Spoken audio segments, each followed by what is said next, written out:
Trailblazer SUV, the Trailblazer Points Championship is here. The more you play and the higher you rank in the Trailblazer Poker Tour, the better your chances are. The best tournament player in the Trailblazer Poker Tour drives away with this grand prize. For full details on the Trailblazer Poker Tour and the Points Championship, visit TexasCardHouse.com.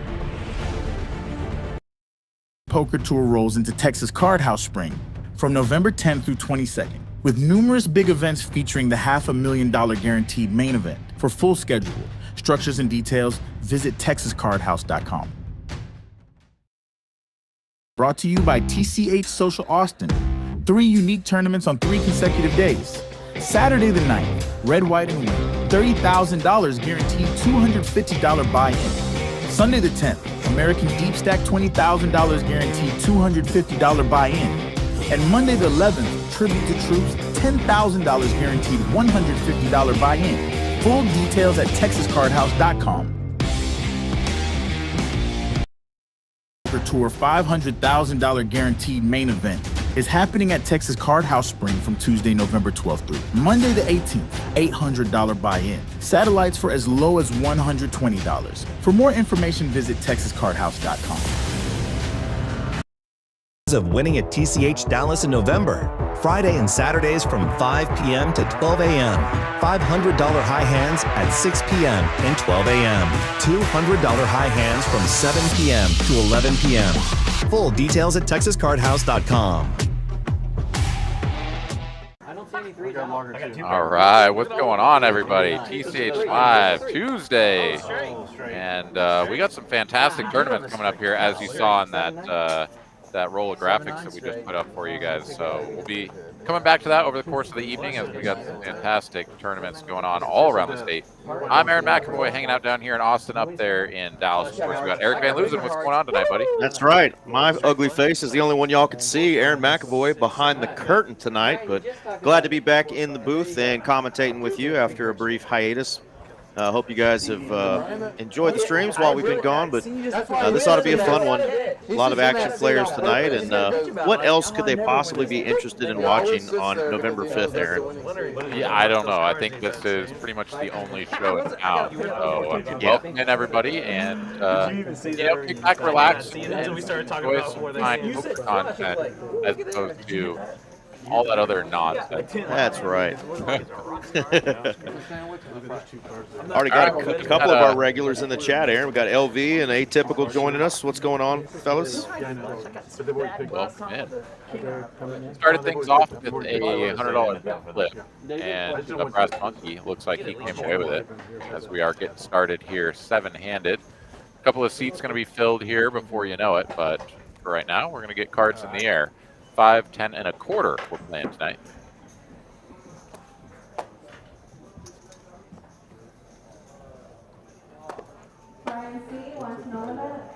No, David, no rake here. They just did a $100 PLO flip to start the night, so one person won all those $100 and everybody else lost. But we are back to just the old cash. You will see all that money stays on the table. We don't have a rake here at TCH. Yeah, and every time the dealer changes, which will be about every hour and a half, they will do another PLO flip for $100 a head. Just a fun little sweat to sort of pick up some chips or perhaps lose $100 to a table mate. All right, ace-9 here against the flopped middle set, so no hesitation. We are getting a big hand right off the bat. Brass Monkey with the ace of clubs and the 9 of diamonds here. So definitely some opportunities to represent a big hand or just hit the gutty, but for the large size on the turn, he's just going to let it go.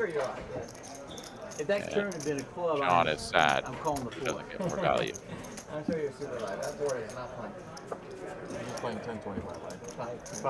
And who do we have on here? I'm thinking we've got Grizz back. Hadn't been on in a while. Of course, RV Phil, a fan favorite. Brass Monkey there in the 9 seat. He's a real estate guy. That's why he's wearing the Make Homes Great Again hat. And let's see, seat 1. That's going to be our boy Doc, I think. Yeah, Doc Hollywood. John H. Carlos, representing his favorite candidate for 2024. And who we got in 6? That's Garrett. I think we've had Garrett on before. It's going to take me a minute maybe to register what stream that was on, but do believe he's been on our stream before. Glad to have him back. Grizz here first. And plan going to be Ace King. Brass Monkey waking up with the 9s. And Carlos will go for the limp and call. So 3 players to a flop 10 high. Good flop for Carlos. Not the worst flop in the world if you're Brass Monkey, as you should expect the pair of 9s to still be good a fair amount of the time. Does make the call after it checks to Grizz, who c-bets for 125, gets called in both spots, and now 5 of clubs pairs the board on the turn. Not exactly the card that should be very inspiring to Grizz, but doesn't even get a chance to fire another shell, as Carlos is going to go ahead and lead out here on the turn. Don't hate this, actually. Sort of the 5 shouldn't really be a good card for Grizz. And Carlos, of course, with the 10 there, can perhaps get a little bit of value and deny his opponent some equity. Brass Monkey sticks around, though, and here we are on the river. Carlos with 5s full of 10s. And a pretty good spot to get paid here, but yeah, Brass Monkey quickly putting the chips out there. Nice hand there for Carlos. Didn't put you on Jack 10.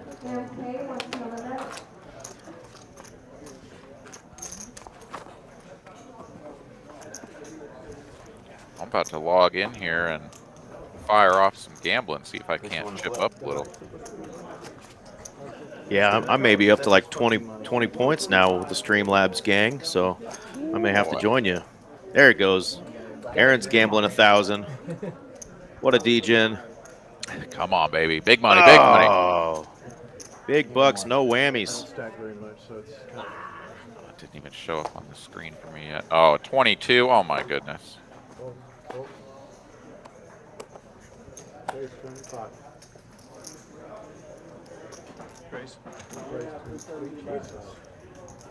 How was everybody's Halloween? Did anybody get into some spooky business, do some haunted houses, trick-or-treating with the kiddos? I love seeing all the Halloween costumes, both adults and everybody's kids. Those are a lot of fun. I did not get to dress up this year. I was kind of upset, but there's always next year or a Halloween-themed costume party before Halloween. Heck yeah. I've been to a couple of those.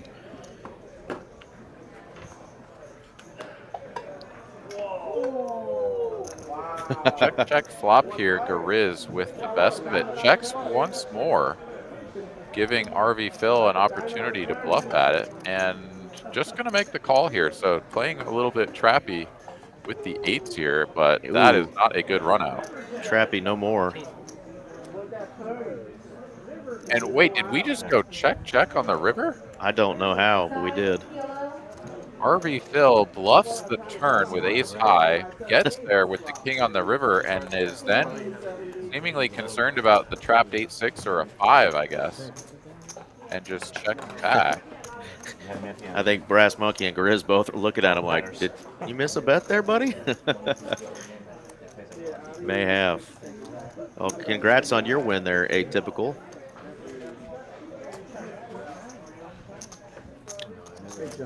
I went up to Kansas for my nephew's football game, and we stayed at a casino up there. They didn't have any Hold'em tables, but I was like, hey, there's this ultimate Hold'em table. Let me sit down and give some money to the state of Kansas.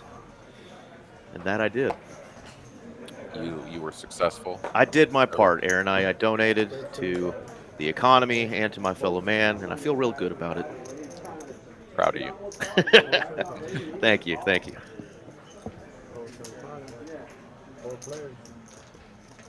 All right, we got a couple of dusters in here, Selling cards today?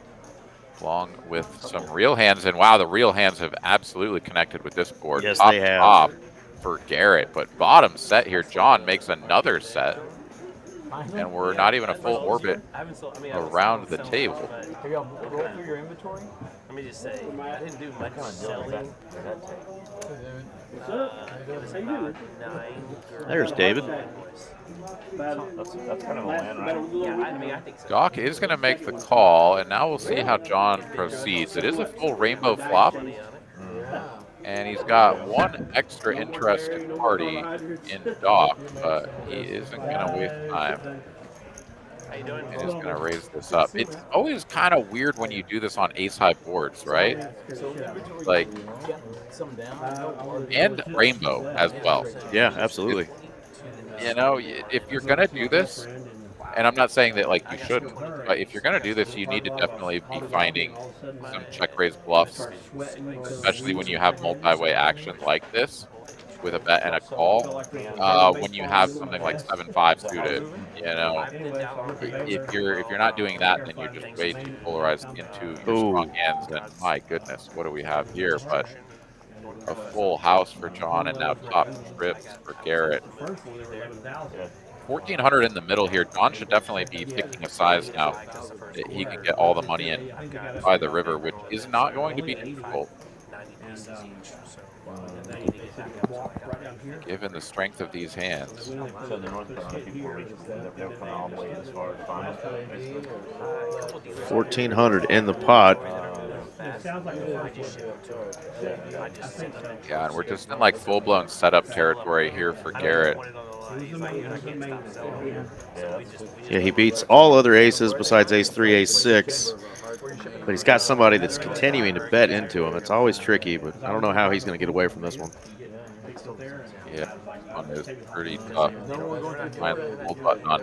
John here actually goes for the small size here, makes it 800 into 14.25. So, I mean, not small, but it actually doesn't give him a good river jam, as Garrett, the effective stack, has more than pot. Are you kidding me? You want to talk about vomit? Oh, John has got to be just disgusted. Get you a Chick-fil-A back behind you, buddy, and just throw up right in it. Wait, why is he betting any amount, I wonder? I mean, he's trying to represent quads, unfortunately. So gross. It's a waste of money, yeah. I mean, like, he still has a full house, but he literally can't beat anything that John or that Garrett has been calling down with, right? Like 4s plus, yeah. You got it, Brian Goodman. That is just sick. That is an absolutely savage run out. Like, if you think about that, you know, from a percentage standpoint, you know, we could rewind back and see what the RF poker, you know, sort of says that it was. But I mean, it is just absolutely tiny to go runner, ace, or ace king. Yeah, six ace king is all he could hit. And he hits the case ace from space. Goodness gracious. Well, so John will preserve his stack, and while he did lose a significant amount, it was not all of his chips, which they could have been. Absolutely. I mean, Garrett there decided not to, you know, try to put in a raise or overplay his trip aces on that turn there. Easily could have got the money in on the turn. Rebel Poker here says the sound keeps on cutting out. What I would suggest is refreshing your browser. If it continues, then we'll do further diagnosis. But for now, unplug, plug it back in, see if that helps. All right, so David coming in as the NDN. Down to the frame, redid everything. The NDN, okay. Oh, I get it. I see what he did there. I'm actually thinking about just making it in my day. Got a beautiful long head of hair. He is the Indian. But all the good days. Well played, David. I'll show you a picture when you don't yell at me. All right, so David comes on in, sits down in the big blind. Trailblazer? Or rather, he does not, but he's going to buy it. Is this allowed? I did. So, 18 so months. Okay, I didn't. seems like the stream is going to handle it. I didn't trace did everything else. As yeah, I mean, the RF poker guys have done a pretty darn good job of incorporating all of the standard like poker things that happen, including Oh yeah. someone buying a spot The thing about those is from, you know, like the small blind or whatnot. So it looks like that was no problem. And here we go, Carlos with the birds limping in early position, and everyone else just calling behind. So we're going to go 4 ways to a flop. First shot I learned how to drive on. And then I'll show you a picture of it. Well, she's got way too much money in it, so she was gonna 175 is the bet.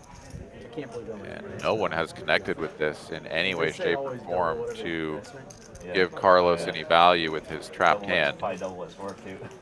So he'll simply profit 75 bucks and we'll move on. Yeah. You probably know. Now, what do you think of 71 Blazers? So we had a fantastic inaugural event for the Trailblazer Tour here just a couple of weeks ago, running through, I guess, just a week ago, and culminating in the $1 million guaranteed main event. Our winner taking home $166,000, and none other than local legend up there in the Dallas area who just came second place in the $1 million guarantee a couple of months ago. So, man. Was that Yum Yum? Yum Yum. Yeah, Yeah. absolutely. Just absolutely beast mode here as of late. Yeah, I saw a picture that kind of spoiled who the final two were, so I watched just a little bit of that final table while I was doing some work travels. But yeah, exciting to see that that's money that's going back into the poker community, because he is going to keep on playing, and he's a heck of a player, so love seeing that. Any other interesting deep runs or friends and colleagues of yours? Yeah, I mean, we had a couple of sort of local legends as well in the mix. I mean, big shout out to Britt Baller, who made back-to-back final tables in the, you know, sort of the big buy-in or big guarantee tournaments. So she got third in the opening 500K for a tidy sum, 39,000. And then was unfortunate to bust out first on the final table, first hand even of the final table. I got to call that final table with my buddy Michael Peroni, as well as, of course, the legend Greg Raymer. And, you know, a ninth place finish, though, still a very good payday. So Britt Baller having a fantastic month here. Oh, big flop here.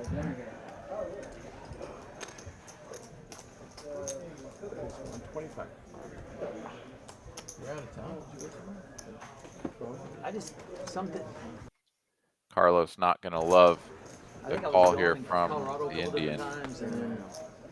They did a different, like a PLO night. That's sort of the one board that you weren't really picturing coming out when you have the queens. Like the check back there from Indian. And indeed, that check back is going to induce another bet. Carlos has nice. Doesn't even look. It doesn't even look at what he has. Yeah. I mean, I presume he thought that he was getting called by an ace, right? Because, like, shouldn't a king raise? And indeed, I'm a little surprised that the Indian doesn't actually raise that river. Right.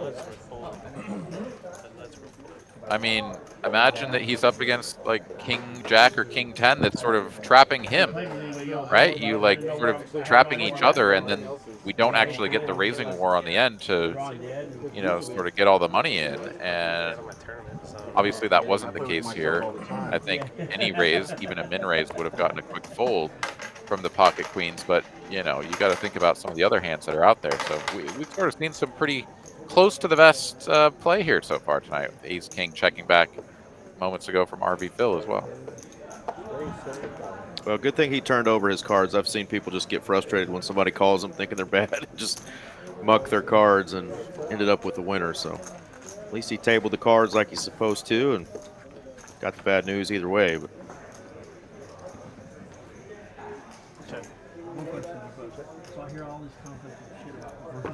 lives to fight another day and wakes up with trip fives. Quickly checks back the flop. Pretty much the best thing you can do. And ace-9 here doesn't really need to bet. But RV Phil is going to just try to ensure that he gets, maybe a little bit of respect going to the river, or perhaps just picks it up right there, gets something like a king-10 or something to just fold away its equity. But he's continuing to bet here, seemingly for value with the ace-9 high, which it's possible he can get called by worse aces, but I'm not too sure ace-9 really benefits from a bet there. Carlos, of course, goes for the raise, and that'll be all Stro. Yeah, I poured olive oil all over my Chick-fil-A, my French fries especially. But seriously, it's really good for you. To the point where you should have it. All right, a quick profit and loss here after our first orbit. Garrett up 1,800, Carlos up about 8. The Indian 6, RV Phil up a little bit, 165, and everyone else down. John stuck the most there, 1.6 after the first orbit after flopping 2 sets. So that last one really not working out for him. Baby oil, is that good for you? Only the P Diddy pill. In certain indications, it's really good in certain circumstances. Too soon. Too soon.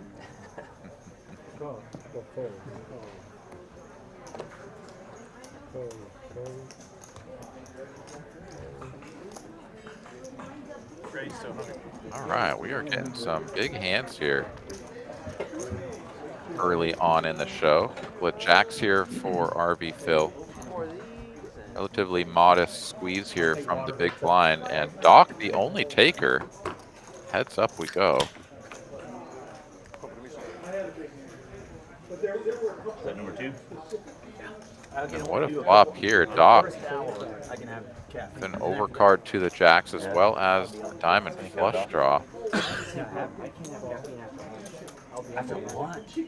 RV going to go into check call mode with the pocket jacks. Currently still has the best hand and still through the turn. I usually don't sleep. You don't sleep? But it's 175. I can help you with that. Oh. Another modest bet here in position from Doc. Stop drinking. I've never taken anything. I'll take like a melatonin and stuff, but I've never taken like an Ambien or anything. I'll take anything. Once I stop. And yeah, for these sort of small sizes, pocket jack's happy to just continue calling. Here we go to a river. Can Doc get there? And he gets there in the wrong way, pairing the 9. Of course, that'll probably actually give him some showdown, as indeed we go check, check. Yeah, it wrecks me. Nice hand. Yeah, but you haven't drank in years. Huh? Nice hand there for Phil. Is it that long? So the next iteration of the Trailblazer Tour is kicking off here in just a few days. So starting off this weekend and running through the main event the next weekend. All that information can be found on TexasCardHouse.com, also on Poker Atlas. But a fantastic lineup of tournaments down there in Spring, Texas, Texas Card House location in Spring. Main event, $500K guaranteed for only $800 buy-in. So another fantastic tournament here. Opportunity to turn $800 into a whole heck of a lot. Yeah, awesome. It was, they shot for the stars in that first one that they did there in Austin at TCH Social, and had some big tournaments, some big turnouts. Going to try to do maybe a little bit smaller scale, but they're going to keep doing this, and it's going to be still big money for all these tournaments that they're doing for this Trailblazer series. So if you're going to be in that spring area, check the website, and like you said, in Poker Atlas for the tournament schedule. But that Trailblazer series is here to stay through next year, so really excited about that. Yeah, and I'm currently, I think, number 9 on the points leaderboard. So I'll be cruising down to Spring, take my shot there in the main, see if I can't come away with a deep run, earn some more points towards that Trailblazer. Absolutely. Yeah, so I've gone like 2 games. Do you know anything about that Trailblazer vehicle? Is it a 2-wheel drive? I don't know actually that much about it. I looked up the MSRP on a 2025, and it was like 28. Okay. Like that. So pretty good value. Obviously, anything any free car is pretty freaking amazing. But yeah, I'd have to look up the specs though to see if it's. I would presume just for front wheel drive, not going to be all wheel drive, but it might be. Phil working on another nice hand here. He spiked a 6, giving him a straight on this river. 7 high straight. Those are the two. Yeah, surprisingly enough, we checked through the turn. Very surprising. I think that both Doc and Garrett had opportunities to, I mean, bet their hand for value, right? I mean, a 9 peeling off, like, not the scariest thing in the world.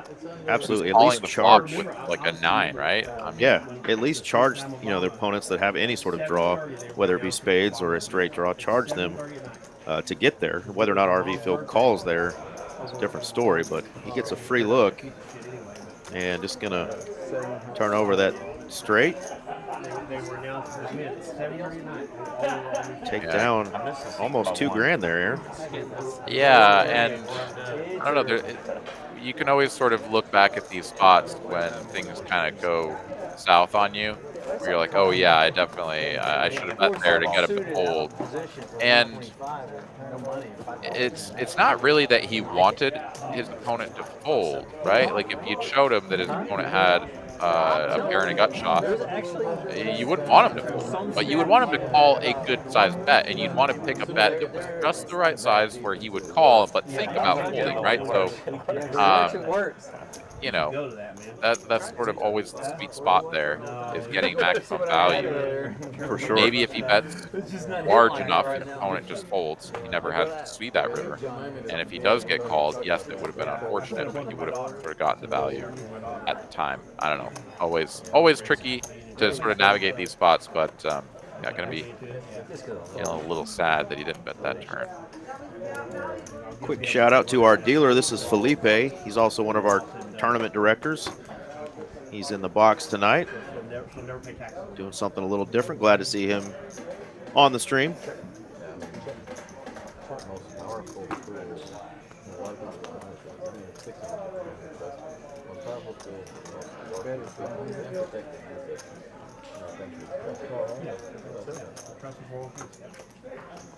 Brass Monkey drills the nuts on the turn and holds the nuts.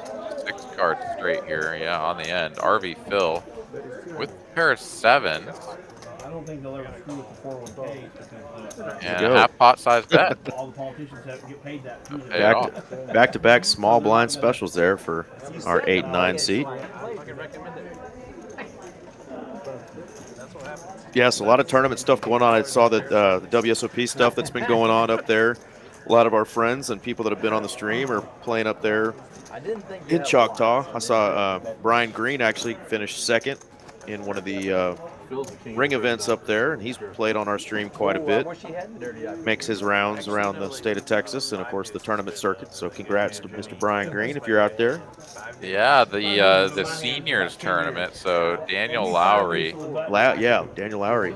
Long time, just absolute savage crusher of all of the other tournaments, but now eligible as of, I think, last year to play the seniors. And he's now won 2 seniors events. I think at Choctaw, I think he's won both of them.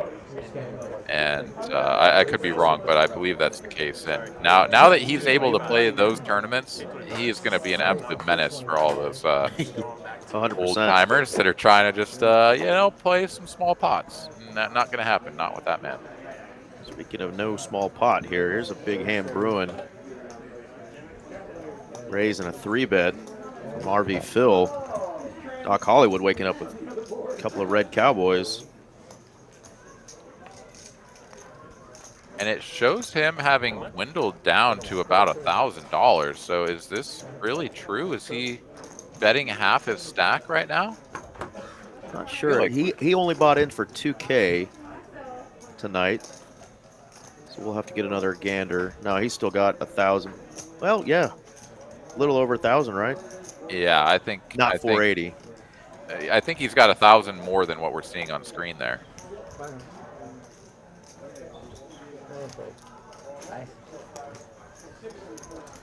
Can't be the jacks.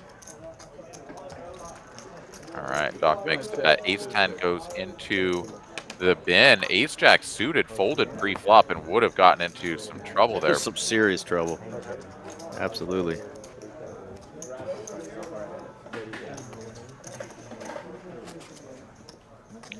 All right, so Doc there shows the stack, I believe, just got updated, but maybe Had to have gotten updated there because it was showing he only had $480 left. So go. Okay, perfect.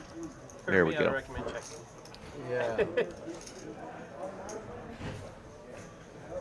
That's you, man. That's just no luck. My odds are like 0.2% for the whole night. All right, $25 straddle on. Gariz gonna click it up to 50. Family pot. That will lead to a cascade of calls and family pot indeed. I don't even know who is not in this one, but I think it's one player who did find the fold button. He's so funny. And wow, what a flop here for John. Top 2 pair.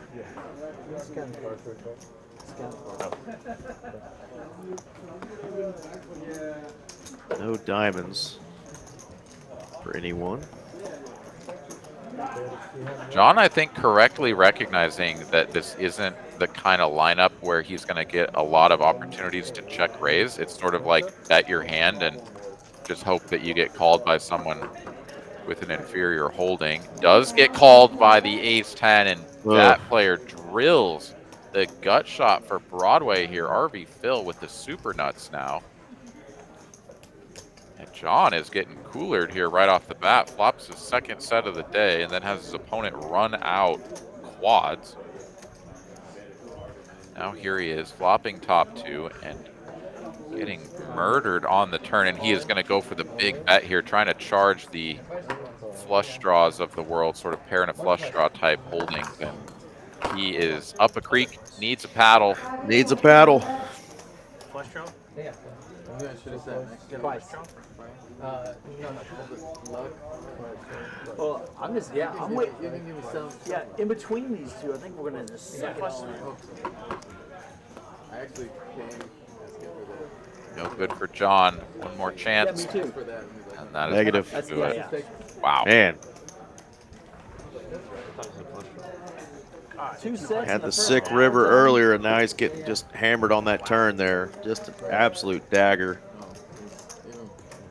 And Brass Monkey there, Yeah. you know, You should be correctly, or whatever you want to call it, just being like, damn, dude, like, you're making some huge hands and getting wrecked, bro. Sorry, like, that's nasty. Yep.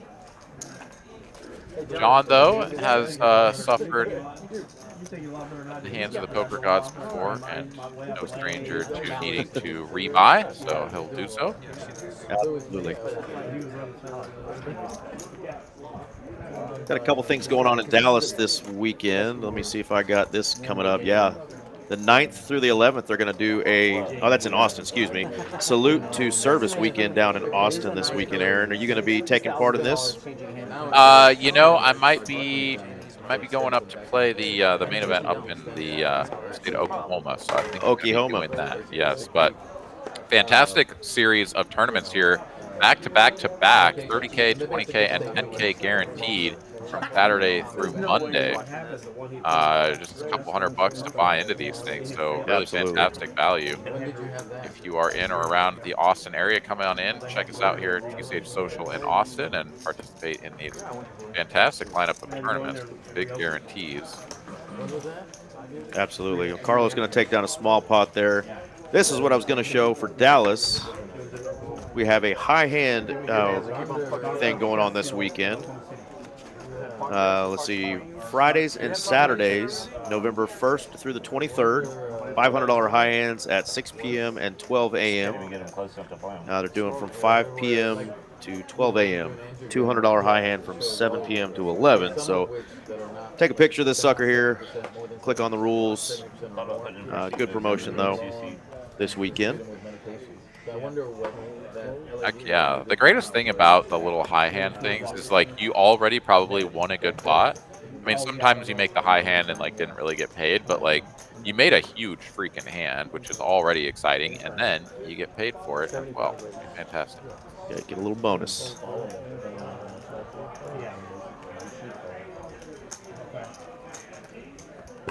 All right, $75 to go from John. Gets called in 2 spots.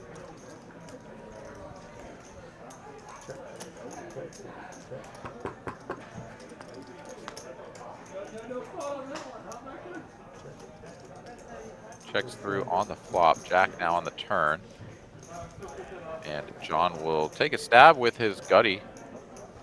Grizz gonna make the call with bottom pair and no real redraw here. So just pure, I don't think you have anything. Well, they called West Virginia. And not a bad place to do it either, right? Like, Surprise, surprise. John is sometimes just going to have an air ball or some sort of gut shot. Grizz, though, turns his hand into a bluff with the 6 blocker here. I don't think he ever floats with 6-5 there. That's a full Badoogie turn.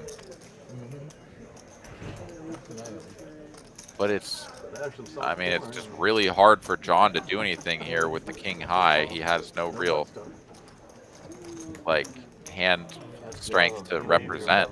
So, yeah, just has to let it go. Grizz had the best hand and wins. Very nice play. This spot is so much colder than all of that. What day does that main event up there in Oklahoma start? It runs Friday and Saturday. So Okay. Have they already had flights, or is it just Friday and Saturday tournament? They used to do 3 days, but they've changed it to now. So it used to be 3 days, like Thursday, Friday, Saturday, and do 1 like entry and 1 re-entry per day. And now they've got it with just Friday, Saturday with 1 buy-in and 2 re-entries per day. So, you know, you can still try to get all of your entries in, but have to spread it just over 2 days instead of 3. I guess they just weren't getting enough traction or whatever on that Thursday flight that they just decided to go this way. I think they've been doing it for a couple of stops now. Okay. Yeah. That's a call, isn't it?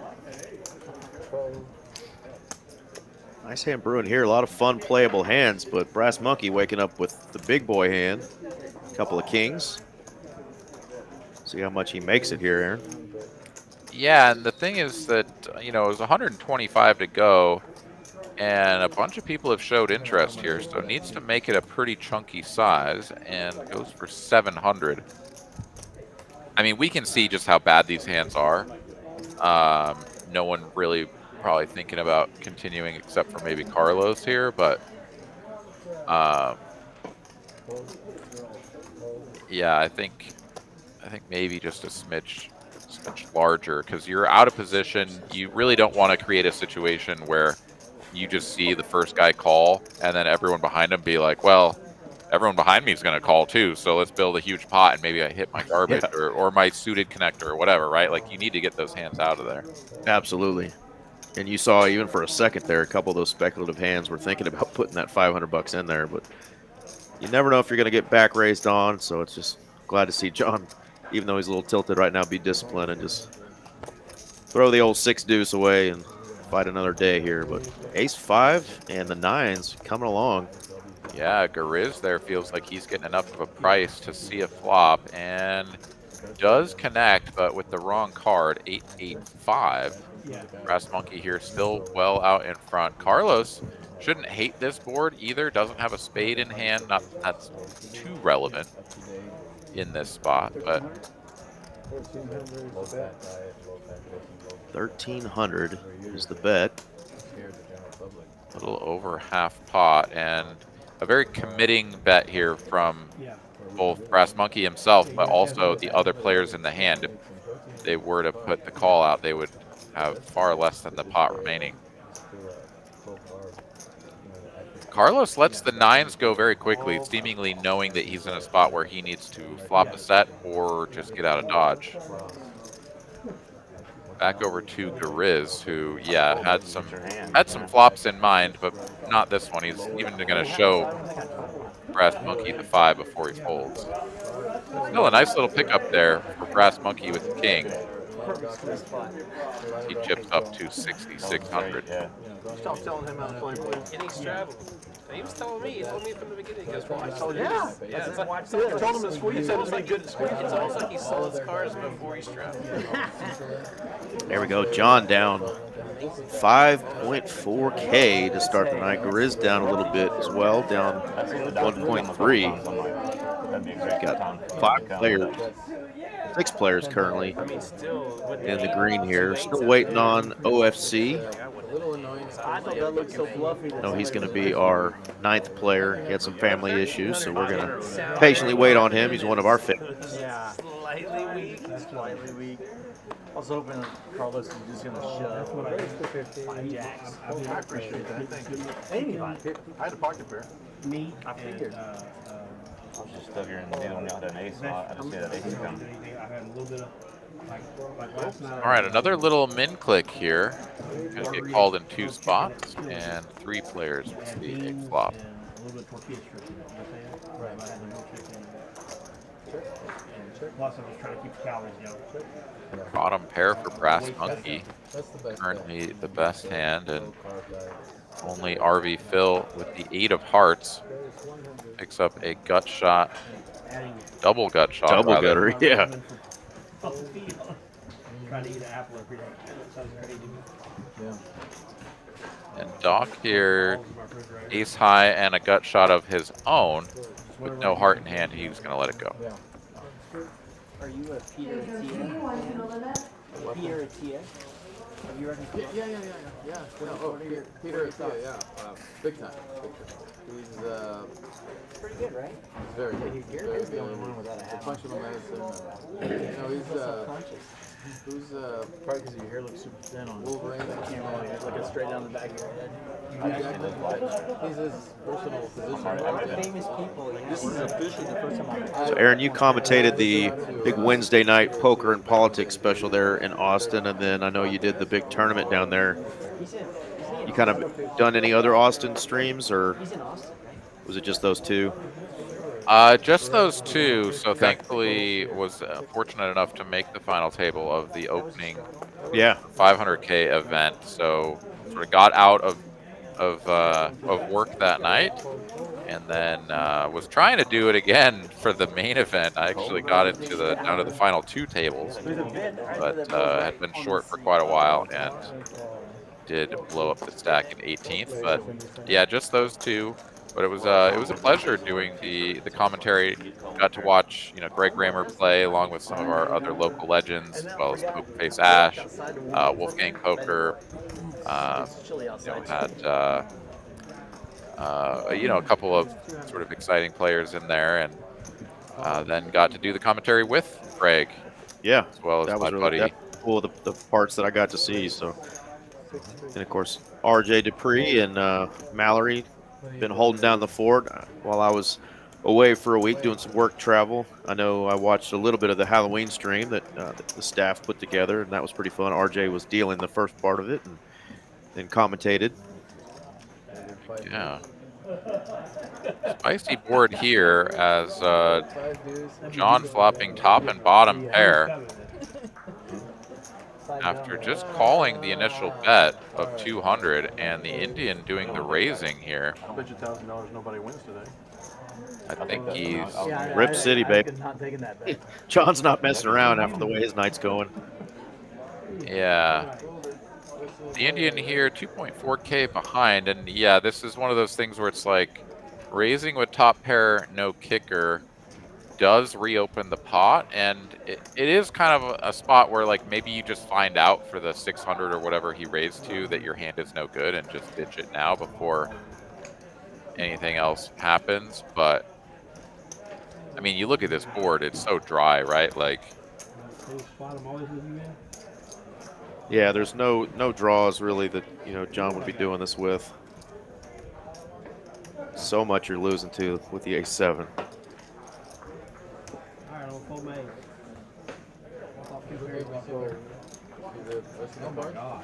Set of 4s? That was the unhappiest of winning pots there for John. Oh, and we rabbit hunted too, just for good measure. Wow, trip aces. Oh, you get a 4. Okay. There's 5 aces in that deck. If you just waited a minute, let the other ace hit, you get all of it. Yeah. I had A7. I think he just called you a shitty player, John. He's just being nice. No, I mean, top and bottom pair often vulnerable. Obviously, just having a 7 in his hand, Indian had quite a bit of outs there. I So hate to say it, I don't think I'm not mad at John at all for going ahead and just ripping it now. Here's a great player. 6 of diamonds. Yeah, I mean, you'd sort of presume that the Indian isn't going to raise with a hand like Ace-7. It's going to be more like Ace-Jack, Ace-10. Right. And I'm not sure from the configuration there. Perhaps he could have even had Ace-King if he actually opened from like early position. Maybe he was under the gun, right? So perhaps a situation even if he has Ace-King. So those are the sorts of hands you're targeting, definitely. Absolutely. Rebel Poker says he would have snapped with the Ace-7. It's his favorite hand. Love to know why. I'm sure there was a big win from that hand. That's usually one I'm pretty quick to trash. Yeah. Whole bunch of big hands. Everybody whiffing, of course, with the big aces. 9-8 here also in the mix, but does not connect to this board outside of a gut shot. But down now to the Indian on the turn. And yeah, with all these ace highs just checking, the Indian gonna take a stab and gets it through. Let's go. 9 high like a boss. Have you tried that downhill mountain bike yet? I would kill myself. Yeah, if you don't ride a lot, yeah, that's sketchy. The guy that I went with never rides. He went down. We were on like a dream. He went down at least 6 or 7 times because he kept the front brake and just wash out every time. I do know they did take the knit buttons out there, so at some point we're going to get the knit button game going. Not sure about the 7 deuce, but none of the kids were very good on that. I mean, it was not easy riding. Most of these guys are not professional card players. I mean, they're definitely better than your amateurs who are playing some big stakes and they play regularly, but most of these guys all have full-time jobs elsewhere. Of course, Doc, is a doctor. RV Phil's obviously in the RV industry.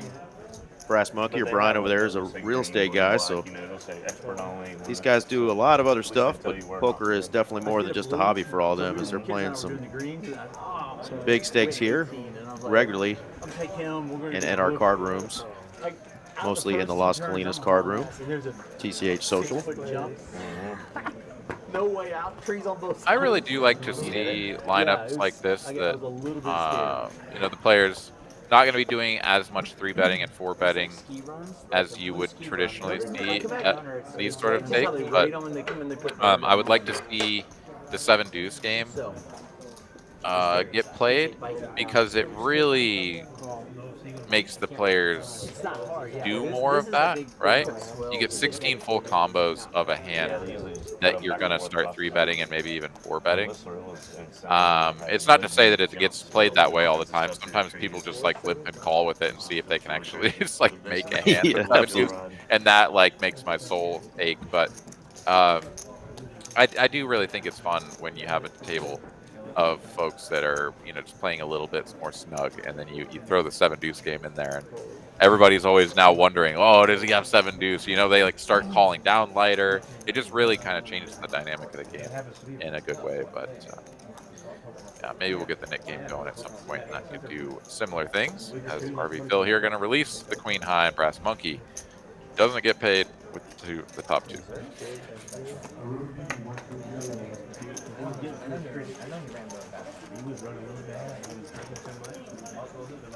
All right, atypical jack, blackjack here, King Deuce, his favorite hand, and pretty fresh to the Poker Streets here says he's just a couple months into playing cards and already has a favorite hand, King Deuce. Well, he'll learn later why most of us call that king shit.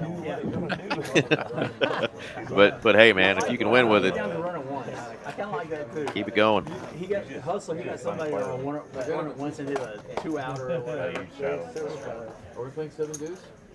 All right, Rebel Poker here giving us the down low here. Won a limit tournament with ace 7 high, eliminating the final 2 players who both just had Broadway cards. Wow, okay. Heck yeah.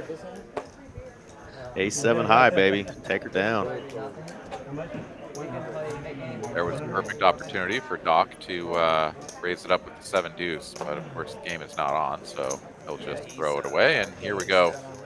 5 players to a flop for $100. My friends a couple nights ago, he goes, so Tony Ferguson checking in. What's going on, man? Welcome in. Well, it's going up. Phony.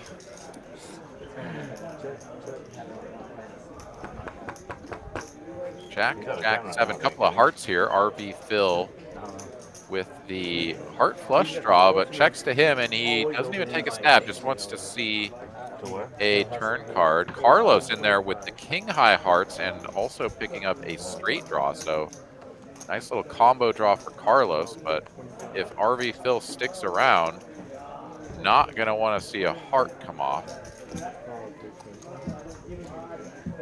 Riz in there with the turned top pair of queens, so we will see 3 players headed to a river.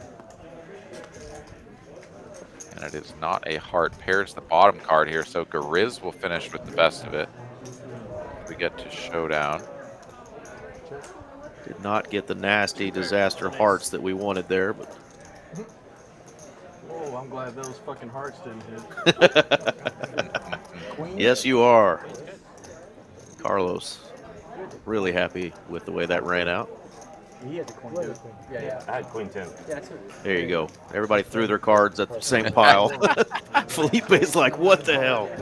Who has what? Yeah. Who wants this pot? Caden jumping in the chat. Cool story. He says, actually, I just bought an RV from Phil about 2 hours before this. Nice. Well, congrats to you and congrats to Phil for making a sale. Heck yeah. Safe to say he is playing with your money, Caden. But hope he at least gave you a hell of a deal.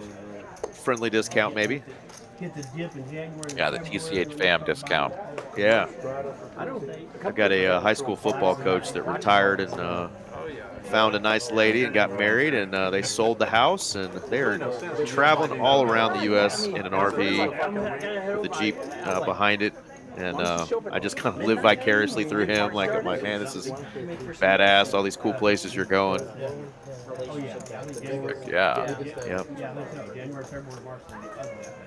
Yeah, that is a pretty cool way to do it, you know? It's like, all right, we worked our whole lives. We've been stationary, got this house, whatever. It's like, all right, now we don't have to work. What are we going to do? Yeah. Let's go No explore. property tax at the end of the year, you know? Just live it up. Hell yeah. I like it. They were in Montana when it was really, really cold. I wasn't sure why they were staying there, but still looked like they had some good times. Fun to watch. But yeah, congrats. Hope you get to go on to some cool places in your RV there, Caden. Just gives you some good excuses for the snuggling, you know? Yeah. All right, top pair here for Doc, middle pair and a gutty for Gariz. John here just has a couple of overs and some backdoor opportunities. He's going to stick around, though, and all 3 players in there to a turn.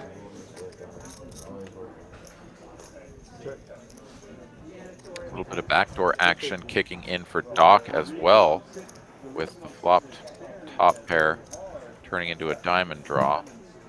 Gariz here, no improvement, and now working with 3rd pair. He'll let it go.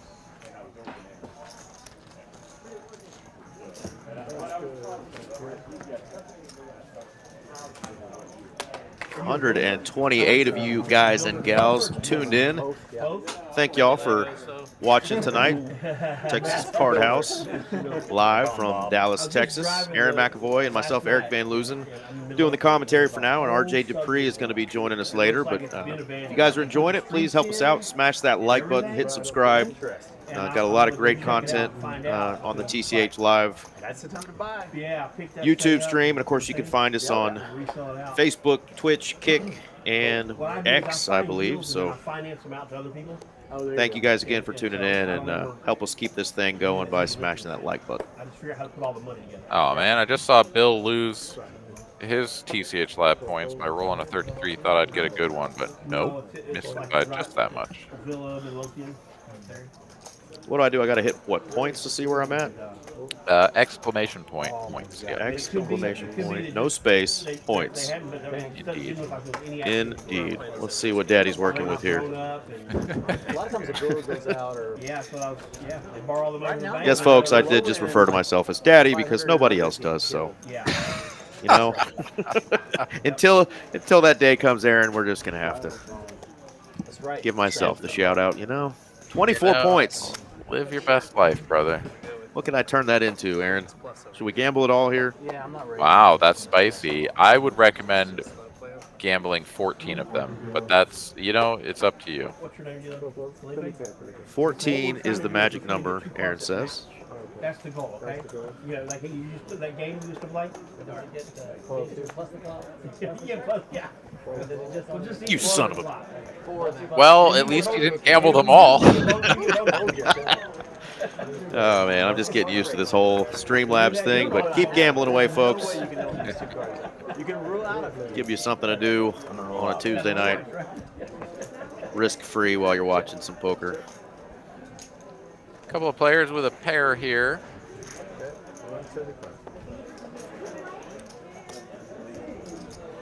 Oh, thank you, Dina. 2 queens. She said she would raise it. Smash it twice. 2 queens are back. Hopefully you smashed the button, not the bottom.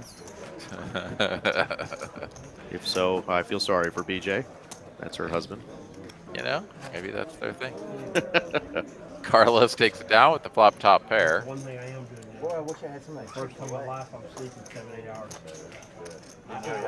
All my life I've slept my And John, who has made a little bit of progress back from 5K stuck, is still waiting to make a big hand that does not get crushed. As RB Phil, currently our biggest winner, sitting on a tidy 8.8K. Oh, there's the lovely Miss Molly. One of our awesome chip runners and hostesses.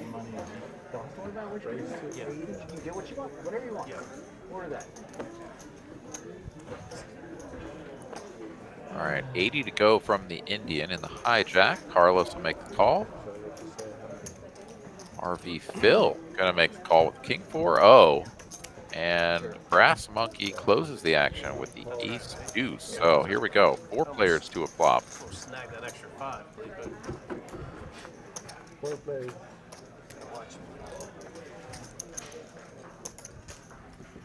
60. RV Phil says, you know what? This board looks like the one to stab at with the King 4. Everybody calls. There we go. We'll see that. Let's check things out. Who's going to turn all the equity here? Trying to get a feel for this. I think somebody must have relayed to the table. They were like, hey, that guy Aaron just said that you guys are playing pretty snug. Pretty snug. And then this hand happens. All right, now we're checking over to the Indian who flopped middle pair. And gonna fire out. Easy peasy. Everybody's out of the way now. Yeah, So take it down. Yeah, normally with this bunch here, it just takes one player to kind of open it up and loosen things up. I'm thinking the Indian's going to be our hucklebearer there and help us loosen this sucker up.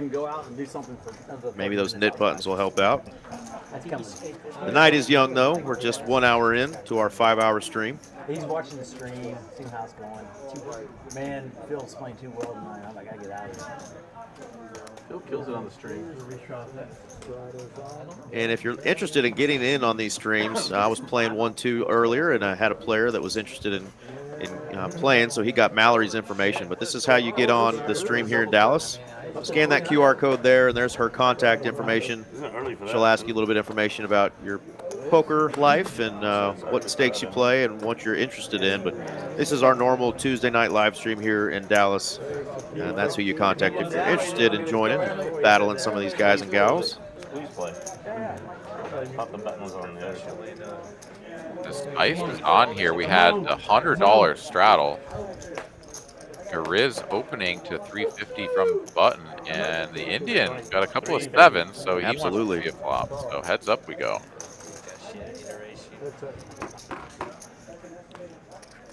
He's excited about one of them. King 9 Triz here. A favorable board for Grizz's range, not his particular hand.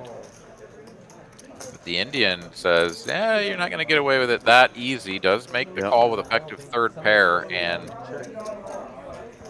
Grizz picks up a pair here on the turn. There's definitely a spot where I'd like to see him continue barreling, but instead checks it back. And the sevens are going to be good if we get to showdown. In fact, the Indian is going to bet his hand here. And 4 1/4 here. So 1/3 block with the sevens. Pretty spicy. I mean, this is going to be pretty amazing if he gets a call from Grizz with the deuce. I'll call. Wow. Oh, max value for the Indian. Let's go. Value betting those sevens, baby. I thought you had ace 10 as well. Let's say that put you on. How close I was. Ace queen, ace 10. Ace queen, ace 10 is the hand he put him on. So value betting, trying to get called by a big ace. So he said. I've never played with you. I just figured you're. I put you on queens. I think he thinks he's flipping, and then Yeah, nice $1,140 profit there with fourth pair, pocket sevens. Well played by the Indian. We have the same hand.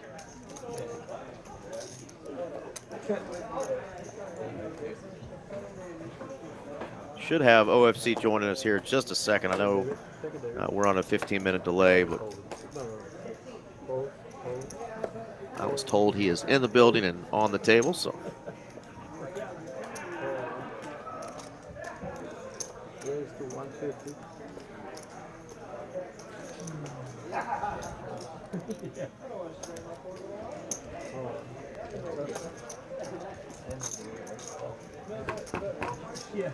Brass Monkey squeezing the small blind. RV Phil sticks around and flops middle pair. Brass Monkey with the bottom pair. And a bet and a call of 125 here.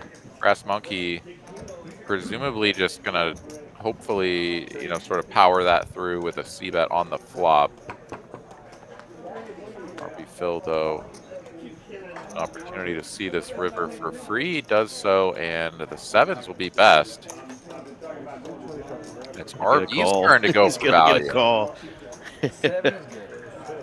7 is indeed good.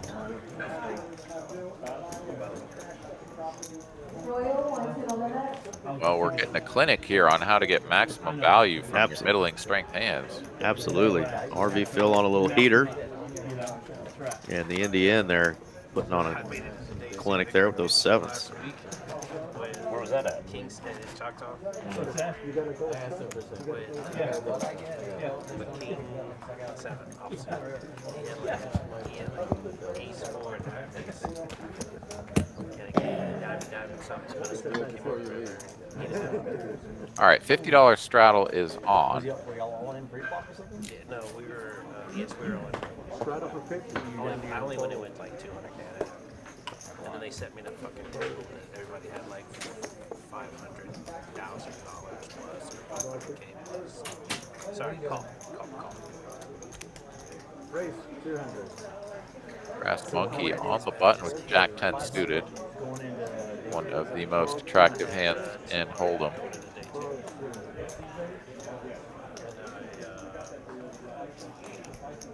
Picked up queens. Four players. Race. Called a couple times. I jammed it. Got called by ace king. Just like that.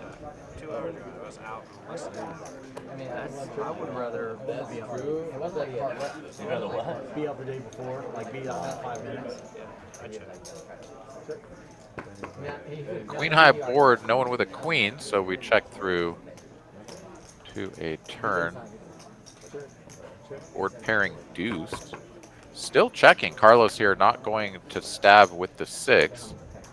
And no damage as the 6 is still good on the river. Does go for the bet now, and with king high being the best hand out there, Carlos not going to get any value. 37 or whatever. So I bag a decent sack, and then I start the next day. I get like I have aces that get cracked, and then like 2 hands later I jam with that ace king. The girl had ace queen, and Trump won forward, and that it was 30 minutes. It's so fucking And I was driving 3 hours back. I was after so bitter. 14 hours. I think I won. I don't think I won. I was very bitter. I played the main event at Oklahoma this year for the first time, and one of the girls that was playing with at our table, she slotted twice. Pocket aces both times, and then lost both of them. We talked about I felt bad for them. They came from like Arkansas or somewhere. Yeah. Players talking about some tournament poker. We've got plenty of tournament poker for you here at Texas Card House. The Trailblazer Tour traveling down to the spring location, kicking off here in just a couple of days over the weekend. Also have the Salute to Warriors, or whatever it's called. I don't actually have the graphic right here, but tournament is going on at TCH Social in Austin as well. Got the 30K guarantee, 20K, and 10K guarantee Saturday, Sunday, and Monday, respectively. All sorts of good stuff. And then we've even got the Poker Atlas Tour coming around here in just a couple of months as well. So not only is the Trailblazer Tour a new addition to the TCH lineup, but also have the Poker Atlas Tour making the rounds. You trying out the new JSX? Top pair, top kicker for Brass Monkey.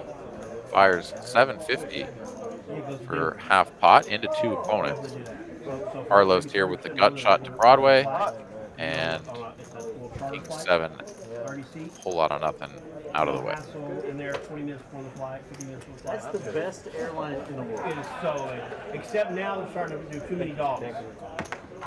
Too many what? Dogs. Yeah, I agree with that. There's been 5 dogs the last 2 flights I've been on. People from Saxon. And I'm allergic to them. What airline are you talking about? But GSX. But it's freaking greatness though. It's the best. You just walk on and no hassles, no. Oh my god. I hope some other people take up the deal, huh? Yeah. It's you be there. Yeah, you get there 20 minutes before the flight. Yeah. It's only a 30-person jet, so it's almost like 20 flying minutes private. before the flight. Yeah, you show them a driver's license, they check your bag, and you walk on it. And they don't really check your bag. They wave a wand around it, and that's it. JSX? It's like semi-private. Yeah. But where's the less than a? It's at Love Field, but it's on the side. Yeah. How do they get away with not checking your bag? Like You have a little thing, and they check your bag, and you keep walking. I mean, it's not like TSA's there. I didn't know. It's not commercial. It's like a private flight. It's a private plane. Private plane. It's the only thing that's charter. They just built the app so they can do it, and all the other ones aren't doing it. It's great. How many planes do they have? Does it like go anywhere? What's that? No, they go like, they go to Crescent View, they go to Cabo, they go to Vegas. But I'm telling you, it's way better than first class. They have Yeah. Starlink on board, so your internet's super fast. Yeah. All right, what'd I miss, Aaron? Pretty much just some smaller hands. We had Ace King just put down $1,000 in profit for Brass Monkey after he got called in 2 spot 3, but the only one nice. flopped anything, but nothing too crazy. Mostly the boys just talking about JSX, their favorite little airline. Nice. Brass Monkey there is up to second on our leaderboard with Coming back from Vegas. 2.3K in profit now. She'll start 80, and I didn't want her dealing with all the stress. You know what I'm saying? So $600 to come back. I'm like, we'll find a JSX. I'm not. Oh, I'm sorry. You don't have to deal with it. You know. It's and when you get off the plane, your bag's just right there. Yeah, right there you go. And you just walk off. Yeah. And they have valet there, so you can be off the plane and gone in like 15 minutes. Yeah. 10 minutes. That was pretty cool. 10 minutes, really. Yeah. All right, Brass Monkey here going to open it up with They know the your King flight's Jack coming. suited. Yeah. And cascade of calls here. Everybody wants to see flop. They had a Destin. They shut off the Destin flight there. The Destin flight was actually cheap. That one was down to like $200-300. Really? Yeah. Just where you might pay each way. 6 ways, wow. Depending on, so it's like, Yeah. you have to kind of figure that out. What about the miles? How's the mile? No miles. Yeah, when there's very That's all, little like, I'm threat flying of a to 3-bet California this squeeze, week. I'm going to SNA. easy So I'm for gonna these take players because to the flight's there so cheap try to that see flops with it's not these worth disconnected hands. paying $2,000 to do it. Doc Hollywood here It's like a flopping round trip for top almost pair, no $300. kicker, but that is the best But hand. in most cases, I'd rather fly that. I can't think of one I wouldn't rather fly that. Yeah. They going to Gunnison? Wow, RV Phil running so good, he's going to call with bottom That's where pair. you go- They're talking about putting winter flights on. They don't have them right now. So, Carlos drills the 10 here on the turn. Also has the heart redraw, so really big turn card for You him. literally walk up to the counter, hand them your license, and say, okay, here's your little ticket. They hand it to you. it's a paper ticket. It's like a this paper little- ticket. They take the little one and they wave it across your bag. Say, okay, you're good. And then you walk. Then you go sit in the lounge, wait for them to call you, which they call you literally as they're loading. And then you walk through their metal detector and you get on the plane. Yeah.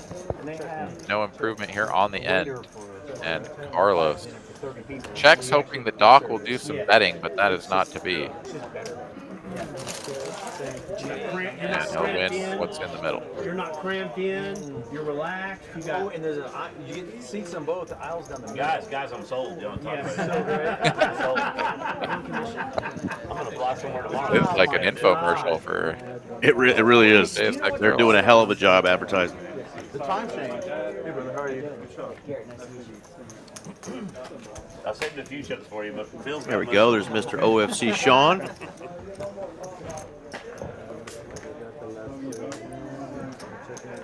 All right, let's go. Now we got a full table.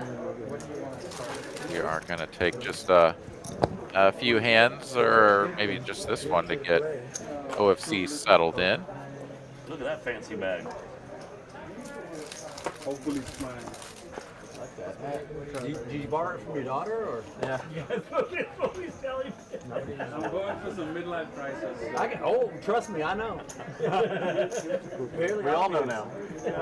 He's coming in like, look at me. He's gonna take all of our chips home. Calls that is, look at me. All right, Carlos gets the birds again. This time he's on the button, and he'll raise it up to 250. Is that our first aces sighting? Michael Jackson. Carlos had him earlier, and he limped. Everybody missed the flop. He bet, and no takers. So once again, he's going to win a small pot. And look at him. He doesn't want to give up these cards. He is exasperated that he has not had an opportunity to win more chips with that hand. I tell you what, I'll take a couple of small wins with that hand any day. Yeah, it is always sort of frustrating. You see a big hand like that, and you sort of have, visions of the mirage. But the reality is that, yeah, you either win a small one or lose a big one at a pretty high frequency, and then every once in a while you do end up winning a big one against someone who does make a big hand against you that doesn't beat you, but you still just have one pair, right? And if you do make a set, it's like usually really hard for your opponent to have anything. So it's, you usually are just winning with like aces. Like that's your hand. You have a pair of aces, which is good. sometimes there'll be a small pair on board or whatever, and you can cooler like a bigger 2-pair than the bottom pair that's on the board or whatever. But yeah, a lot of times you're just winning with a pair. So that's a very vulnerable hand. I'm with you. You win Yeah, and then all ones, and you're okay with it. Doc waking up with the Blackbirds now as we're talking about aces. I tried it once, but Getting a couple of callers, so see if flop can get him paid. I did it wrong. Nobody told me I didn't know. Thank you. That was good. He's the only person outside the room with me. Mallory joining us in the chat. Greetings from Cleveland. Well, greetings right back at you. Hope things are well out there. I didn't appreciate the fact that he lied. Just went up to it and tell him it's like, don't fucking lie, bro. Yeah. Doc and the Indian both going to pick up a gut shot. But Doc bets and no takers. Aid all through presidency has the best stories of anybody I've ever heard. When he was the president? Him and Willie are on the roof of the White House smoking. What you doing in Cleveland, young lady? That's just the one you'll tell. Who knows the other one? Hanging out with Bone Thugs and Harmony? Oh, yeah. There's no way. Him and Greg Norman used to be Taking in the Rock and Roll Hall of Fame? Yeah, he didn't talk about that. He didn't talk about Greg Norman. Unless you're Going in to a Cleveland. high-paced, exhilarating NFL football game for the Cleveland Browns. Or the undefeated Cleveland Cavaliers right now in the It's NBA. Probably the better team to go watch if you're going to do some watching in Cleveland. I'm talking about my friend that, you know, Oh, your friend, I was going to say. But you think Hillary should have killed him by Unless she's in Cleveland, Texas, and in that case, I'm sorry. No offense if you're from Cleveland, Texas, but usually a place you just drive through, and you drive through really fast. All right, working with the Run Good team. Well, I hope you run good while you're there, Miss Mal.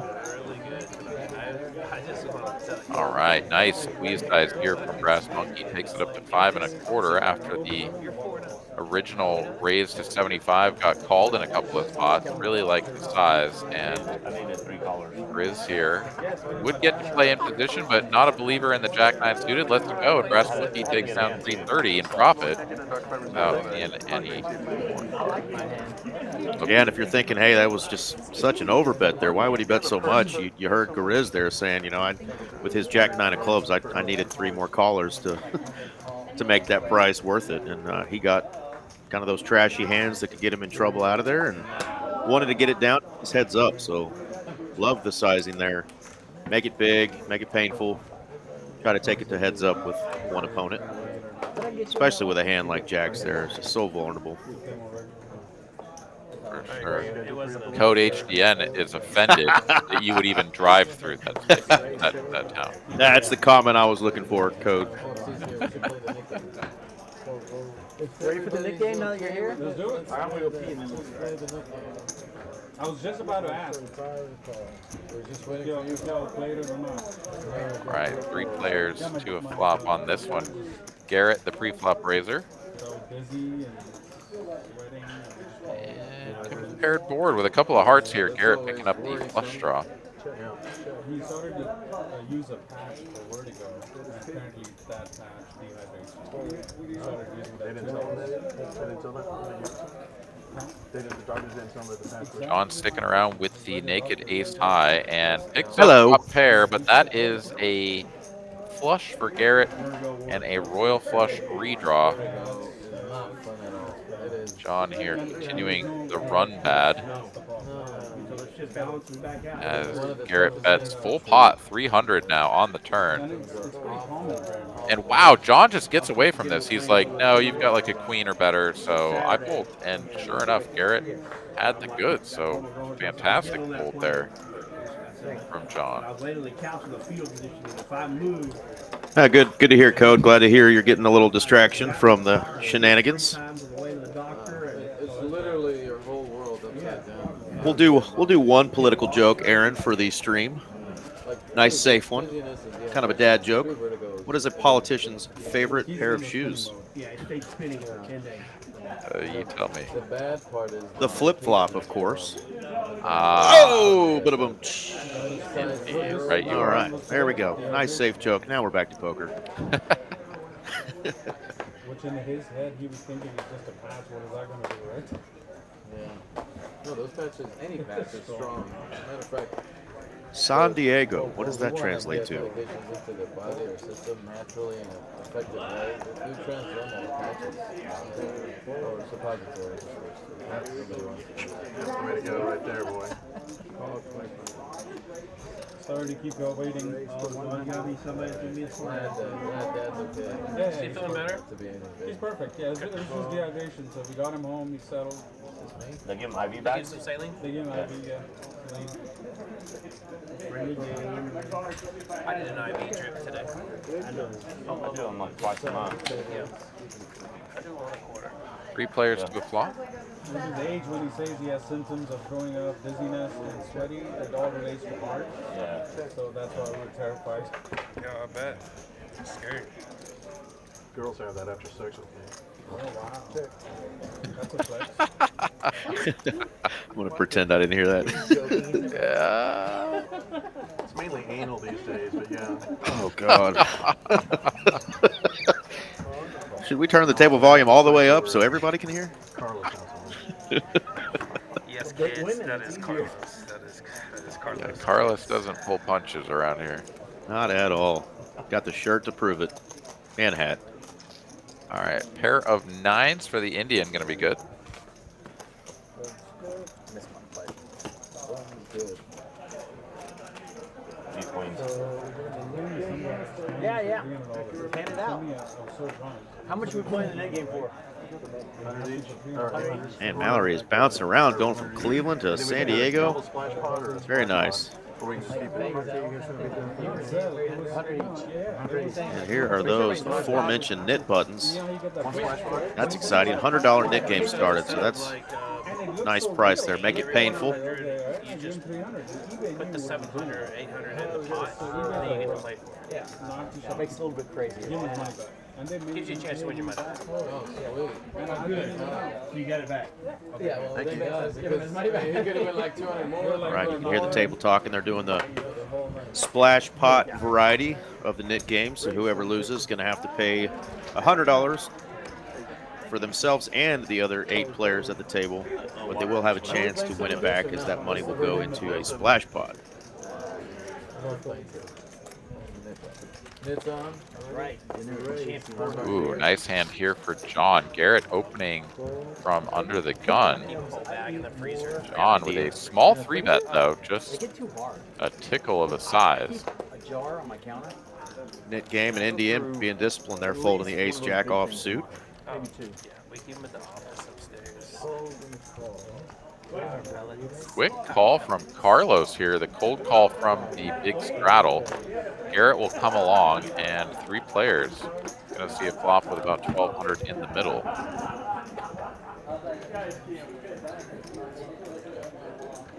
Good flop for Garrett. Top pair, backdoor flush draw. John here, though, says this is a pretty decent board for my range, as things like pocket 6s are just going to get out of my way. But Garrett, top pair, facing the small 1/3 continuation. He'll make the call. Let's go. Club on the turn. One time, Felipe. And no, sir.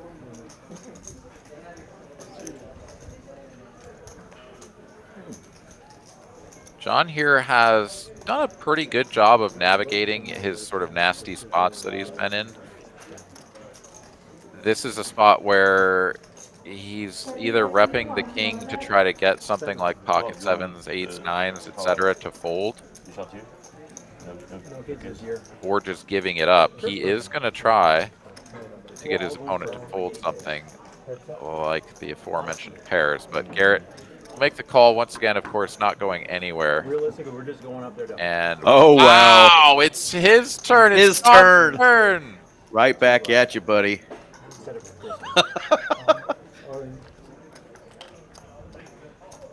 Look at that face.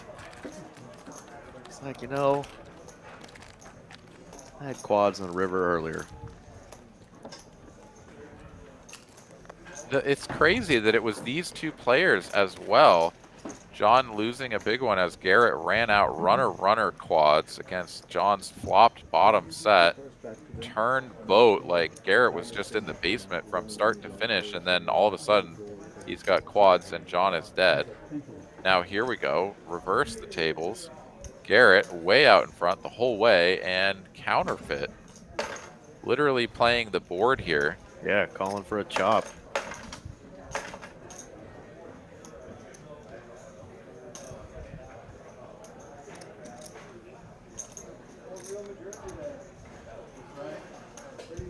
And it's basically a pot-sized jam, right? So he's getting 2-1, but he does find the fold as John will show the ace-queen and release the nit button in addition to dragging the pot. And that's some much-needed momentum there for John, chipping up to about 6,000. Still a long ways to go to get unstuck, but that is a good start. Still running the same, huh?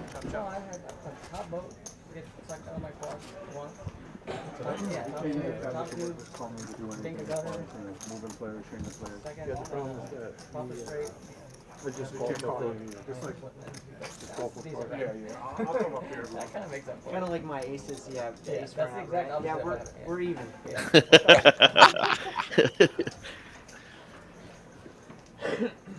Both players experienced the pain of the quads on the river. Yeah, pretty wild. You had a set, right? You had early. Yeah, I had about. Yeah. Raise 150. Yeah, I turned about. You get rid of that, right? Yeah, I turned it in.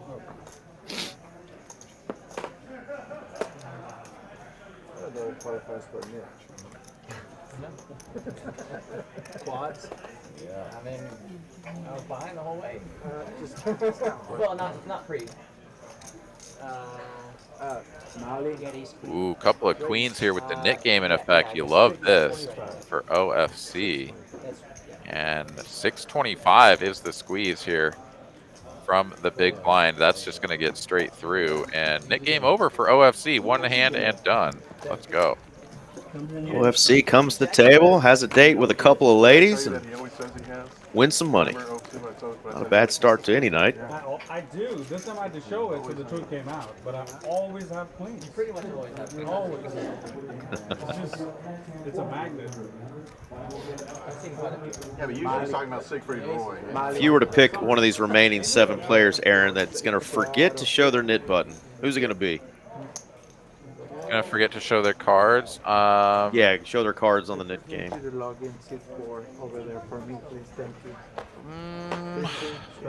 I think Brass Monkey could get a little distracted and just sort of win a pot and muck his cards. I think that's possible.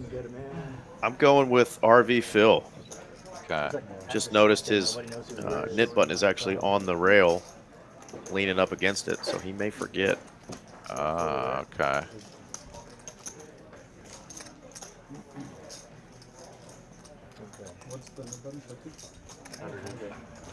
All right, the Indian raises it up. Suited king queen from the button gets called by 3 players. I guess Doc must have limped and called king 10.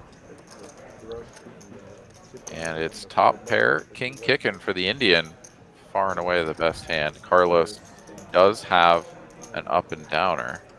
That is 450.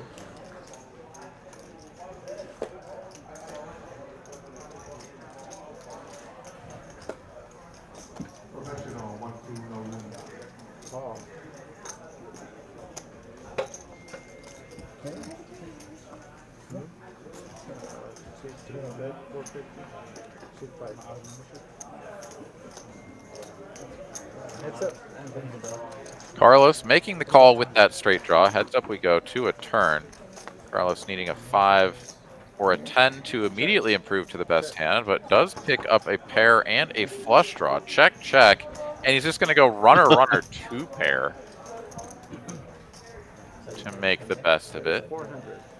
And leads the river for a little under quarter pot. I actually really like this. He's targeting a hand just like what the Indian has. No, I played on the small one. You played the mix. That was a mix. I can't remember. And it'll be really hard to fold this hand. Yeah, such a good price. Nothing going on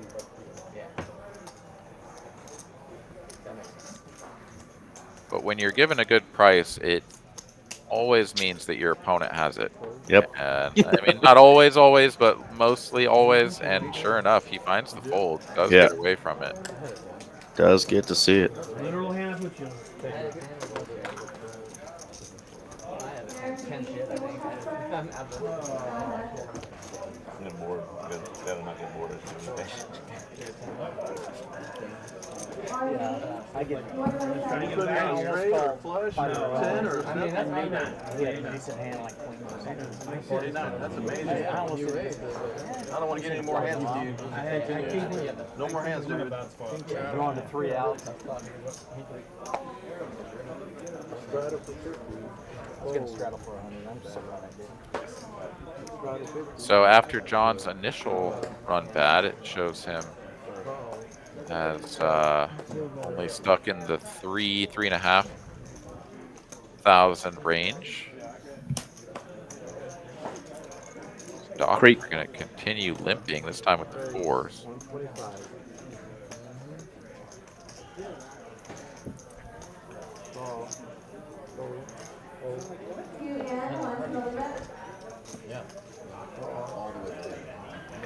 Grizz getting in there with Motown. Here we go. Doc Hollywood looking for that case 4.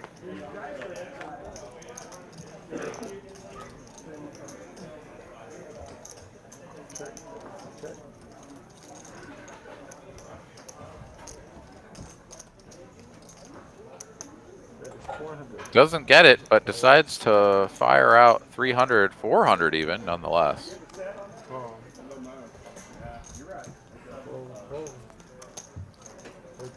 And there is still 1-4 left in the deck, apparently. So we'll see if Doc is able to find it on the turn or river.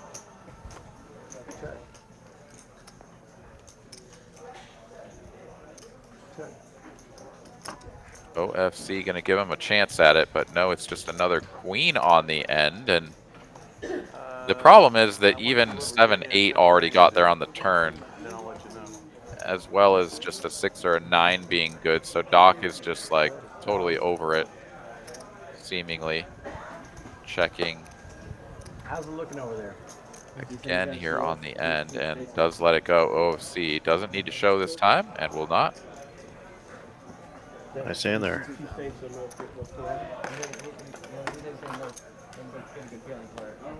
What's your feeling?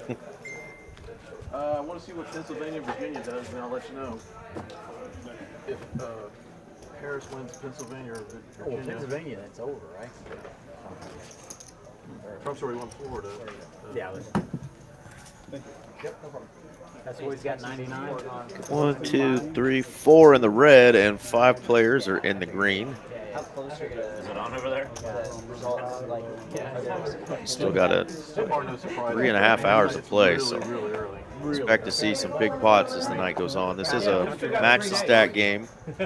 Everybody buying in between 2,000 and 5,000. I'm just saying, like it was last ring count. So you're gonna have to start the recount tonight, right? Race 125. I had to vote to cancel Phil's call.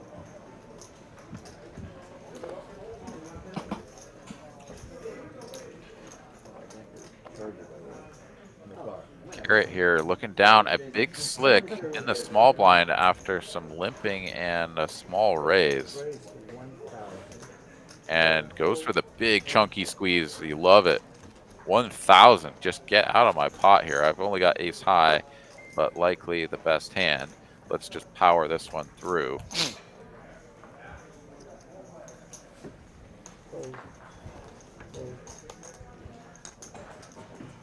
And it looks like it was actually OFC who had raised to 125. So yeah, it was. It's going to be a little bit I'm going to fold of a miscount on the amount of profit here for Garrett, but going to get it through nonetheless. And he will show ace king. Get rid of the nip button.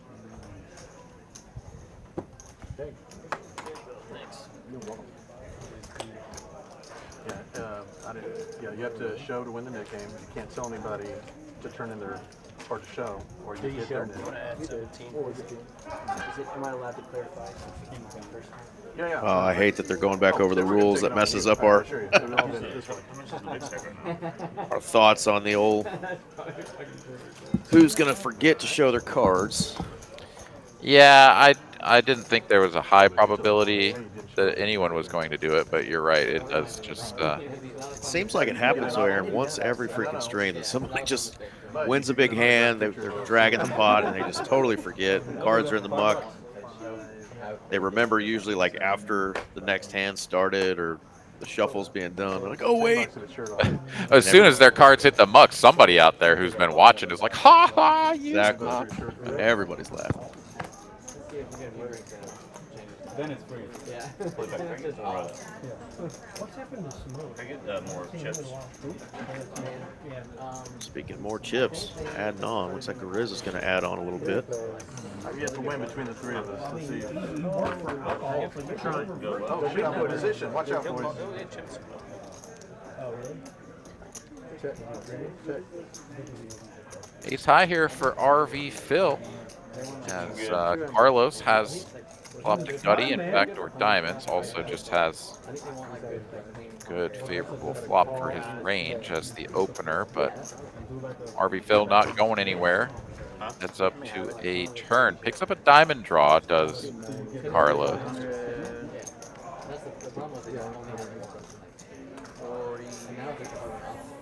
Phil gonna take this as an opportunity to lead. That's 300 out there. Well, for me, I just feel like. Do I need to count all the way? Probably should. It's kind of when you get home. Carlos makes the call, and it'll be very interesting to see what happens on the river if it's just like a full-blown nothing burger, like a 7 of clubs or something. But no, it's the 10 and the 10 of diamonds. Carlos makes the flush straight.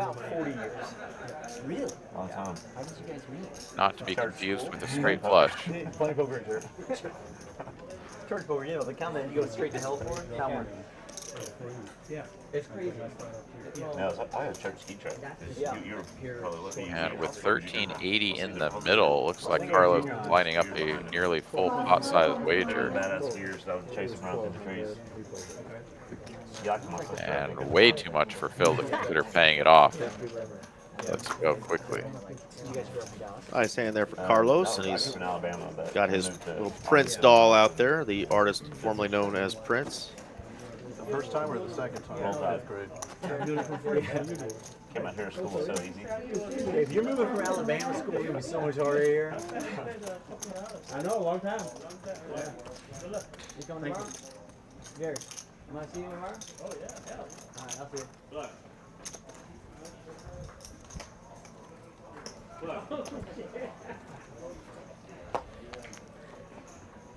Still plenty of nip buttons out there.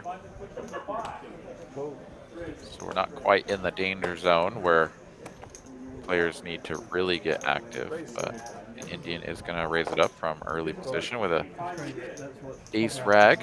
Carlos, no nip button remaining, and he's got ace king suited, going to quick this up.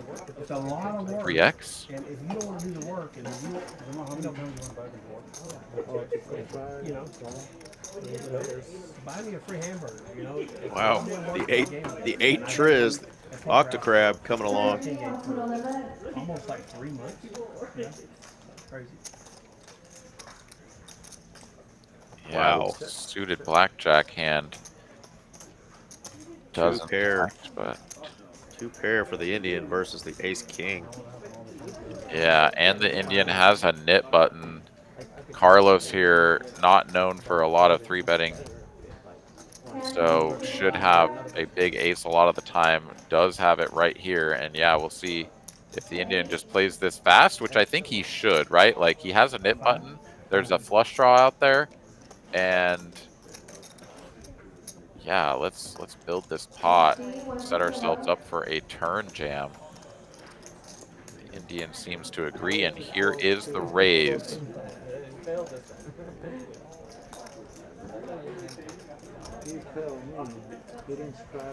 1275, and the Indian here happy to show how many chips he has remaining.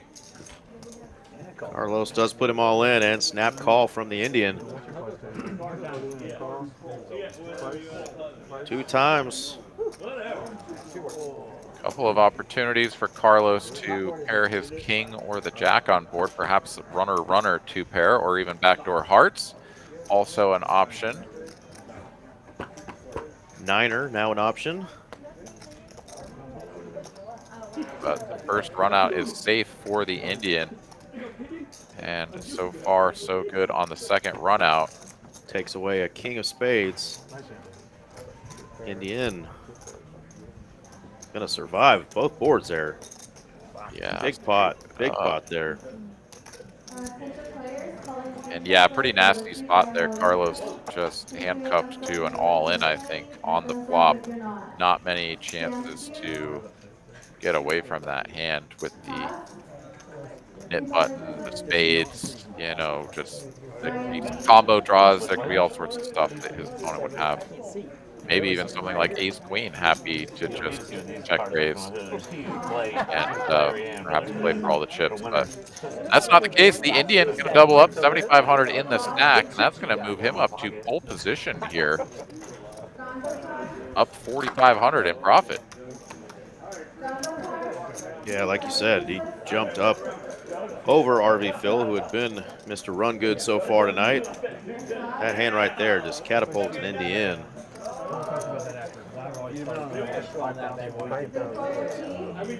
What a hand. Alright guys, that was my time. That's going to be Felipe's time. Great job, Felipe.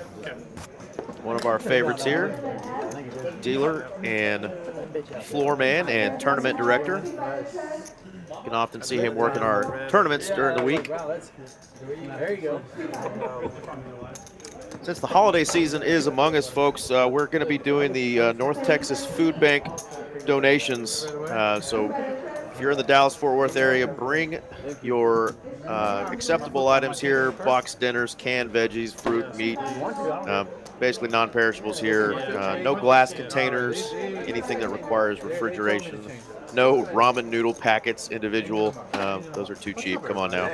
And if you do that, you get a little discount on your time when you're playing. You donate those 4 food items, you get 4 hours for $44 instead of the normal 13 an hour. You'll get it for 11 an hour. Or you can just donate out of the kindness of your heart. But that's what's going on right now at TCH Dallas. Not sure if they're doing that at all locations, but ask your local club, TCH club, if they are doing those donations. Alright, so PLO. We're going to do a PLO bomb pot. Eugene's going to get the pot right. Another reminder, starting November 1st, we started the Friday and Saturday weekends of winning. High hand promotions here. Take a screenshot of this or pause your deal here to get all the rules. A lot of stuff here, kind of a mouthful, so I'll let you guys read through that. But cool high hand promotions going on. And that's Fridays and Saturdays until Thanksgiving, a couple days before, November 23rd there. It's not bad. And this is Mean Gene, Mr. Eugene Playo. He is going to be our dealer for the next hour plus. Dealing out a PLO flip here. Everybody putting in $100. Satan over here is done. I think you come 3 8s. Let's see what we get here.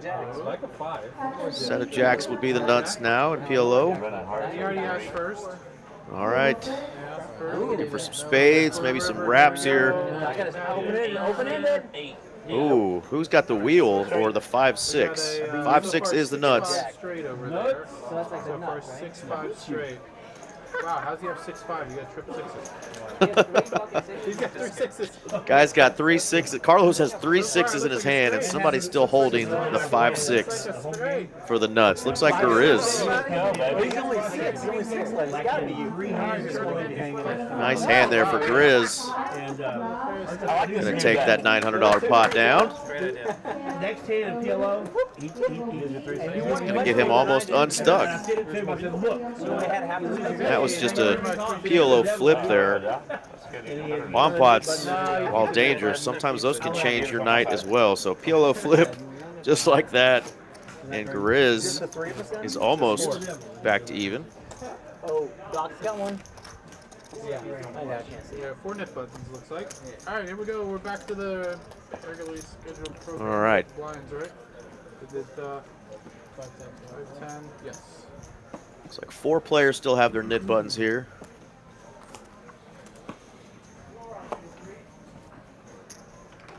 Let's go.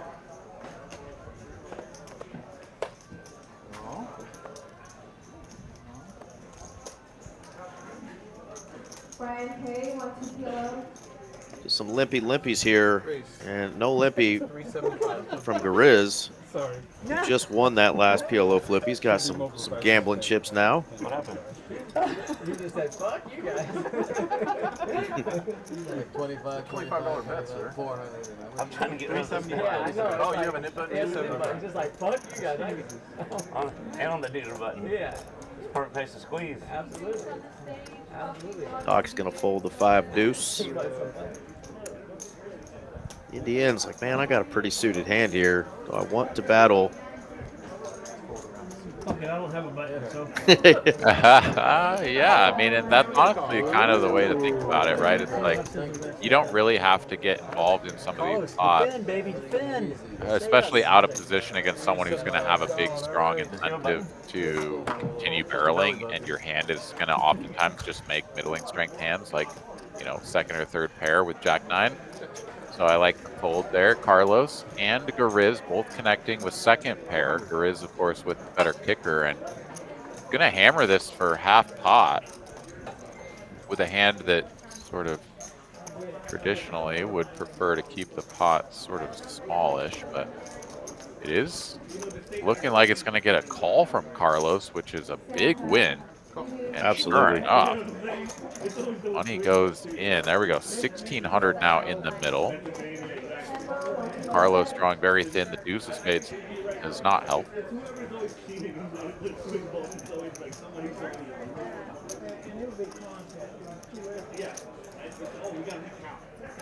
Carlos should be checking most turns here. Not sure if he already has or not. There you go. And Wow, Grizz. 1,500. Yeah. Full pot with second pair. I presume he's choosing this size to just apply maximum pressure to hope that Carlos will even fold a hand like King 10 or King 9. Maybe even something like King Jack would feel pressure, right? Absolutely. Having the ace queen there is just sort of like utilizing some blocker properties rather than betting to the strength of his actual holdings there, but powers it through. Yeah. You gotta keep it. Oh, yeah. Yeah, powers it through indeed. You know, your King Jacks plus are calling all day long there. So really a power play right there that we've seen Grizz do a couple times tonight. Gets that one.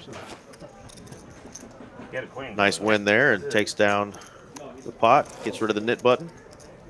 I love seeing how players adjust and adapt and just sort of strategize to the nit game. You know, it's not something that everybody plays all the time. Oftentimes it is just sort of relegated to these live stream games. And so, yeah, it's always so curious to me how some people will approach it. Grizz there showing us how it's done with just pure aggression. And that gets them very close to unstuck, chipping up to nearly 10,000. I'm just getting the last 3.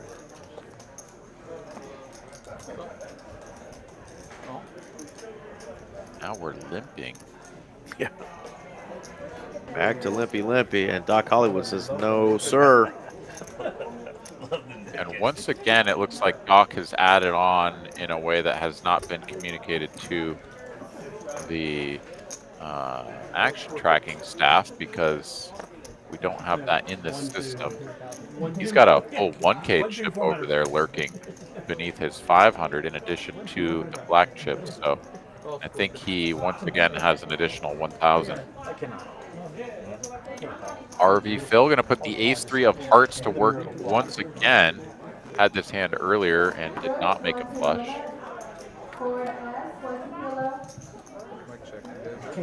Another shot at it though this time. Something for everybody here. 1,000. Wow, and Doc taking a page out of Gariz's book is going to bomb it for 2/3 pot here. RV Phil now with a nut flush draw, Aaron, and $2,000 just put in the pot.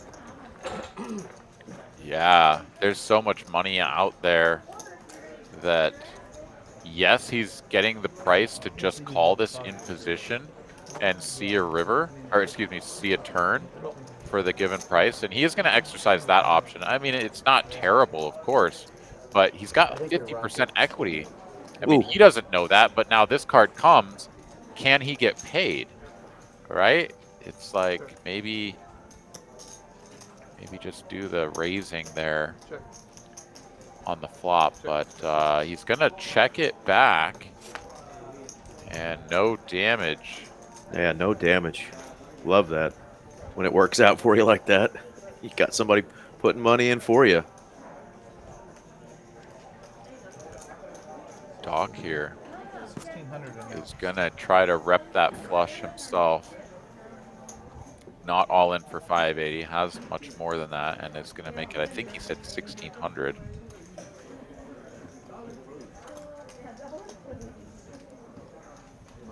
And indeed, that is the wager. Still actually has some chips left behind, maybe even another 1,000 back there, so might have added on 2K while we weren't looking.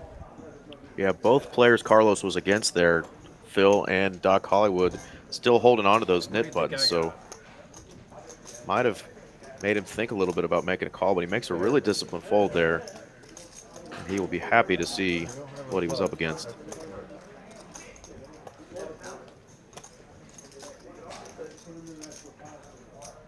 RV Phil made a very tight just call with ace, or check back with ace king earlier. He's going to make a tight just call this time with the nut flush. I didn't like the 8. Nice hand, nice. It was Doc Hollywood that raised it up pretty good size there pre-flop with the queen 9, so you know maybe he was a little worried about queens full. Kings and queens are in the... Yeah, queens are out there. I had queens like 3 times. You don't. Well, there you go. It was not a full house he was up against. Not that he would have gotten the rest of the chips from his opponent, because the queen was betting as a bluff. But RV Phil now back in the top spot here, up 6,800 on the night, and we are only on hand number 48. I'm not even worried about that.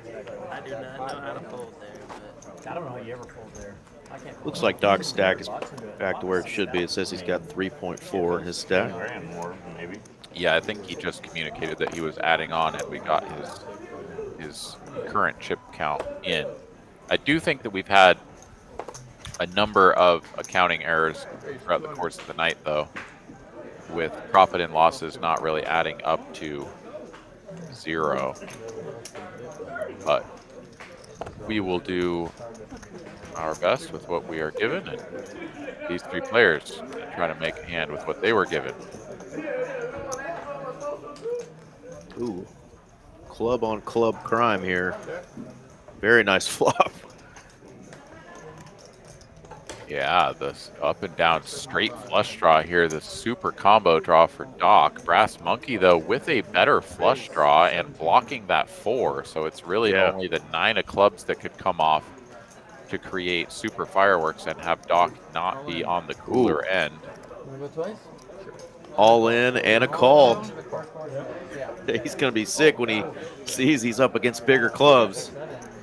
Yeah, I mean, the good thing, of course, is that it is virtually a coin flip because Doc pairs are live in addition to the straight outs. So, yes, his clubs are covered, but he really just needs to improve in any other way that isn't a flush and he's probably going to win the hand. So we get rid of 2 net buttons going at each other. Yeah. 6, 7, To be honest, I don't know how you get away from that. And the boat just showed its ends up with a massive. And if they run it twice here, statistically, we're going to have a chop pot a lot of the time. But Twice? You're going twice or once? He said twice. Twice? Whatever. 3 times it is. UK 111. Well, pair's still alive. That's me, right? Wow, the queen high. Gonna take down the top one. Oh God, that is like best case scenario there for Oh. Brass Monkey, winning the first one with just queen high. Doesn't even have to burn any of his pairs. Oh, and queen high again. Queen high. Yeah. Oh my God, the 2-piece on the bottom with the queen high. I mean, I'd like to see on the stream what that A is. 5 would have been nice there on the bottom, so at least he gets something back. Yeah, That that's was a hell of a that's jam, though, wild. with the queen. That is wild. So Doc gonna go down to the felt right after rebuying for an additional couple thousand, and now he's getting into the wad of bills. Yeah, and lost the knit button game there. I did hear Brass Monkey say I really want to watch the stream and look back at it so I can see what our percentages are there. And like we said, that was, virtually a coin flip.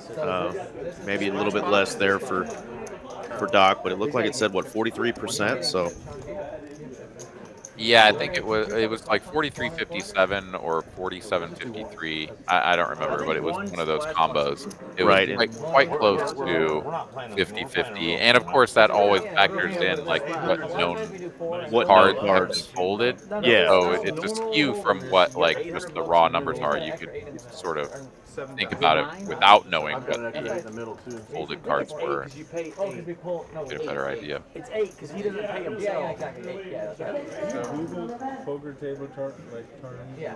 So 800 splash pot. We still have blinds. And then we still have blinds. You sure you don't wait till the Where's button the- gets over here? I'm thinking we're good. All right. That's why he's calling right now. Right now we're really 800. I actually like Yeah. Garrett's spot. I think having last action beef up with a whole shit ton of dead money in the middle is actually very advantageous. Now you kind of need to wake up with a hand, but also if you see like single raise and just people calling, like you can squeeze really wide. Like it gives you so many opportunities to attack that dead money. I like his spot. Of course, having the button is not terrible either, but all things considered. So 50-50-50, that means somebody gets 2,000, right? Yeah, here comes the limp train. This is like the perfect thing to attack if you're in the straddle. I'm just ready for somebody to jam it up. Yeah, John Why don't you do it? is like, wait a minute, is this my opportunity to squeeze these guys out of here? And I think it is. Suited wheel ace. Carry the 7. Oh no, he thinks differently. He's about to do it and decides to just call. I hope that decision does not come back to bite him. Okay, OFC looking down at a real hand. 200. The tickle to 200 from the Indian with 4 deuce. love it. Like, there's not enough money in the pot. Let's blow this pot up more by trying to get everyone to just like call for 200. Yeah, there's already a big chunk of money in the pot. Oh no, he gets OFC to just call. That's like a huge squeeze spot. Oh my god, if this is gonna work, we're literally gonna have everyone call for 200, and this pot is gonna be absolutely massive, like 9 ways.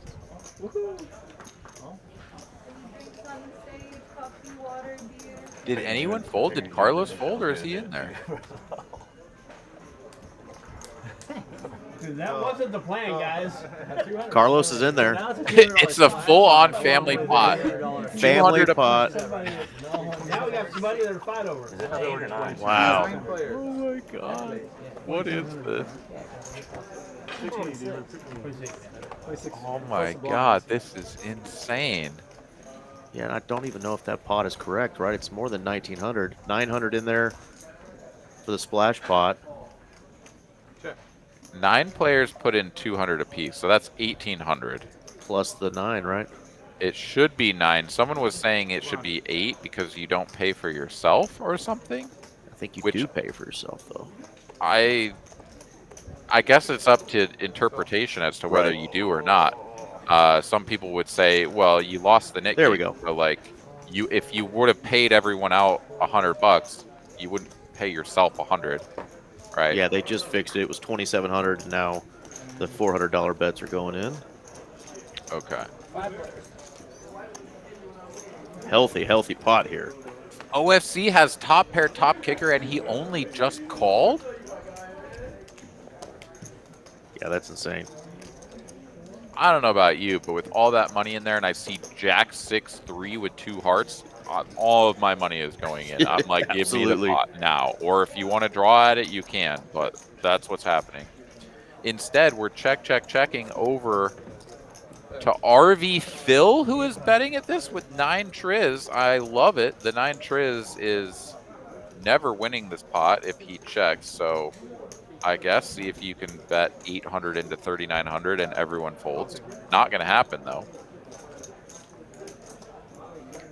The Indian even has like a terrible gut shot where the heart is just like dead. He's in there. I mean, he's in there. Incredible. Does OFC pull the trigger now? Like, if anybody has a 6, aren't they betting or raising way bigger than this? I can't imagine anyone betting 800 with a 6 unless they have Jack 6 and they're like, okay, I actually want people to call. See, But he's gonna take his time, but I just hope he doesn't talk himself into folding here. Such a strong hand. Honestly, anything other than jam. I mean, we can see the cards. Oh my God, no! I'm sorry, this is just absolutely amazing. An ace on the river for John. He's looking for a flush, and he makes top pair, no kicker. I guess he gets to play the jack on board, which is not terrible. We're literally showing down a $6,300 pot, and one ace is going to win. OFC folded top 2, and he is like, what the fuck just happened? And he's going to walk away. He's going to walk away from the table because he is just disgusted. Oh, my gosh. Well, John H. has got to feel good after the way his night started. John got unstuck on that hand. Yes, he did. He was in for 9 going into that hand. And homie is in the green. Let's go, John. Look at John, 1.7 in profit now. Came from the gutter, started from the bottom, now he's here. And OFC is like devastated. His soul has been removed from his body. And yeah, there's something about these crazy splash pod or whatever you want to call that, just like insane hands, where it seems like somebody has to have something, but they actually just don't. Oh my God, it's crazy. Well, I had worse than that. So. Yes, you did have worse than that, Mr. David, a.k.a. the Indian. You had 4 high. No, pre-flop. Probably. Not low. No, you win. Wait, should have jammed pre-flop. What a hand. That was absolutely ridiculous. John here, fresh off of stacking a whole bunch of chips that he hasn't had all night, is now going to look down at the ace-jack suited. Yeah. And he does just make the call. I think this is correct. RV Phil opening under the gun to 2 1/4 on the $50 straddle. Like, that looked kind of dangerous to 3-bet. And instead of putting himself into danger, he's just going to see a board. The Indian is in here as well, so we didn't get that caught in the action tracking. 4 deuce is what he has. He's a Jackie Robinson fan. He's playing the 4 deuce once again. Oh, back-to-back 4 deuces. Okay. Yeah. And he's flopped a pair. And Grizz, who cold calls out of the straddle, is going to now lead. That's really, really strong. Here comes the 4 deuce. I mean, why not? believe it's 4 of hearts, deuce of diamonds. It's not even suited. No, it's not suited. 100% not suited. The graphics just went away, but it is an offsuit 4 deuce in position. Only way to win is to do that right there. Bet that sucker. There it is. 4 hearts, deuce of diamonds.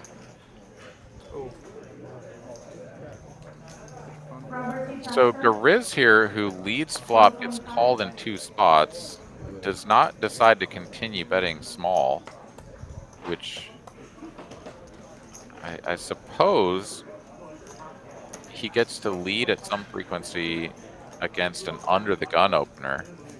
Given the dustiness of this board, that is going to be more his range. But yeah, it goes for the check call here. And RV Phil now in kind of the weird OFC spot of like, he's already got all these people putting money in front of him. Is his hand ever good? But I mean, someone had to just like float this flop with a king to have a better hand, right? So yeah, he'll take the call. Good call here from RV Phil. And we'll see if the river changes things. Oh, great card for Phil.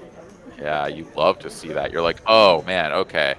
It's not the king of clubs, which is both good and bad for you, right? Like, it's still possible that someone has the king of clubs with like, you know, king 10 or something of that nature, but yeah, gets to just show down the jacks and win $2,900. Let's go. There you go. Phil's now over the $13,000 mark. That'll be our current big stack at the table. Yeah, small.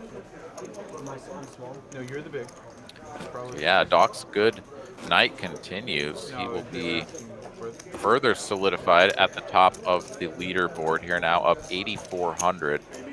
Brass Monkey still up a tidy 5,400, and then a sharp drop off after that. The Indian and John around 1,500. OFC is back in his seat. His soul has returned to his body, $300 in profit, but a huge missed opportunity there. The ace jack gonna be weighing on him perhaps for the remainder of the night. And I mean, it's just a tough spot, right? You're multi-way. Literally everyone saw the flop, and like there was betting and calling. You know, it's like somebody's got something. Yeah. Yeah, some big hands there, back to back. For John H over there, and then Phil. They both have some pretty big stacks now. Sure do. And ready to put those stacks to work. Look at this. RV Phil maybe has some attachment to the dirty diaper here. Perhaps won't after this hand as he flops nut low, as you often do with redos. There's got to be so many arbitrage opportunities because they just opened up. There's the ace from space. And Phil's going to bet it. Yeah. Oh, 320. I don't know that 420 was going to get the job done either, Yeah. but did miss it by 100. The issue was like, not all of them are like super reputable, right? You get fucked on one. Counterparty risk. Yeah. Are we ready to play another round of the strap or the knit game? But there was like. How's fantasy football going for you these days, my man? Had a good week, man. I'm hanging in there. I'm supposed to free money. The season were to end right now and be in the playoffs, but I had a player get ejected for punching somebody in the helmet, and I still won. So that was in the first quarter. That was Mr. Puka Nakua. I had a player no longer in the game after the first quarter as well. I had Mr. Chris Olave out with a savage concussion. Yep. And still managed to very, very much squeak out a victory. I had to play the Chiefs defense to try to win. Yeah. And luckily they got me 4 points, which was just enough to seal the deal. Just enough. Yeah. Yeah, you weren't loving those last couple drives there from the Buccaneers, right? Freaking overtime? Are you kidding Yeah. me? It was in the bag if they just like end the game and, you know, like go for 2. You get the touchdown, go for 2. You either get it or don't, and it doesn't matter. I win. No, they kick the extra point and go to overtime, and now Oh yeah. Like there was, I still think that the most points that I could have lost was 3, and I only needed 1 point. I was literally losing by fractions of a point going into the last night. Like, just don't put me in negative territory, damn it. Yeah, a 0 or negative I would have like pulled my hair out. I'd be a bald man right now, but thankfully that did not occur. So I'm also in a decent spot. I'm 4 and 5. Wow. 5 and 4 in one league and 6 and 3 in the other. So good thing. We'll cut this as the new knit game has started. Rays and a bunch of calls. Brass Monkey just rips it with Ace King. Wants to take it down right away, and the 7s for Garrett go in the muck. Yeah. Yeah. That is a very large stack to rip all in. I mean, Yeah, for yes, sure. Ace King is very good. It removes a lot as far as like getting coolered by aces or kings, but it's a lot of money to rip in. Yeah, and all that limping should signify that nobody's doing that, but you know, we know Carlos will limp in with some queens and kings, you know, and jacks. So you got to be careful there. But Brian says, I want all that dead money, and I want to get rid of this damn knit button. And Ace King is the hand he went with. Don't blame him, but definitely risky. Yeah, mission accomplished. All right. Well, I have been doing nothing but losing my TCH Lab loyalty points. I'm going to up the ante. You know, it's like double or nothing or something. Let's see if I can get a win. Well, I've got 10 points left, so I guess I got to do it too. You got to. Oh, my chat feed is Oh yeah, 125. Sorry. running behind. Oh, I lost again. Dang it. I've burned a lot of points. I'm down under 10K. 310 to Yuma. 310 to Yuma, he said. That's a nice size bet and a good movie. If you haven't seen 310 to Yuma, I recommend it. Mr. Russell Crowe did a hell of a job.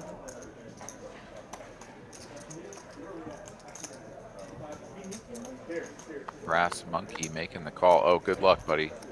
Your last. Risking it all, Betty. Oh, running bad. And we are left with a solid 1. And in all aspects of life, solid 1 doesn't get the job done.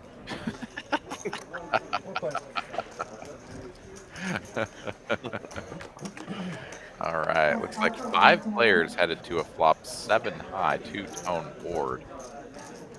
Pretty good one here if you're Brass Monkey, but RV Phil with the 2 overs and the flush draw. Open ender for the Indian too. He ain't going nowhere. Oh, right, you are. It is kind of the bad open ender as the 6 comes in, and right, you just sort of working with the. I mean, I guess no, it's not the worst. He still gets to use both of his whole cards. Sometimes you have that situation where when you hit a certain part of your hand, you end up just playing 1 card, and it's not really that strong. As it stands, though, it is going to be a bet of 700 and a call. The 9s are even just out of there. Just gone. And we are folding some big hands here tonight. Check, check now. Both players just trying to hit their draw, and it is the queen of spades, so the pocket 9s were no good by the river. RV Phil even checks it when he makes his hand. What on earth? I guess he's like, all right, the Indian probably missed his hand, or maybe hit a flush. I'll check raise him or something, but my goodness. RV Phil running good, but also taking some curious lines here tonight in a couple of spots. There we go. The top of the field is really gaining some steam here. We got Phil almost up 10K for the night. Brass Monkey up 6.4K. And Yeah, we're just 2 hours in, Aaron. Jeez. Yeah, we're talking 5K an hour or like $200 a hand that you're profiting. That feels pretty good.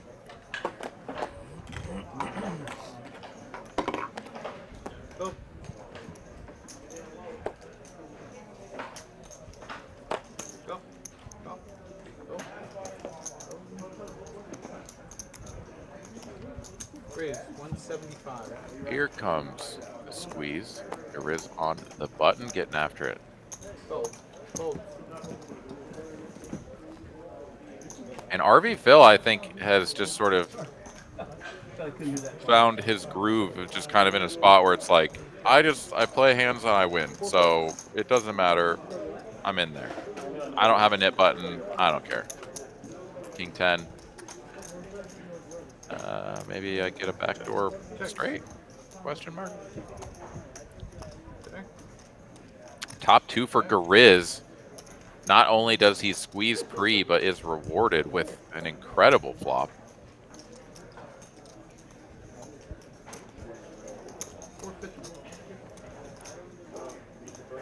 And has this a little bit too locked up, I think. The big size maybe just a little too much. You'd love to have someone with a pocket pair stick around. The 3s head for the exit. And Gariz, oh, okay, he is going to show it. I thought maybe he was going to muck it for a second.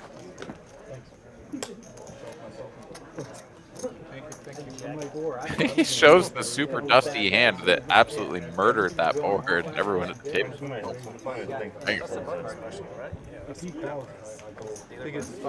Can't make you remember that hand. What the heck it was. That's one of those sneaky hands. Good catch there by Garrett. It's like, I think you've got some box cards. 4 5s to 7. I was like, sure, I called like 3 times to 7 before just to leave it. Lost all of them. Did you get my button? Because it's gone. Yeah. Is that it? You tossed it. No, that's his. You threw it in. There we go. 1, 2, 3, 4. Saw that shitty ass hand turn over and win. I was like, get it out. That's when you really do need to There's give her 5 of them left. All right, there we go. John H. over there still has his. Win with Jack 6, you should actually give it to another player. And you can pick the player you want. That would be fun. Like, yeah. Like, Pick out a just no random Broadways, hand. Yeah, no Broadways in your hand. You get some kind of Raise it up 175. So they call Pennsylvania? No, The reason I was gonna re-raise this because I'm like I figured if mid-game. anybody's gonna do it for the fold, I was like, So I oh, was Steve's like, gonna do I was it. like mid-game. This guy raises on Yeah, the by a board. lot, like Now he's setting 60 a 30 on this 60 something, dry 30 board. something. Like nothing made sense. There's a lot more Yeah. villains coming up. I'm like, you know what? It's fine. I think so. Glad I didn't. Well, there's a lot more early vote too. Do you know why? Yeah, that one wouldn't take much thought to call. Don't early vote. Didn't he also say don't, Oh, well, he definitely said don't do mail. Alright, Did he also player. say He said do not early don't vote. early vote? Yeah, so that's why the Republican early votes are much higher this time. The 9 Triz showing up on the board. And RV Phil smashing this board. Queen 9. I hear he's listening a lot more this time because he's That you haven't seen the last 3 days. Be a dangerous spot here if you're Brass Monkey. Although we've seen a lot of multi-way pots here. Ooh. How do you feel about coming in for a raise here with a paired board instead of just maybe making a call and seeing if RV Phil continues, Aaron? I saw it, yeah. Yeah, it's a little bit suspect, of course. We can see the cards. We're super deep, right? So the problem with playing really, really deep and building really, really big pots with hands like for fuck's sake. For F's sake, indeed. Brass Monkey with a giggle. When you just know you're going to drill it on the turn. No, but I was going to say, and I think if, despite what it just occurred here, building really big pots with just one pair, especially on boards that have not only like front door hands that are just like putting you in the basement, but also like super dynamic boards where like a spade can peel off and not only kill your action if you had the best hand, but also give your opponent a better hand. You tend to just not want to play big pots out of position. Of course, we don't go that route here. And not only... Oh, the check. Oh, no. Oh, no. Oh, my God. And against a player that's shown proclivity to check strong holdings. How do you not bet the jack? Oh, my God. How do you not bet your full house and ace hits? I mean, you got to get value out of that hand.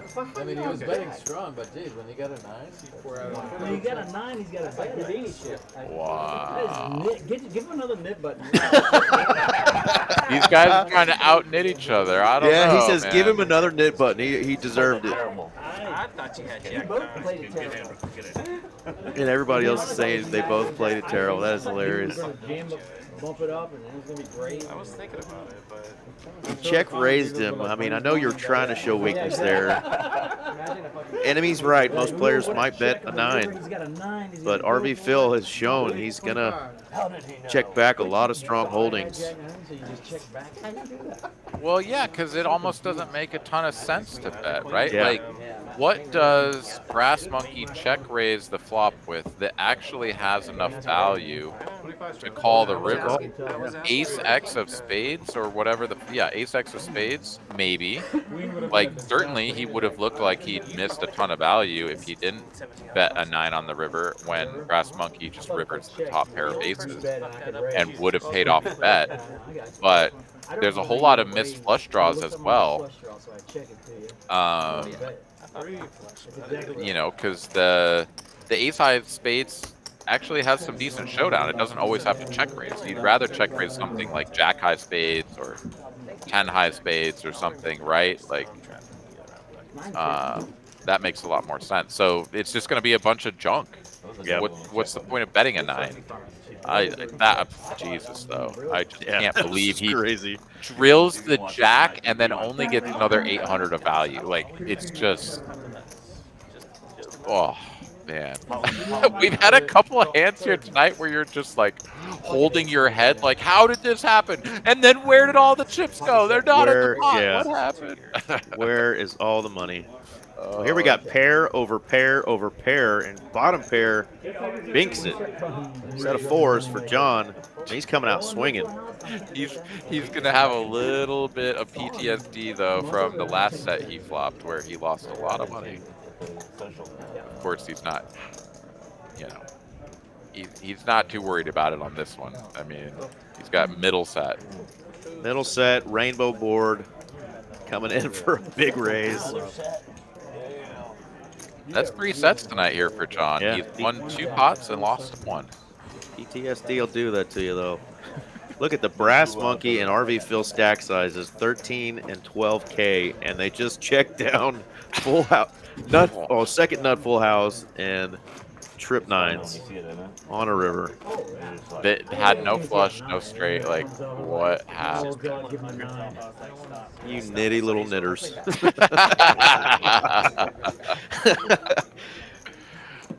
It's funny because they know it too, and they're like, God, we both, you know, missed out on either tons of value or, you know, getting stacked there in RV Phil's case. Wow. Yeah, I mean, I do think that at some point, if you're RV Phil, you start to try to reevaluate your life before you get stacked, you know, in that hand, because they're that deep. But certainly he could have lost like thousands of dollars more. Oh, for sure. Or, like, without even thinking about it. Would have been like happy, like, oh yeah, you missed your flush, or you rivered the ace with your busted flush draw, and you're trying to go for value against my like pocket, you know, whatever I have, pocket queens or something. Yeah, let's get you wrecked, bro. He would have happily called the bet, right? Absolutely. Check, check. All spades. The 4 of spades is the only spade. Pair and a flush draw for the Indian. Rebel Poker says, #rigged. Yeah, dude, everyone's losing tonight. Has anybody won trying to gamble with these Streamlabs points? I've lost every time I've played. I've seen you lose every time you've played. Absolutely. It's almost like Jedi a real... Yeah, it's almost like a real casino. One earlier. You're right. The house always wins. Yeah, Jedi won earlier. LV Coleman did as well, but Rebel Poker did win earlier. Okay, all right. We're just salty. We lost. Wow, interesting line here. The 2 pair, which is no good. Grizz going to take this down. He's like, well, I got a 2 pair as well. 10s and 8s. Yeah. 3 pairs for the Indian. Yeah. 3 pairs sucks. It absolutely sucks. Thank you. There we go. A couple more players are starting to get down there at I'm still rooting for. further and further at the bottom. As Doc is now down 7K. Carlos down 5K. Garrett now down. Kind of a quiet 2K. Hasn't got too involved in some of these bigger pots, but he's going to try to get himself unstuck in the next 2.5 hours as well. I was told, if these last few hands haven't been crazy enough, that hand number 60, which is coming up, 2 more hands, is just nuts, according to our production team. So hold your britches. Speaking of, Sure, it's not hand number 58. it may be hand number 58, but we got aces and jacks here. Just talking about Doc trying to get himself unstuck, and he's just running into it here.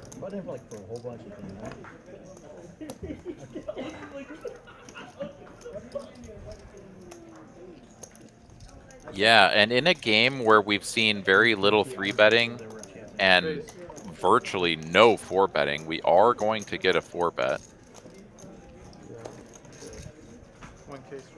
And Doc is like, this is awesome. Because everybody knows it too, right? Like, it's not like everybody is just like, I'm not going to 4-bet, but like these guys are doing it. It's like nobody's 4-betting, and everybody knows that nobody's 4-betting. So then you see one and you're like, uh-oh, that's got to be big. And it is. It just is. But when you have jacks, right, you're like, I can't just fold. You might have ace-king. Might have ace-king. All right, so let's set mine. We're in position. Let's see if we get a good flop. Not a good flop. Looks like a good flop, not a good flop. Not a good flop when you're up against the aces. A little over 2,000 in the middle. Wow. Brass Monkey does not get paid. That is the most snap fold of all snap folds I have seen on an snappiest board. Snap, crackle, pop. He just said, F this. Wow. He's got an overpair. I'm not losing my whole stack with jacks. Wow. Doc Hollywood, you beast. Spidey senses. Exactly where he was. Spidey senses were on. Oh my goodness. There's two things that can be said about that hand, I'd say. The first is that Doc knew exactly where he was. He called to try to flop a set, a cooler overpair. When he didn't get it, he was just done. Great. Fantastic read by Doc. Well played. The other side of that is that if you're Brass Monkey and people know that your 4-bets are always like aces and kings and stuff, and they're able to just fold jacks on 8-high boards, start 4-betting your suited wheel aces, start mixing in a few other things, maybe some like ace-10 off, like, let's go, right? Print money, dude. These guys are just going to snap fold you. With overpairs. With overpair, I mean, yeah, I see that as an opportunity. Absolutely.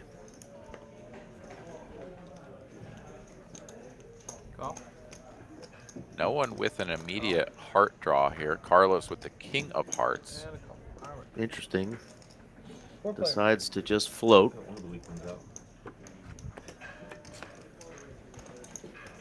And is rewarded with the heart on the turn here. Doc improving to top trips, but that is a little bit of a scary card. And in fact, RV, I actually really like this. He's got a dusty gut shot, but has a heart in hand. This is the perfect hand to lead bluff with. 420, love the size. Doc makes the call. Carlos just gonna call. Maybe had some ideas of like check back raising, but now this is feeling like, okay, let's just see a river. And here we go, 3 players to a 4 of spades. So the ace-9 for Doc is kind of stay best. That 9 kicker not particularly. We're taking our 4 to showdown. Yes, we are. Alright, trip bases. Yeah, another spot. I don't know. Doc has been kind of running bad here as of late, and maybe would have just been like, get out of here, bro. I call. Whatever it is, I call, right? Got a nip button, I call. He's happy to get rid of the knit button. He's got a touch of luck massage coming in hot. Yeah, but if you're RV Phil and you got this 7-4, I don't know. Yeah, it feels like a great spot to bluff. Yeah, 3/4 pot, right? Like, yeah, you'd have to go big there, but I think that was an opportunity at least worth trying for sure. Because like I said, there's not a lot of showdown value in a pair of fours there. yeah, and it's the perfect spot to do it because you've got to imagine that if someone has an ace, they're not going to have a full house. Like, this board looks pretty bad, right? It's like 2 aces and then a bunch of garbage. So like they probably just have trip aces, and even if they have ace queen or whatever, like, you know, it was like single raise pot or whatever, right? Like, even if they have just like ace queen or ace jack, they're going to be miserable when you bet pot. Because it seems like you're just getting taken to value town by a flush. And, you know, maybe even convince yourself, like, oh, you know, it's this guy. He just always has it. I fold. And RV just gets to, like, show 7 high and be like, no, give me the money. All right, hand number 60. This is the one we were told about. Yeah, we were told this hand is wacky. Queens for Garrett. He's going to raise it up after seeing a bunch of dead money go in there. Raises it up to 1,000. We can only see one of Gariz's holdings. There's another Jack and Doc's hand, so maybe Gariz has some sort of a suited ace Jack. Could have pocket jacks. To put 1,000 in there, it seems like it's got to be jacks if the jack is even real.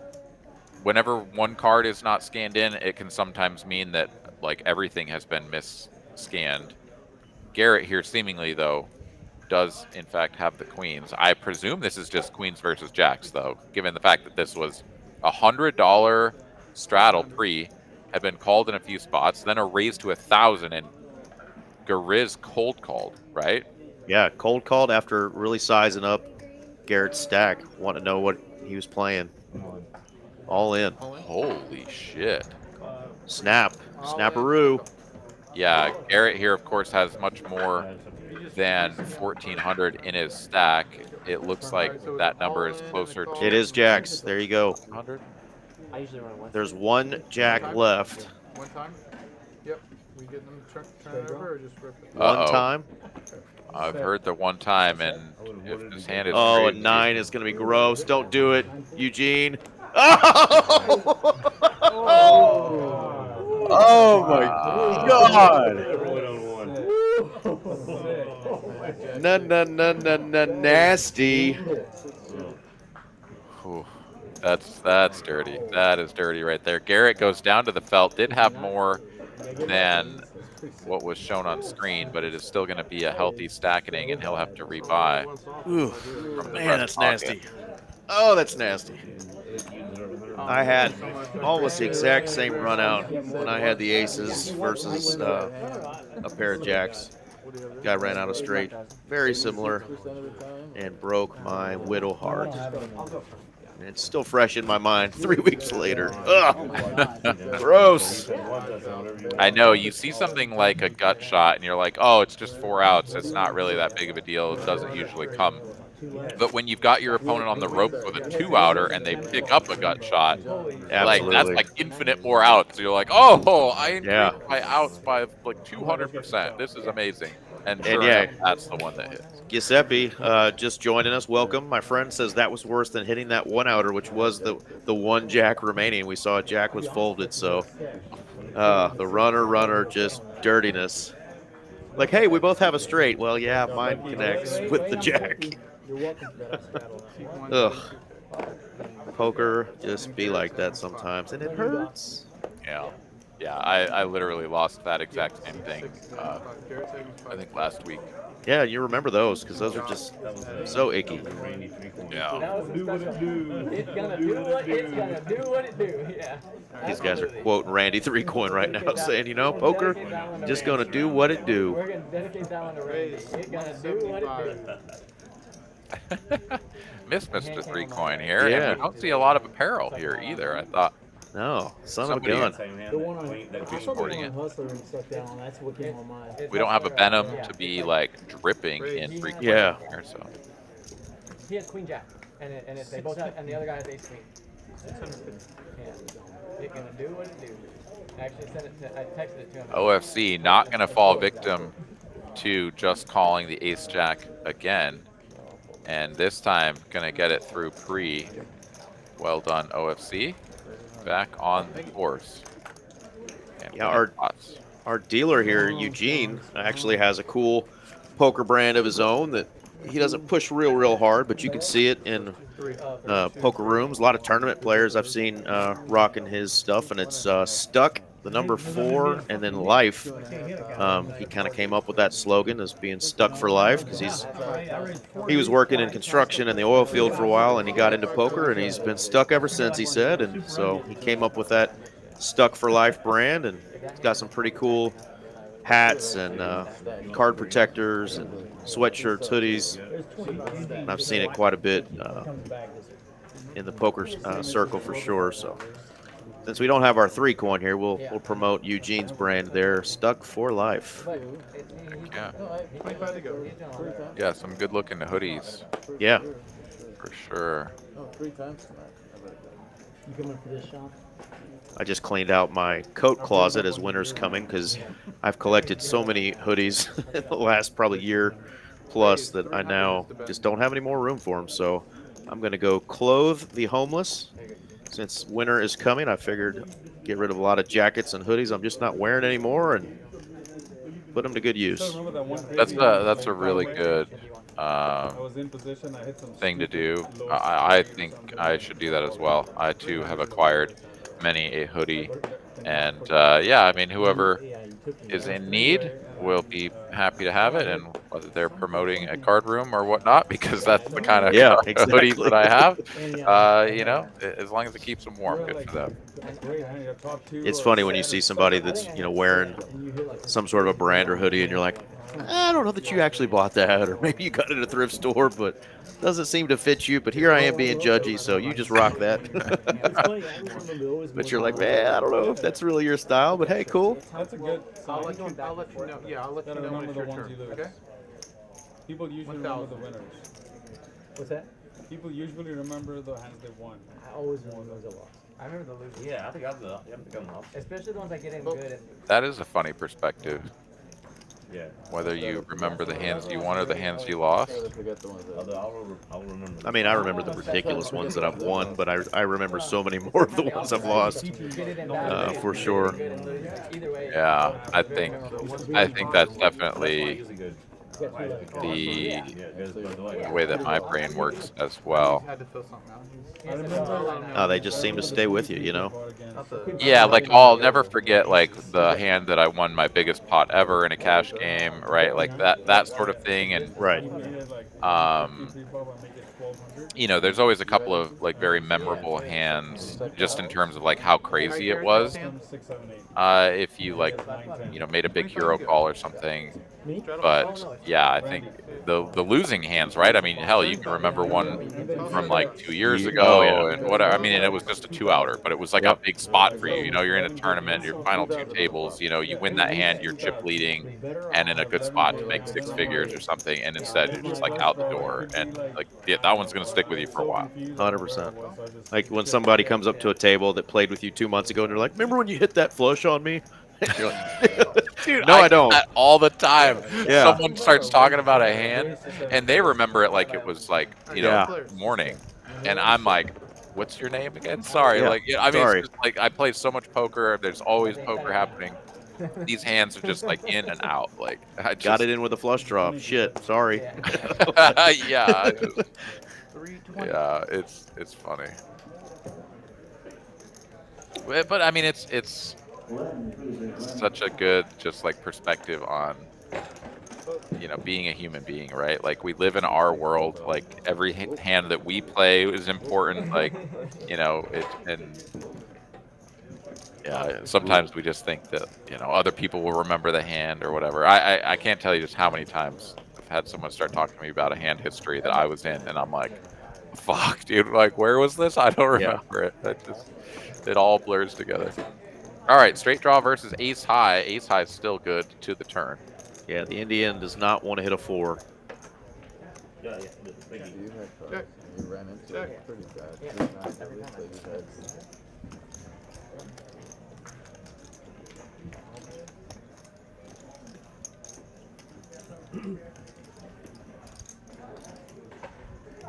I know.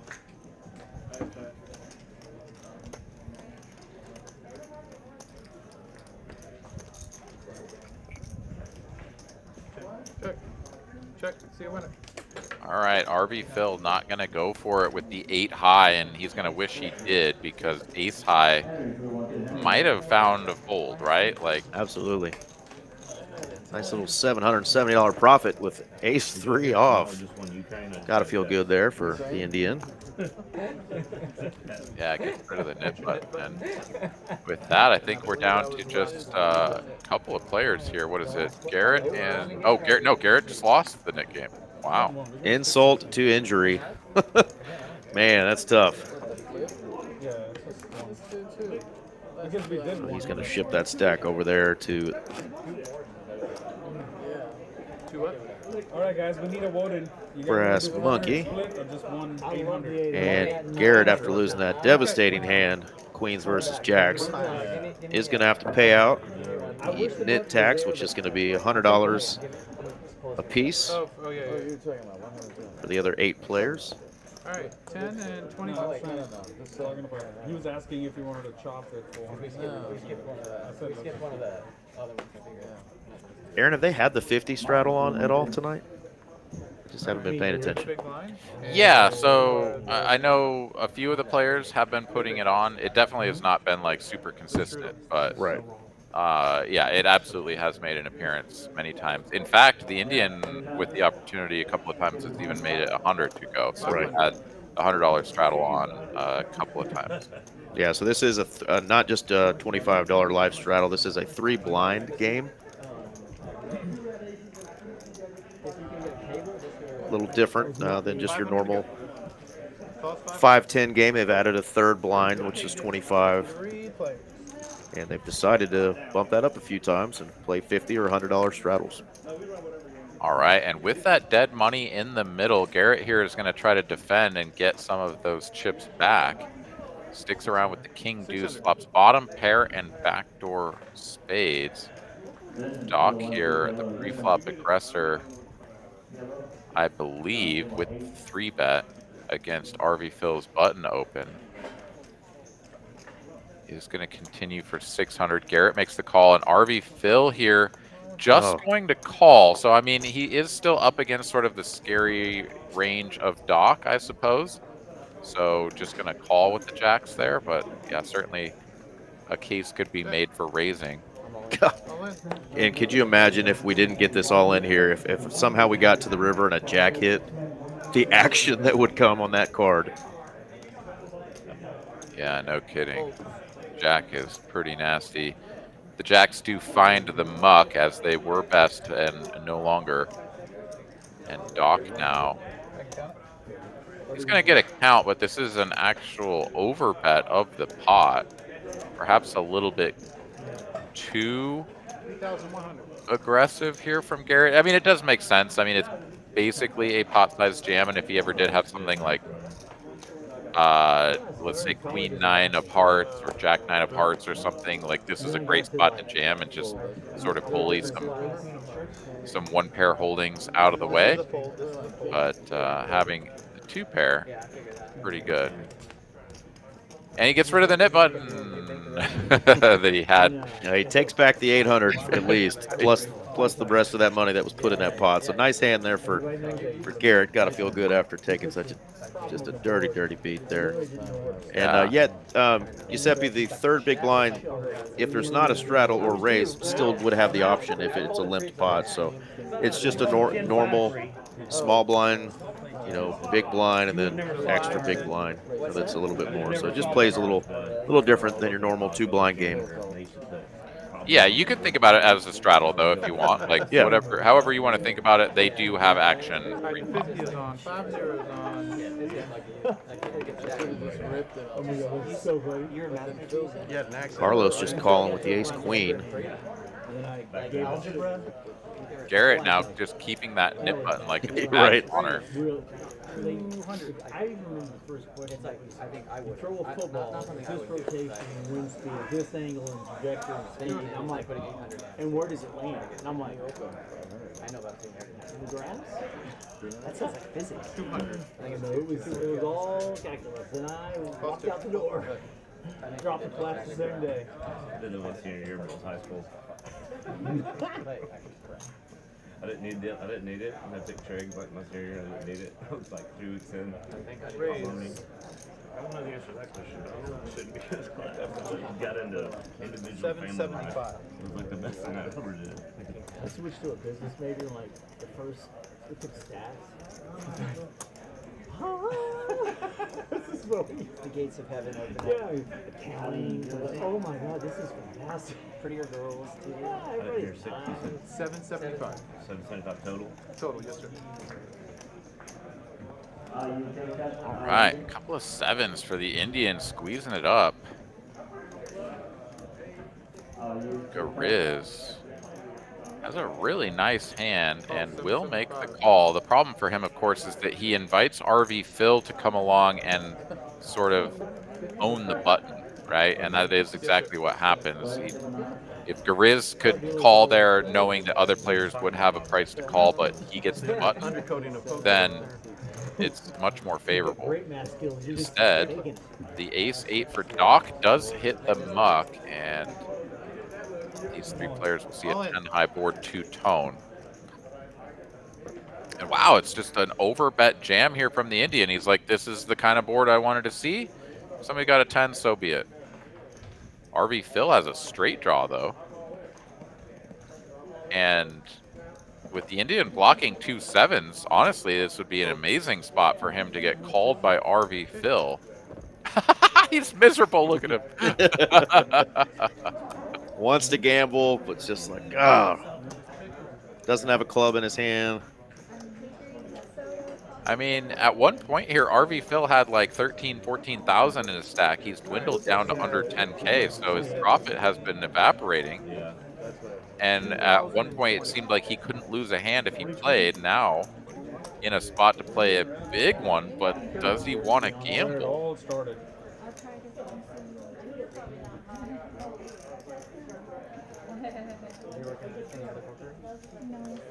Of course, if he's even just up against Ace King, he's a dog. He's not a big dog, but he is. Ooh, he came to And gamble. He's gonna make the call. RV Phil, given the outs that remain, is a 27% favorite with all the money in the middle here. The Indian apparently was all in for only 2,000, not 3,000, so it's not an overbet and a call, so makes a lot more sense for RV It to does. make the call. Backdoor diamonds are there too. Let's see what comes. Oh, First pitch. Wow. It's unfucking believable. So First the Indian pitch. just totally dead immediately. Needs another deuce or a 7. Be fair and chop it with him. Oh my god! You gotta be shitting me. Pair the board. There we go. Oh my. There we go. God. Saved by the paired board. I had 8,000 when he sat down. Woo! I apologize to anyone whose eardrums I just blew out, but Same. that was such an incredible 7 on the second turn. Like, what? That is just crazy. And I mean, both players are still going to win a little bit of profit there, but that could have been a much, much better Highlight reel. river there for RV Phil, who would have been right back where he was. Wow. And dude, the Indian getting bailed out there. Oh, yeah. Is very, very fortunate to only be stuck 665 here. Could have been down to the felt and down, I guess it probably would have been like 4,000. That is craziness. Well, Eugene's getting this pot right. I'm going to throw up a couple videos that we have real quick of some promotions. So the salute to service that's coming down to TCH Social in Austin. Here you go. Brought to you by TCH Social Austin. 3 unique tournaments on 3 consecutive days. Saturday the 9th, red, white, and win. $30,000 guaranteed $250 buy-in. Sunday the 10th, American Deep Stack $20,000 guaranteed $250 buy-in. And Monday the 11th, Tribute to Troops $10,000 guaranteed $150 buy-in. Full details at texascardhouse.com.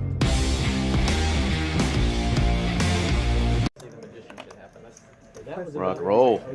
Rock and roll indeed. Those are some great value tournaments right there. Absolutely. And again, a cool salute to service, all those service members out there. Just, you know. Just had a heart attack. A little bit. I was just gonna. You almost killed me. You just had a heart attack, Phil, for God's sakes. Yeah, that was a pretty good couple of turns. Absolutely. Of your RV fill with 6 high. Oh my goodness. Backdoor dime. Yeah, backdoor. Yeah, you sort of think that maybe one of the boards does sort of put a diamond on the turn or like a pair of 6s or something to where he's got like a little bit of help, but my goodness, just drills it. 50? 50. That was incredible. It was crazy to do You go, deuce. And then a 7, too. And then 7 on the other one. That shit was like. 5 flips. All right, $50 straddle is on. We're limping around, and everybody gets to see a 9 high board.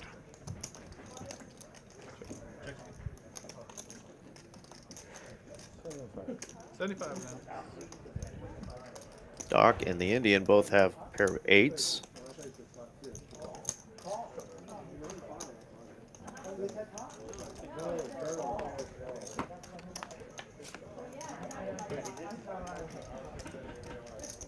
Check, check. Checks again. 200.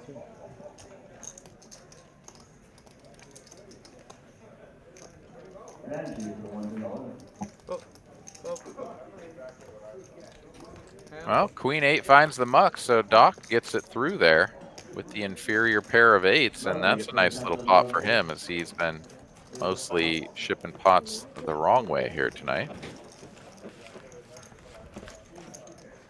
As we look at profit and loss, of course, Brass Monkey still holding on to the top spot. RV Phil dropping down a little bit, still in second place, and Doc Hollywood and Carlos stuck over a buy-in apiece. 50's on.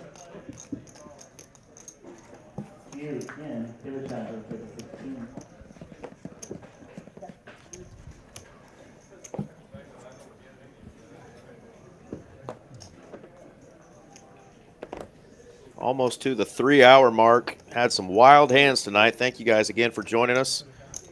Joining us in the chat, keeping it fun and interesting for Aaron and I. Plus 175. 134 watching, like I said, over all of our streams. If you haven't already, smash those like buttons, subscribe to the channel, help us continue to grow this. Of course, we stream, TCH does, at all of our locations: Dallas, Houston, Austin, and the Rio Grande Valley. Check, check, check. Check it out.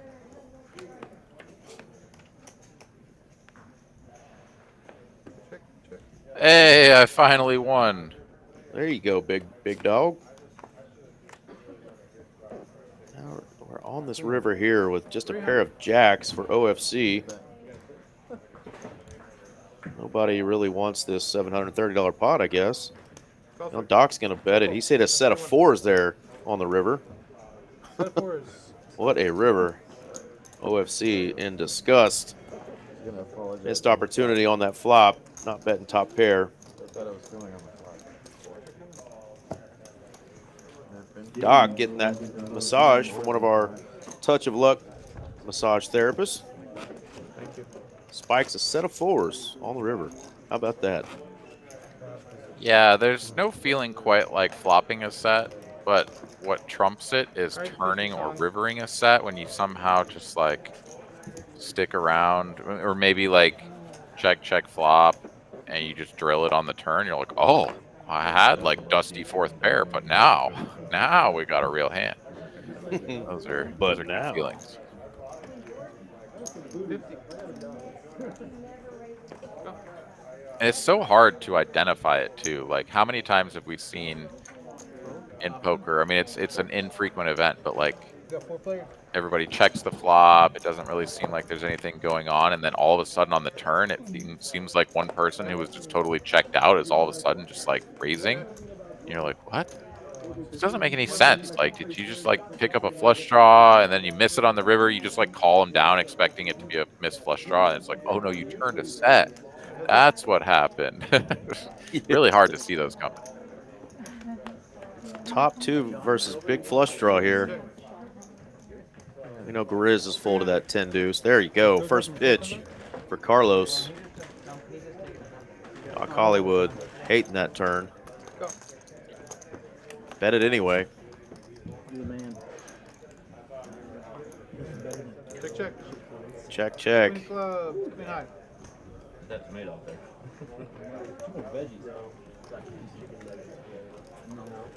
There, no good for Doc. And he and Carlos both stuck pretty big, so Carlos gets to move up a little bit at his tablemate expense. How many fries in there? Fucking 3-hour-old fries. Been a fun lineup tonight. Shout out to Miss Mallory for putting this together for us. She's doing all her traveling with the Run Good team, but managed to still put together a really fun lineup for Aaron and I to get to commentate tonight. Absolutely, and yeah, shout out to all these players. Been an absolute joy to watch, and shout out to everybody joining us here on our various live stream platforms on the internet. Appreciate you guys all tuning in, joining us each and every Tuesday for this game, as well as joining us throughout the rest of the week for other games, right? We've got some 5-10 coming at you guys here from the Austin area, a little bit of 2-5 and such from Rio Grande Valley and Spring location, as well as some final tables. And there will be many more final tables coming up here as well, with the Poker Atlas Tour and the Trailblazer Tour moving around the state.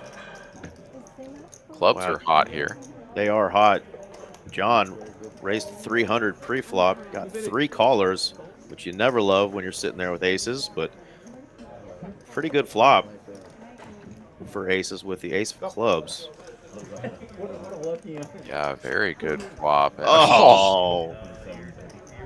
John is not out of it yet. He can still hit an ace or a club, but Carlos here, who just donk leads straight out with the top pair and way behind, now makes trip kings, and this is just super nasty. Luckily for John, the price is very affordable, right? $650 into whatever it was, like 1,700. So it's like 1/3 pot, right? You can just like call, and it's really not that big of a deal. If you hit, great. If you don't, it wasn't that painful. I mean, if John finds the fold here, it is technically just the correct fold, given the equities that we can see on board. But I think he's just handcuffed into a call, and he does settle on it. Yeah, I don't think even if you knew your opponent had a king that you could really fold there, just with the hopes that, you know, a club rolls off, your opponent may even have a club with their king, right? Something like king jack with a jack of clubs or whatnot, and you could still get value even if the club comes in. But here for 1,300, I think you're up against too many flopped flushes and kings. Yeah, absolutely. To think about folding, right? Because like, what does Carlos ever bluff with here is what you have to ask yourself. Like, I have the ace of clubs, so he would have to just be like super YOLOing this with just like queen jack with the queen of clubs. And we just saw in the last hand that he had king queen with the queen of clubs, makes the second nut flush, and is still checking it to his opponent. Yeah, like good he fold. Just has it. And that is a good fold by John indeed. Dirty, dirty cards here coming out left and right for John. Oh, yeah. But thankfully enough for John, he's still in the profit zone. He's Absolutely. up nearly $900 after taking some pretty savage beats tonight. The right Gotta man be would be like playing right people now. watching. That's a good point. Us. We're playing. German moneymaker. You watching this thing? They'll run this again. And number 70, our boy Eugene, pitching the cards. 50 to go. The Ukrainian strip club is where Can often find him doing some floor duties over at either the Las Colinas location or sometimes even here at the Dallas location. He does it all. he was fun to play with. He's been in the commentary booth with us as well here. I saw him not too long ago. Yeah, just a great guy, Very much so. professional, and just yeah, pretty much any role he takes on, he excels at. So, 175. fantastic asset for the TCH brand. For sure. We're gonna go 3 ways to a flop. No one holding a card higher than a 7. 3 hours in, you lost it. Clubbies again. That's true. Yeah, the clubs seem to be just super hot here. Doc Hollywood still has the best of it, and we're gonna check through, and what do you know? It's another club.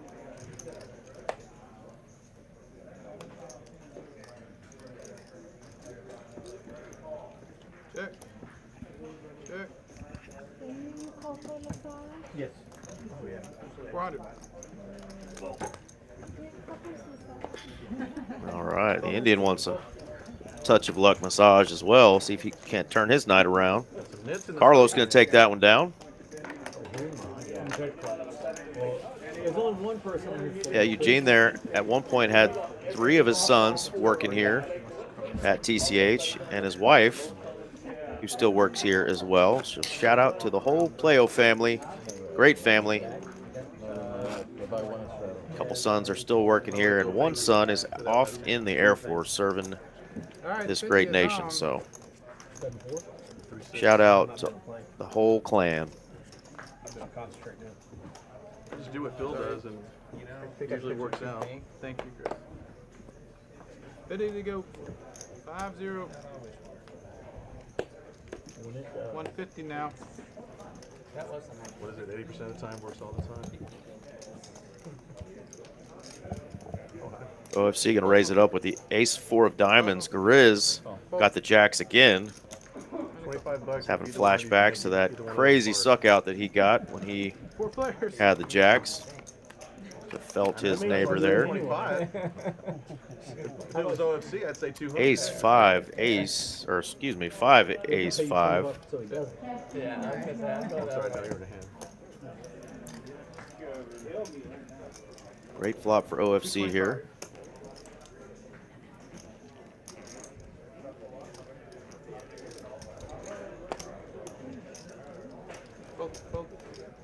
Jacks go into the muck.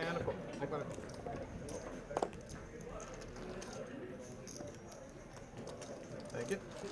We ready to do the net game again? Let's do it. Nick game?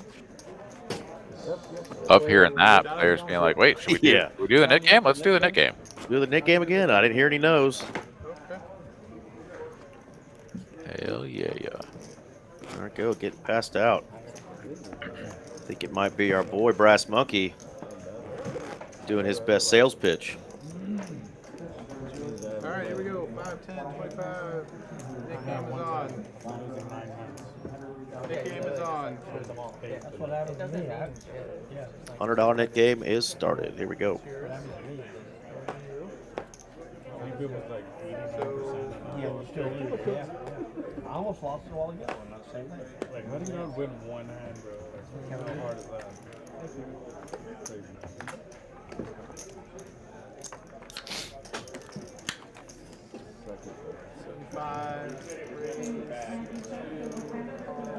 9-4 apart. Let's go. Raise 300.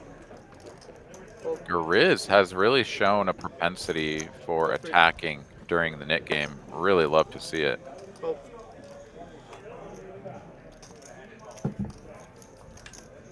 Especially with the button there, a very good opportunity to not only just clear the field pre, but sort of see some favorable flops and just sort of bully his way through. Let's see what we get here. 4 players working here, and it's more clubs. Check, check. Check's right. Oh no, Gariz here checks it back. A real shot at just c-betting and taking it down. Of course, now just has the best hand along with Brass Monkey, and we're still checking though. Everybody gets a free look at it, and here comes the 9. Here comes the 9. The 9-4 of hearts with clubs and diamonds on board would never have paid even $1 to see that river card. Is going to improve to the best of it. And Carlos is going to bet $200 now. Oh, and no, Gariz suffers the worst possible outcome was he calls. Jackson 9. Shows the neener. As the guy who actually got there. I thought it. Yeah, that's the guy. I was talking to myself. Nice hand. Oh, that's me. That game, it does stupid things to stupid people, and I'm fucking excelling them both. My third one dead. You didn't think I had a jack? How do you raise So I just, nonchalantly did that. Like in the same when you way. don't You got a have 9. 400? But you I have had a 9 to- river. I had to- There's a slight chance you river the diamond. That's what you were worried about. 5, 10, 25, alright. All right, so first hand of the Nick game goes the way of Carlos. And now, looking down at the ace queen, he's like, ooh, let's take these guys and hit them like a pinata. They all want to win a hand, and I've got a real one.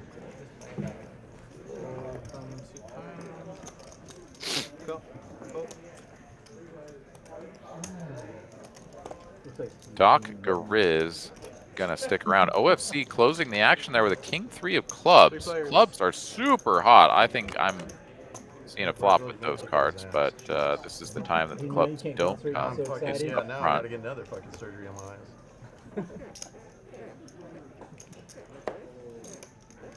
Check.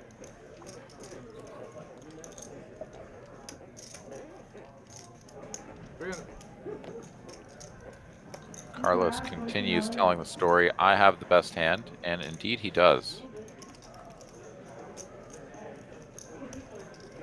Gariz gonna float with the ace-jack though, and Doc is getting a price, but the 8 of spades probably not a card he's gonna want to see, but he will stick around, and his pairs are live. And there it is. There's a 6. Check.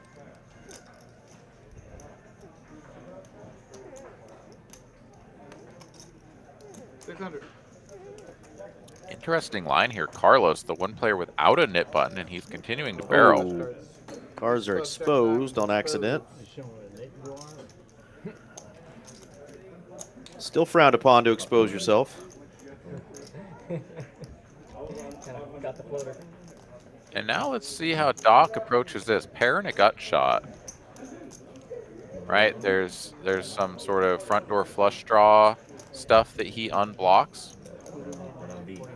And he just saw ace-jack with no spade folded. So, oh, he's just going to let this go. I think that's the percent. Yeah, I mean, it makes plenty of sense, obviously. Third pair. We're doing a little, you want to see You want to see one? Yeah, Doc did ask to see the river there, so giving him a little sweat of his own.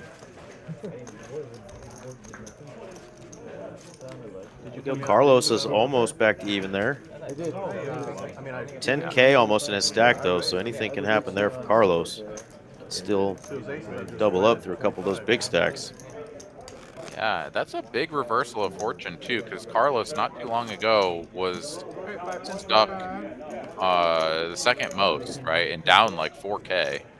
I mean, really, for a while he was down over a buy-in. So to work his way all the way back to nearly even is quite the feat. Oh. Here. Oh, looks like we had no, not a misdeal. How did pocket 7s get folded? What? Someone not at the table?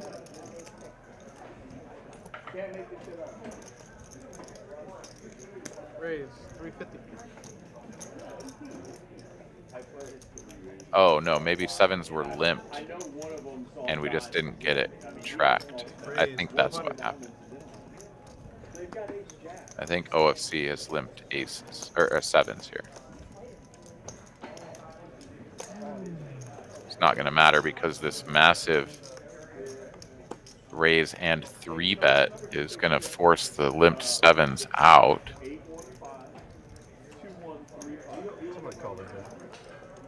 I know it will. I promise you. I mean, it'll do it multiple times. It'll only do. And king, queen, O, definitely the kind of hand you want to do some 3-betting with, but very much not worthy of a continue. And Doc will take this one down for a tidy little profit. He gets to keep the knit button. Oh. Oh, he didn't show the queen. No, I told you. That's what he called. I'll probably call you. One person every stream. What'd you have, Doc? Yeah, that was disruptive. RV Phil tried to give him another one. Top of that. Good fold. If I had his queen, I probably. Here we go. Real heavy up top on the one loss here, profit, and then obviously heavy on the bottom for a couple of players on the losing end tonight. Still got 2 hours to go. What are you wearing? 150. Seaman number 5. Oh my God! Did I hear what I just thought I heard? Carlos is dropping bombs here tonight. Carlos has got the jokes. 150 raise. Rewind to hand 75 at the beginning of it if you want to hear what Carlos said to his neighbor. It's his favorite pastime. One of Carlos's collections. I smell it better horizontally with some tissues next to me. Oh, Wow. wowzers. Alright, that's it. Whatever you say, dumpster. Now he's calling him dumpster. Good Lord.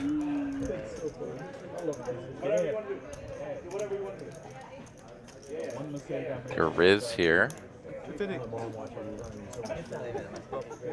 Continues for a large size, and he'll get to showdown ace high and release his button. Sweet release. All right. All right. Somebody tell Carlos that there's ladies present at the table. We gotta keep it clean from here on out. There's kids watching. Again, it's November 5th. What else could people be watching tonight? Aaron, let's log in to the YouTubes or Kick or Twitch, X, Facebook, Poker, TCH Live. The sweet voices of Eric Van Loozen and Aaron McAvoy serenading you all night long is what you should be watching. Damn right. Smooth jazz with Aaron McAvoy.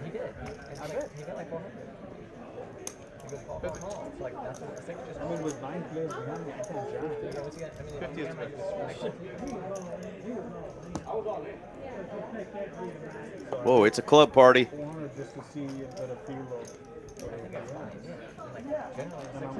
Yeah, if we somehow get some clubs out on this board, it is going to be spicy. But predictably not one in sight. Eugene moved too fast. I was going to bet you $5 that a club hit the flop. Just one. Oh, I call. Yeah, of course. And I lose. I'll take that in bet. Yeah, any day.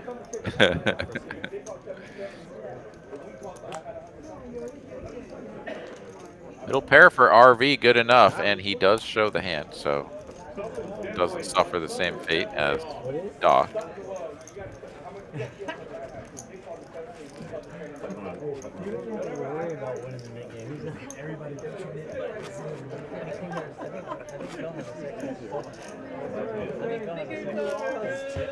Yeah, so going back to the fantasy football team. So Chris Olave out with a concussion for me, probably out for at least another game, if not more.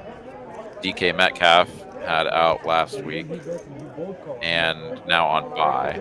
They get him back in 2 weeks. I was going to say, can you tell him to just kind of hang tight for a while so my boy Jackson Smith in Jigba, from Rockwall, Texas, by the way, can continue to skyrocket his value? I'm hoping not, but yeah, JSN definitely is the future of their receiving core, right? Like DK, fantastic. He's been great for years, but at Lockett. some point, he and Lockett are going to have to just sort of, sail off into the sunset. JSN, of course, already flashing brilliance and looks like he's the real deal going forward. So I think you're going to be just fine with him, whether or not DK is in the lineup or not. Daniel Dunn, what's up, buddy? Man, that is a great question. Fair question. And I know exactly why you're asking it. I like definitely a good mix.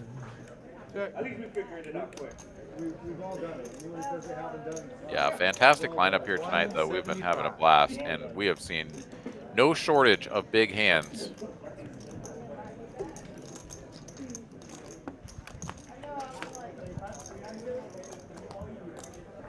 Check. 10, 7, and 6, 5. And a pair of 7s is best. John's like, oh no. Why didn't I bet the river? Thank you very much, guys. Yeah, I'm not sure when Mallory puts these lineups together, what kind of her thought process is. Obviously, we don't want a table full of, grinder type professionals. But I welcome pros. Obviously, I love watching the big action games, but I also love seeing some just top-notch plays and some, big bluffs and spots and, squeezes and all those things that, you'll see from a lot of the really good professional players that we have in our area. And again, it's going to have to do with whether a lot of those pros want to play on stream. Some of my favorites that we have in the DFW area just aren't playing the stream anymore, and I'm not in touch with those guys to really know, the whys. But definitely a question that we can ask. A lot of folks just love the crazy action, but there are nights when we just don't get it because the cards aren't really working. Tonight is definitely not that night. It's been an exception. We've had lots of money going into these pots tonight in some crazy hands. So, what are your thoughts, Aaron, as far as what you typically like to watch and see on streams? Whether it's TCH or elsewhere. Yeah, I mean, so I definitely appreciate the technical aspects of this game very much. For sure. I think that'll come as no surprise to anyone, as we're going to do a PLO flip here on the dealer change.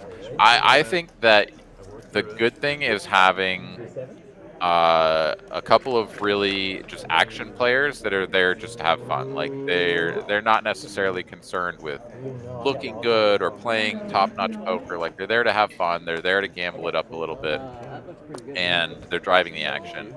Then it's always good to have a couple of just like sort of rock solid players that are relatively tight. They're playing good, just sort of snug poker, and then you get a couple of pros in there that are willing to push the boundaries a little bit with some good suited wheel ace, sort of 3-bet 4-bet type stuff, right? Like they're definitely going to put you in some challenging spots, and you get a little bit of everything, right? Like some people that are playing mostly just like as calls and flats, not a lot of 3-betting and 4-betting, and then other players that are. That kind of a mix to me gives you the most balance as far as like people being able to play a wide variety of poker. Like every hand has a little bit of flavor, is what I'm trying to say. For sure. That, to me, is sort of the best lineup. I kind of echo what Daniel there is saying. Having one or two in the mix as far as like professional players, I think is a necessity. You need those strong players that are going to 3-bet and 4-bet. Because if you have too much just like single raise pots, you just see like a bunch of 6-way flops. And yeah, that's not normal for a game this big. Yeah. Yeah, I'm with you though. Something that we can kind of ask about, and really the response may be that those guys just aren't interested in playing it, or it's more seasonal. Who knows? But the lineups have changed. Daniel definitely somebody who's been on our stream and been awesome to watch when he was here playing professionally. So definitely take that into account and love to see the style of play that we were all accustomed to. Crazy flops and runouts are always fun too, and We've had a lot of that in a lot of our streams here recently. So Yeah. I mean, and there are some streams where the expectation is that whether you're a professional player or not, like you come in and you VPIP at 50%. yeah, And if you don't do that, then you're sort of either ridiculed or not allowed to play again. for sure. And I mean, I think it's all fair play for the game runner, the person who's setting the lineups, to have some sort of expectation for how much action a player brings. But those sorts of lineups and those sorts of streams where the expectation is set that high for VPipping and not even just like calling at 50%, like just seeing a bunch of flops, but like you're expected to do a bunch of raising or else you're not invited back. I think those tend to turn into a little bit too much of just like a pure gamble fest for my taste. And you just start seeing people just being like, yeah, like I'm just YOLOing money in here because that's the expectation. And well, of course they're like thinking players and they're putting, you know, thought into what they're doing, but it's just so far out of bounds as far as like what a traditional strategy would be that it doesn't really tickle my fancy. But I know that I'm, you know, a little bit nuanced in that. A lot of people just are like, oh, as long as the pot has like hundreds of thousands of dollars in it, I want to see it. Exactly. Yeah. Nice win there for Garrett. Gets rid of his knit button, so he's not going to be a second-time loser of the knit game. And the lovely Miss Brittany is now in the box. Eugene didn't dye his hair blonde while we were talking. This is a new dealer and one of our best. Usually around 8. That's why he's not. It's really late. Oh. Yeah, get down to the wire here, though, Doc, who did not show the pocket queens, could have released his knit button earlier on and is now in the unfortunate position of having to win a hand before the Indian or John do. I think those are the players that still have knit buttons. I went in there on a Monday night and smashed stack. I had to buy Garrett here waking up with Big Slick on the button. And yeah, John is like, yeah, whatever. Knit button be damned. I'm out of here. All the time.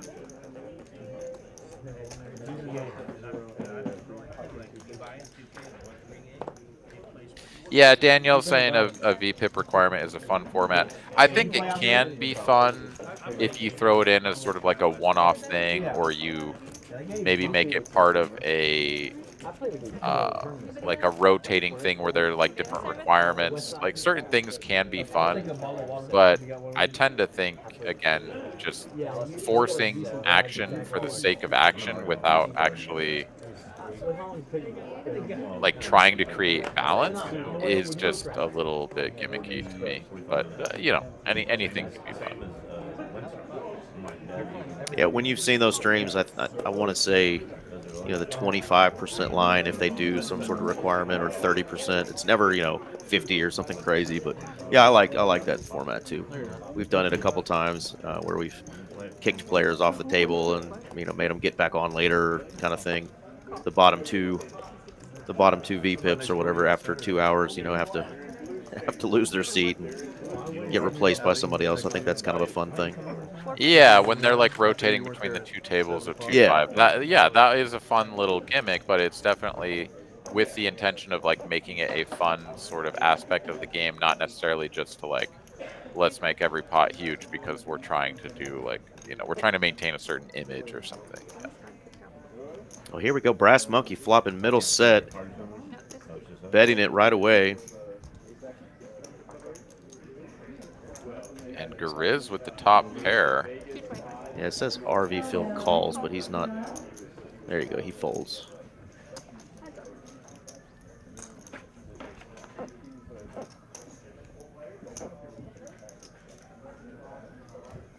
Brass Monkey here. Earlier, turned a set of jacks and rivered an ace, like missing the front door flush draw. It was just sort of like, or even river, or turned a full house, jacks full. It had like the perfect scenario to go for a big bet on the river. Missed it. Let's see if he just keeps full pedal to the metal this time. Shows the king. Lets it go. Yeah, the 4 kicker not inspiring Doesn't have a diamond though. So even though the 4 of hearts is like pretty dusty, you know, maybe if you have king 9 with the 9 of diamonds, you feel a little bit more inclined to fold. But I mean, we can just see that he's miles behind and can't improve. So a great fold nonetheless. Brass Monkey showing that 7 there.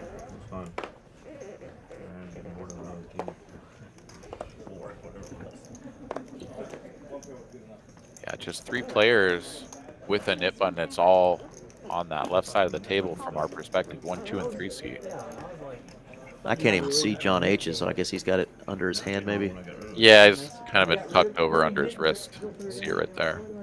Ah, there it is. How many people are up with it?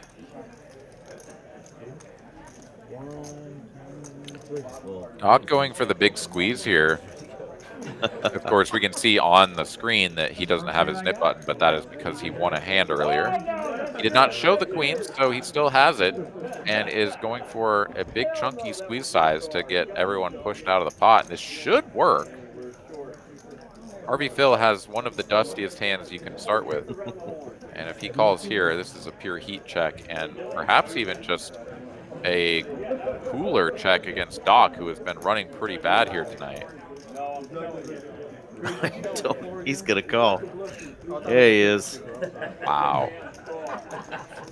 All right, how good does RV Phil run / how bad does Doc Hollywood run? We're about to find out. The 4 triz off. All right, favorable flop for the ace-9 of diamonds, up and downer with backdoor diamonds, and just pretty much never folding. So RV Phil, despite there you go. Okay, he threw the button first. I was like, wait a minute. doing it twice, especially when you're down to 3 players. Oh, that would be awful. And then there were 2, John H. and the Indian. Both in the blinds. My final hand was king 6 clubs. The best hand I've had.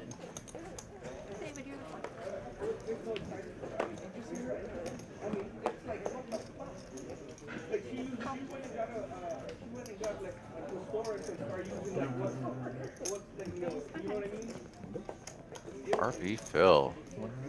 Feels like maybe he lost a little bit of mojo after peaking at around 13, maybe 14,000 in his stack, dwindling down a bit, is now trying to push the issue, this time with the 6-4-0.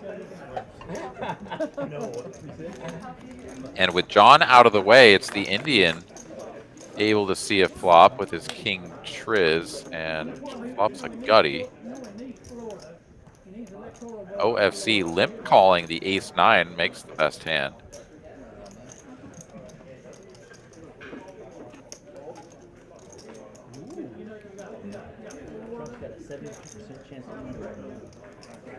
Say that again? It says 72% chance of Trump right. What?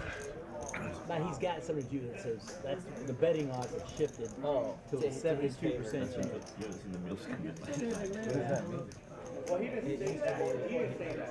Who's it on? Oh my god. Check. I don't even know, sorry.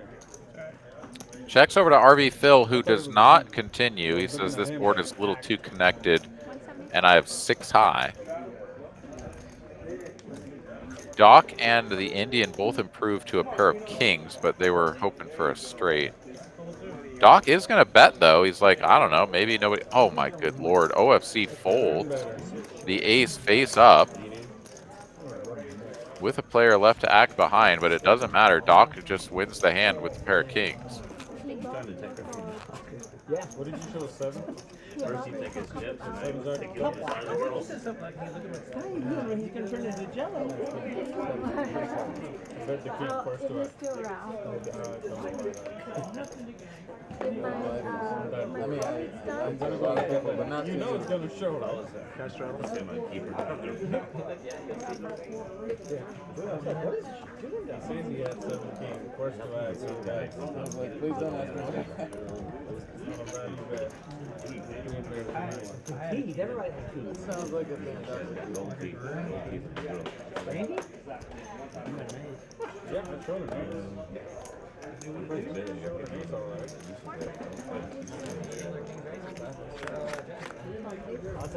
All right, here we go. To a flop. Queen, 10, 7, two-tone. 4 players. As Carlos here up and down. RV Phil with the bottom 2 pair. Gonna a little tickle for 75 out here. And Doc with bottom pair and some backdoor clubs says 75 is a fair price. 3 ways to a turn we go, and bingo bango for Carlos. It is the 6 of hearts, so a little bit of an action killer. Checks through to a deuce of spades, and here comes Carlos now, betting full pot. And RV Phil is not going to love this, but I'm not sure folding 2 pair even to Carlos is something that you can do. And sure enough, he will make the call, pays that man his money, and Carlos will win a nice little pot. Chips up over 10K. Hey Doc, where do you live? What is Southlake? See, so if I have a Fort Worth game, you may be in. Sure. A little home game? Sure. Because we could get a I will too. Badass home game. I would never play. Anytime. Are we doing the straddle? Yes. Probably. Well, yes. Yeah, let's have one. Why not? Why not? I mean, makes everybody stay longer.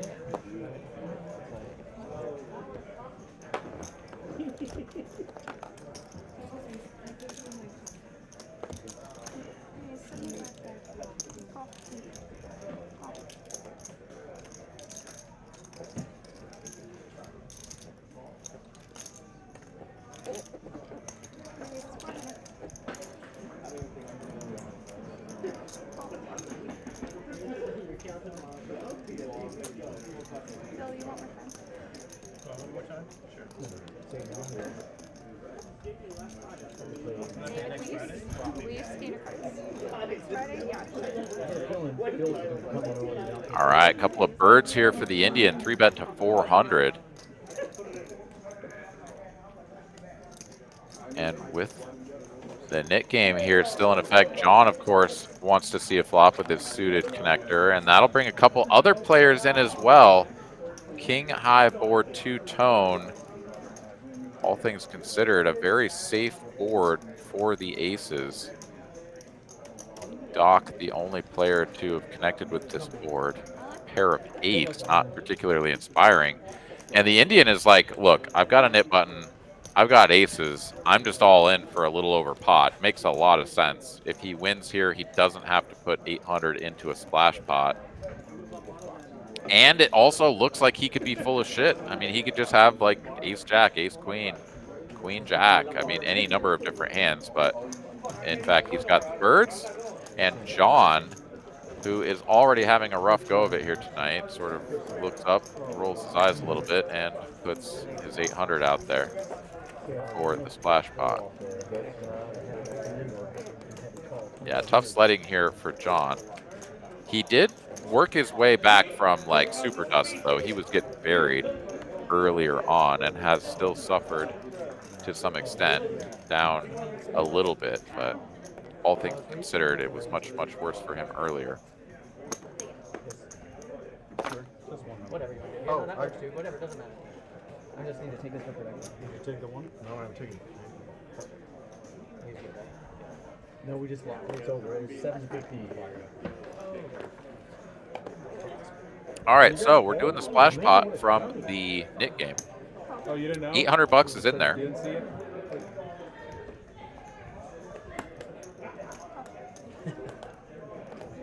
Who lost? You lost?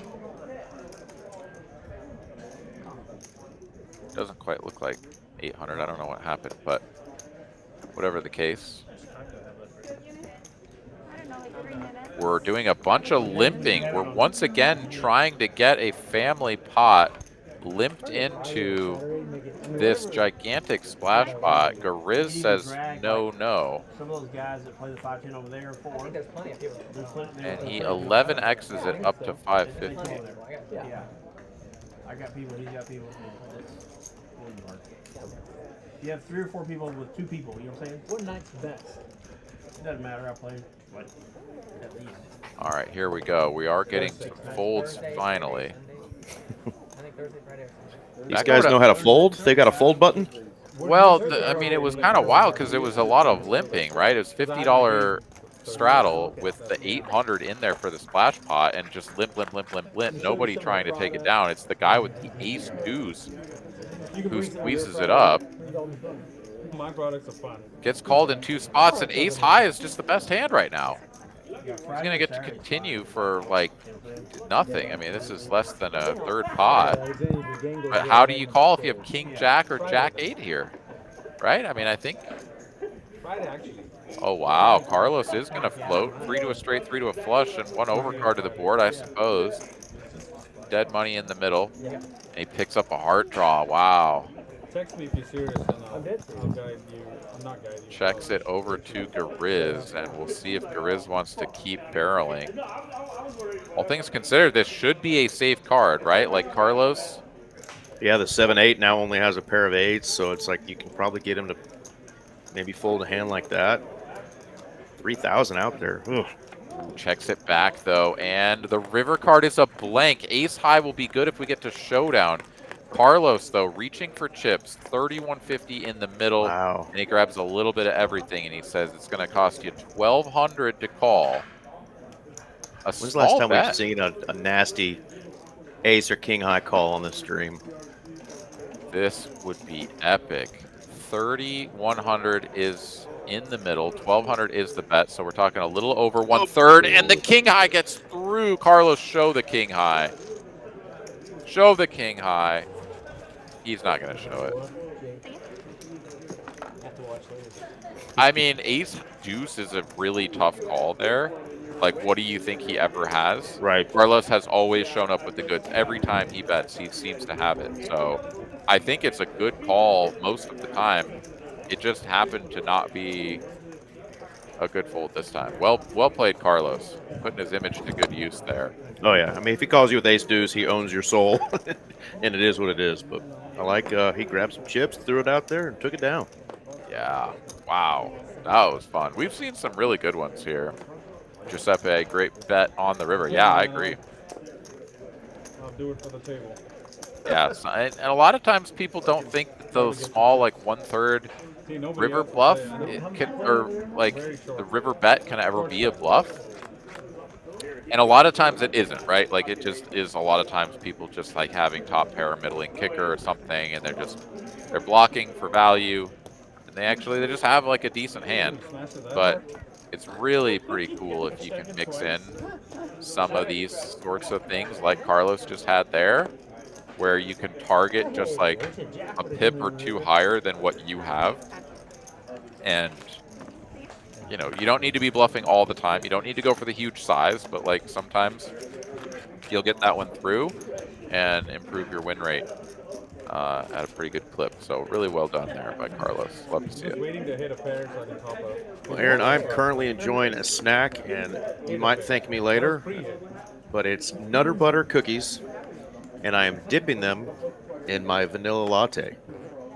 Wow. So and it is a great combo. I'm sure you could do it with hot chocolate or any other kind of warm flavored drink, but dip those bad boys, the Nutter Butter cookies, in a vanilla latte, and thank me later. So when do you start dialysis? Diabetes. Me and Wilford Brumley, or whatever that guy's name was, we got diabetes. Diabetes. Yes, you're definitely well on your way to that, sir. Well, but enjoy the ride because it sounds delicious. Yeah, that's right. Can't dip them as long as you dip Oreos, though. They get really soggy really quick. So it's kind of a dip, and then you do what you do with food. A dip and pull, yeah. Yeah, there was another cookie. You know those Pepperidge Farm? Oh yeah. Peppermint, whatever those things are. dipping those into coffee is delicious, but they disintegrate like immediately. So it's like a literal like dunk and bite. Like you can't Dunk like and bite, soak yeah. it because it'll fall off. Like the cookie Yeah. just falls off and you lift it out and you're like, what happened to the cookie? Oh, it's at the bottom of the cup. All right, we have a double paired board here. Gariz controls the top full house. No one else with anything better than ace high.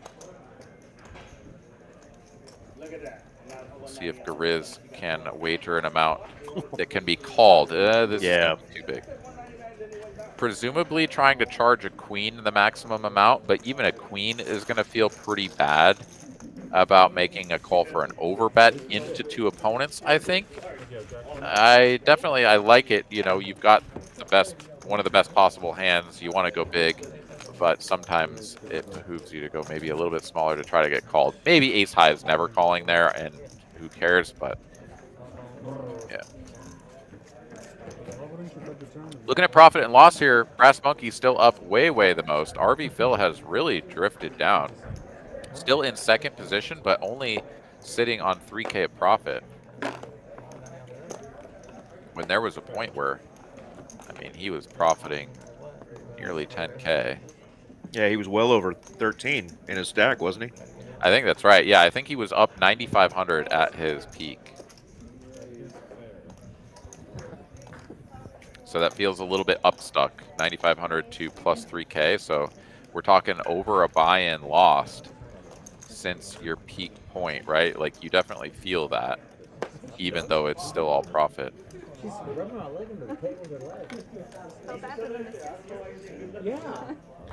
Everyone with a 10. Carlos with the ace king. 4 bets it up to the smallest 4 bet anyone has ever seen. 350 to go. And 2 players will make the call. So OFC suited connector and the Indian with the 10 jack comes ace queen queen. Pretty good flop here for the ace king, but gonna be a little bit leery perhaps of someone pulling a queen jack or something, right? Ace king often will get looked up by queen jack, and that board could be pretty nasty, but Carlos just bets and gets through. I'm not worried about you getting the wrong idea. So we got the Trailblazer Tour coming up here in less than a week, kicking off this weekend with the main event, a 500K guarantee, $800 buy-in down there in Spring, Texas. Fantastic value. A whole bunch of other tournaments as well for the Trailblazer Tour coming through its next stop here in spring. Look forward to seeing some of you guys out there. If you're in or around the Houston area, I will be down there to play the main event, so I hope to see you guys down there. Got to compete for those points, yo. That's right. Not only does the overall points winner win a free Chevy Trailblazer courtesy of Texas Card House, but the winner of each stop, the first one, of course, completing just about a week ago here in Austin, TCH Social in Austin, the winner of each stop gets a free entry locked up into the 50K guarantee tournament. So, as well as the winner of the main event. So we had Yum Yum lock up a spot, and we also had the local legend from here in Austin, David Solomon, lock up a spot, getting the points, the lead for the stop. Travis Yum Yum coming in a close second, because he did have a previous cash or two, as well as, you know, getting the extra bonus points for final tabling the main event. So yeah, David and Travis locking up spots in the 50K, and more players will be locking up spots as we continue through the tour.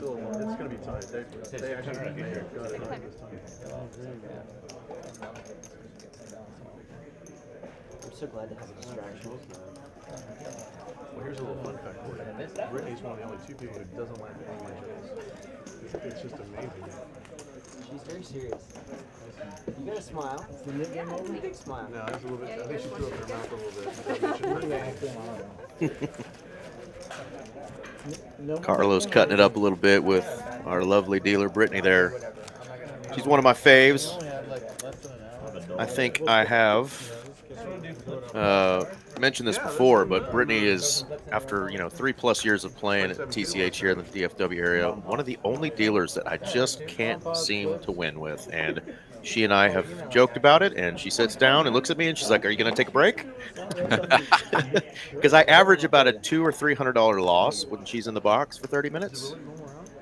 And, it's not that she doesn't give me playable, strong hands to raise with and call with and 3-bet with, but we just don't get there.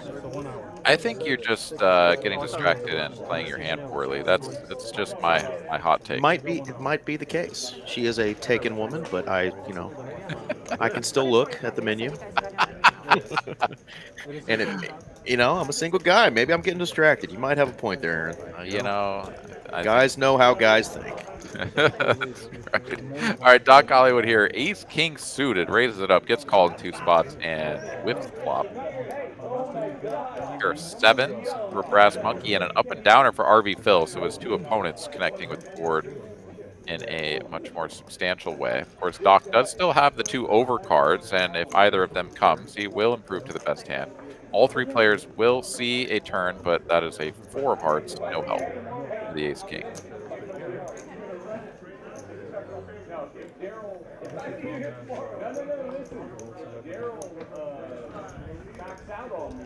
You're gonna free 2 Saturdays. I'm going to Los Angeles, and I'm gonna sit at the dinner table, with King Charles of England. That's not. I wouldn't go, but just for him. Oh, come on. Okay. I'm a Diana guy. No, okay, fair. Leo DiCaprio, Angelina Jolie, Jennifer Aniston, Michael Jordan, Magic Johnson. Stevie Wonder's gonna be playing piano. And they're all, and imagine they're all sitting there right now. I'm going to do it. Everyone's gonna be looking at me like, "Who's a pair of brown shoes and a room full of tuxedos?" Man? That's usually the money guy. They call him the accountant. Bookkeeper. Leo just got himself a 19-year-old girlfriend. Because the 26-year-old. All right. RV Phil here with the 10 high, getting the job done. Barrels it through. Oh, and Cristiano Ronaldo. I feel like I'm forgetting one of our promos here, AA Ron. But I'll just throw this sucker up here one more time. Started on November 1st, so Fridays and Saturdays until the 23rd of this month at Texas Card House Dallas. They have high hand promotions on Fridays and Saturdays. So there are rules on this that are too long for me to read, so take pictures, pause the video, do what you got to do, check the website. But really cool promos if you like the high hands. Fridays and Saturdays all month until the 23rd here at TCH Dallas. Yeah, just so many incredible deals going on at all the Texas Card House locations. Fantastic tournaments going on. Of course, Trailblazer Tour going to spring here, kicking off in just under a week, and then also got the Poker Atlas Tour coming back as well. So just tons of great series coming up. You know, here's what I want to see. You know, it's been a long time since we've had the bad beat at all of our Texas Card House locations, and I think it's about high time they bring that back. So I'm just gonna, just throw that out there, tickle the ether a little bit. Maybe that'll conjure something up, because I would love to be feeling the thrill of playing for the bad beat once again. Absolutely. A little while since we got to feel that thrill here at TCH. And with 6 clubs that we can do it across, I mean, come on, let's get a huge bad beat. Get some big winners. Heck yeah. What states are those? King 9 deuce, a couple of spades out here for RV Phil, but it's top pair for Doc, and we are going to get a bet and a raise. So check raise from Doc. And bingo bango, a spade right on the turn. RV Phil back to his winning ways. And Doc is not going to slow down. Does make a little bit of sense to continue betting your hand, but this is a large wager, over half pot.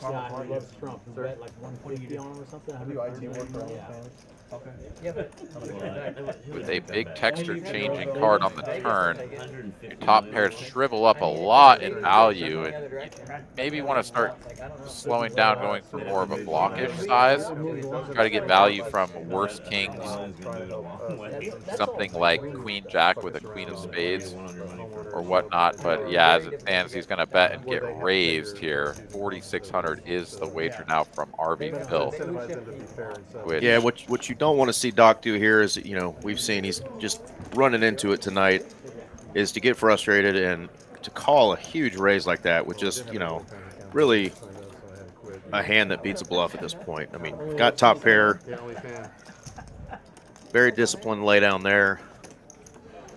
yeah, A lot of players will just go on monkey tilt, you know, and just be like, you know what, he's full of shit. He don't have it. I got top pair, and Doc's too smart of a guy. He's going to pick a better spot. You know, we saw him with the instant fold of the jacks earlier, and his spidey senses are on tonight. Even though he's not running good, you know, he can still look at some of these hands and know that he's still playing pretty good, and you know, using all of his different skill sets to navigate some of these tough spots he's been put in. yeah, definitely true. Yeah, it's been tough sledding here. You know, we talked about sort of the bad beats and the big hands that John has kind of lost with, but yeah, certainly Doc has been running into some spots as well. As you said, navigating them well. There's something to be said there, I suppose, for the half pot bet when the front door flush completes is you're probably not going to get a better hand to fold, but you're not going to suffer from a situation where you do bet small, like the block like 1/5 pot or 1/4 pot, and then your opponent just sort of squints at it and is like, oh, like I just called you on it with a gut shot on the flop, and now I just don't think you're very strong, so I'm gonna just like barrel you off of it and go for the raise, and you end up folding the best hand. So when you do go bigger, you just fold to any raise because they just for sure have it, and if they fold, yeah, you probably just had the best hand anyways, and whatever, you just pick up the pot. So the trickiest thing there is if he bets big and gets called. Like honestly, RV could have just called there, right? Like, yeah,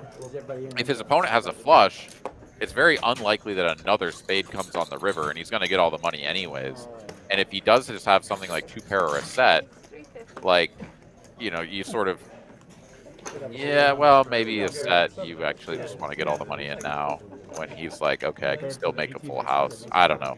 Maybe it's totally fine to just raise there with the ace, but the ace high flush. In any case, everything always gets skewed when we can see the cards, and you kind of start nitpicking and thinking about, well, what you could have done and what you might have done. But at the end of the day, good fold there by Doc. Absolutely. Well, look what the cat dragged in, Aaron. That looks like an RJ Duprizzle. What's up, my man? Hello, what's going on, guys? I missed you guys, man. Yeah, ditto, man. It has been it's been far too long, but welcome into the booth and welcome into this fine evening of poker here on TCH Live. Awesome. I see we've got some pretty good stacks, some well above the zeros and a couple below. Absolutely. A couple guys trying to get their nights on track with the touch of luck, ladies. Absolutely. Getting the rub down. Love seeing it. Absolutely. Yeah, Aaron's been behind the curtain, so we don't get to see his beautiful mug tonight. We just get to see you and I. Okay, he's hanging on the down low tonight. He is hanging on the down low. That's okay. He is about to head to Oklahoma to win the Choctaw main event. There you go. Go stack them up. Let's go. If you guys are still in the chat and friends of the chat and of our boy Aaron Money McAvoy, let's all wish Aaron good luck. That's right. I won a tournament in that room, so I'll send you my run good. Ooh, thank you. I appreciate that. Yep, you bet. Would appreciate that very much. Having a deep run would be much appreciated, and I hope to have good stories for you gentlemen the next time I see you on here. But heck yeah. For the rest of the evening, I'm going to let you guys take over as the Indian here with the 10s. I'm going to go ahead and raise it up, and RJ Dupree going to step in. Thank you all so much for tuning in, and enjoy the rest of the show. Another hour coming at you. You guys take care. Have a good night. You too, brother man. Take care. Good night, Aaron. Peace out, guys. There you go. You were listening to the smooth sounds of Aaron McAvoy's beautiful voice. Indeed. He is going to go try to take down a big tournament in Choctaw this weekend. Otherwise, he would be in Austin this weekend for this little booger. And what a cool thing they are doing, a salute to service weekend. Right. Mini tournament series, red, white, and win, American deep stack, and tribute to troops tournaments. I'm sure there's something besides just the fact that they're doing tournaments that they're doing promotion-wise for people who have served. But 3 tournaments, Saturday, Sunday, and Monday. One-day tournaments, 250 buy-in, 250 buy-in, 150 buy-in, just as a cool tribute. So that's at TCH Social in Austin. Again, Aaron's going to be up in Oklahoma, so he won't be there. But if you guys are in Austin, great opportunity to turn, a small buy-in to a nice That's chunky, right. A nice little bankroll builder right there, they call chunky it. bankroll builder, baby. Everybody can afford usually a nice comfortable buy-in there to try to bink something.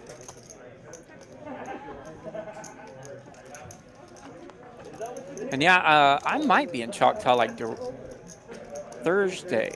Might make a pit stop there as I have to go to Oklahoma City. So Aaron, if you're still listening, maybe we'll sneak in I was going to say sneak in a lunch, but I might have issues. I'll hit you up later. He might already be on a table. Yep. Spinning it up out there. Yeah, I'm rocking my U.S. Army Go Army football sweatshirt today for my salute to service. Heck yeah.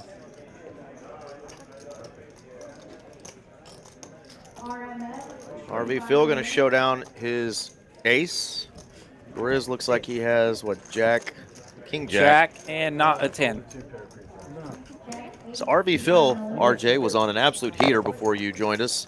Early on, had his stack all the way up to like almost 14K. Okay. From his original buy-in. He ran it all the way back down to, I think, 8,500, and now he's back up almost to 13. So very swingy session for RV Phil, but you can see there he's back to being up almost 8K for the night. Brass Monkey is our big winner right now. He's up 8K, so they're kind of neck and neck. And just saw OFC adding 4,000 to his stack, so been a fun game. The cards have really cooperated tonight. We've had just some monster hands. Sweet. That just, were unavoidable, just train wrecks. So it's been a fun night. Good to see RV Phil's keeping them stirred up here. Yeah, really cool promotions going on. Of course, I was out for the last week plus doing some traveling, and you and Aaron, and of course Mallory holding down the fort here in the booth. Yeah, we've been busy. Yep, absolutely. Had a hand for the ages on the Halloween stream. I haven't finished watching that yet, but I saw you dealing in 10-8. Your outfit was off the chain. Thank you, buddy. I appreciate that. Enjoy getting off the chain once in a while. So yeah, it was a good time. And with that outfit, you should run for office, I agree. Can't beat them, join them. Vote for me. If I win, the beer is free. Cast your vote for me. I'm still pissed off that kid in 4th grade that told me that ice cream sandwiches were going to be free, so I'd vote for him. And I voted for that little turd, and I never got a free ice cream sandwich. Bingo, bango on the river for Phil. Yeah, going to be hard to get paid here. Doc Hollywood now just with 4th pair. Always nice to 3-bet from the straddle and find yourself with a straight.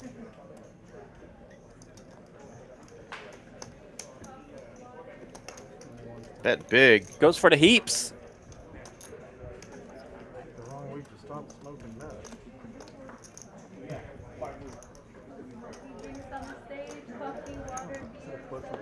Yes, it is. No, it's puffing, something like that, Yeah, look at that stretch Doc Hollywood's getting. He's having to fold his hand, but he's all right, though, because he's getting a nice massage right now. RV Phil up almost 14K now. There you go. How about a nice 4-hour session that he's up 9.7K? There we go. He flies right by Brass Monkey with that pot. So, yeah, evidently there's something going on in the world today on November 5th because we've only got 84 people watching right now. We're normally having, 150, 200 that are still hanging in there with us. But thank everybody who's taken the time away from their TVs and their freaking other crap going on YouTube and your Facebooks and your Insta faces and Grams and all that jazz. I didn't realize we'd have that many folks interested in the other show tonight, but yeah, good for them.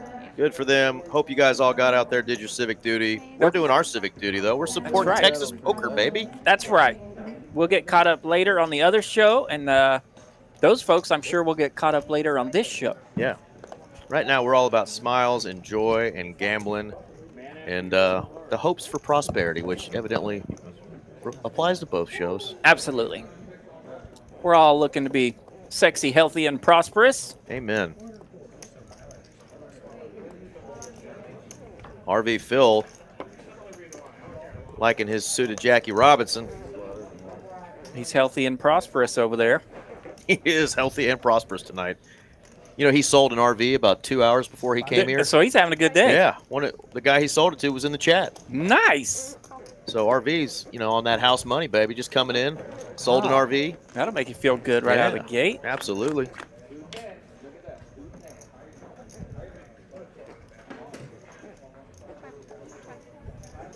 Battle of the deuce fours versus premium ace king on the button. One deuce four likes the flop. The other one, not so much.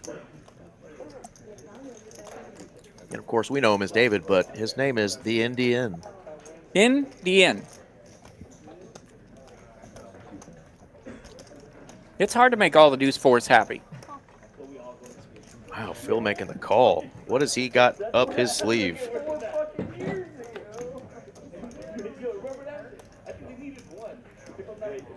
King ball corner pocket here for Garrett. Any tricks you might have had, that card's going to hurt. Yeah, if he knew what the other two players were holding, he would size this sucker up. As he's got a lion's share of the equity here, but you don't want anyone seeing any sort of draw for free with that kind of money out there in the pot. See how heavy he goes here. 3,500 in the pot. 2K all day. Pretty juicy.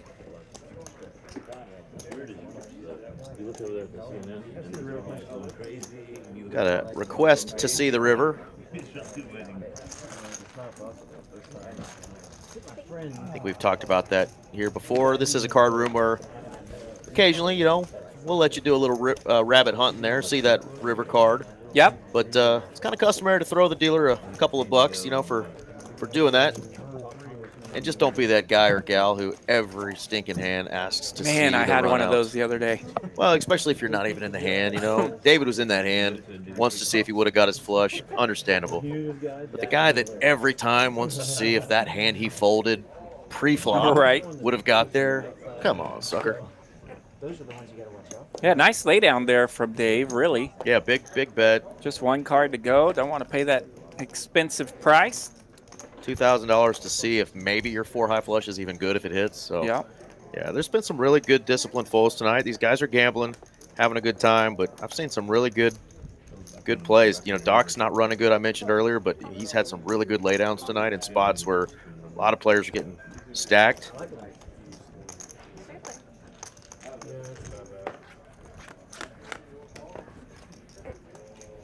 Eight faux, little Randy Moss. Randy.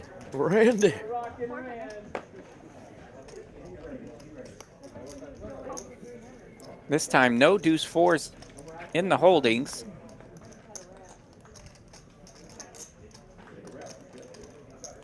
Fun little turn there for the Indian. All right, got 3 pair now. RV Phil with the 2 pair, 8s and 4s, the ace kicker. He's gonna bet. Probably a snap call here. Yep. From the Indian. And he does. Just give me that pot. There you go. Nice hand there for the Indian. That's the one bad thing about poker. There's no greed. Who, besides yourself, was your favorite outfit on the stream? Don't worry, they're not watching. They won't get mad at you. Yeah, I think the ladies rocked it, obviously, as they usually do. We had the Queen of Hearts, Dina in the 5 seat. And the lovely Tiff was a devil in the 8 seat. She was killing it. Okay. I mean, we all know. And the of devil. course, Beetlejuice in the 4 seat was Beetlejuice in fantastic. the 4. We all know the devil is a woman, so that was an accurate portrayal. Just kidding, ladies. 75. We love the ladies. When are we going to get some more ladies on this live I stream? know it, you know? right? 75% perfect, 25% crazy, or vice versa, whatever how you want to look at that. I know a lot of the ladies that have played on our stream are playing in some of these big tournaments that are going on right now. Poker Mama and Poker Face Ash. Mallory's doing some traveling with the Run Good team. So if you are a lady and you'd like to get in on the stream and let these boys try to bluff away their money into you, let us know. OFC is going to take that one down, but if you're interested in playing on our Tuesday night live stream here in Dallas, Miss Mal can hook you up. Malpal, the lovely Miss Mallory, she's out and about, but she always puts together just some really good lineups for us. There's her contact info. Give her a shout. She'll probably ask you a few questions about your poker history, what games you like to play, what stakes you like to play, and you know, if she feels like you're right for our stream, she's going to get you on this sucker. At least give you a shot to come and play Tuesday nights, TCH Live, Dallas, Texas, baby. It did, but you weren't the reason. I only had one card last time we played. Now I got 3 cards.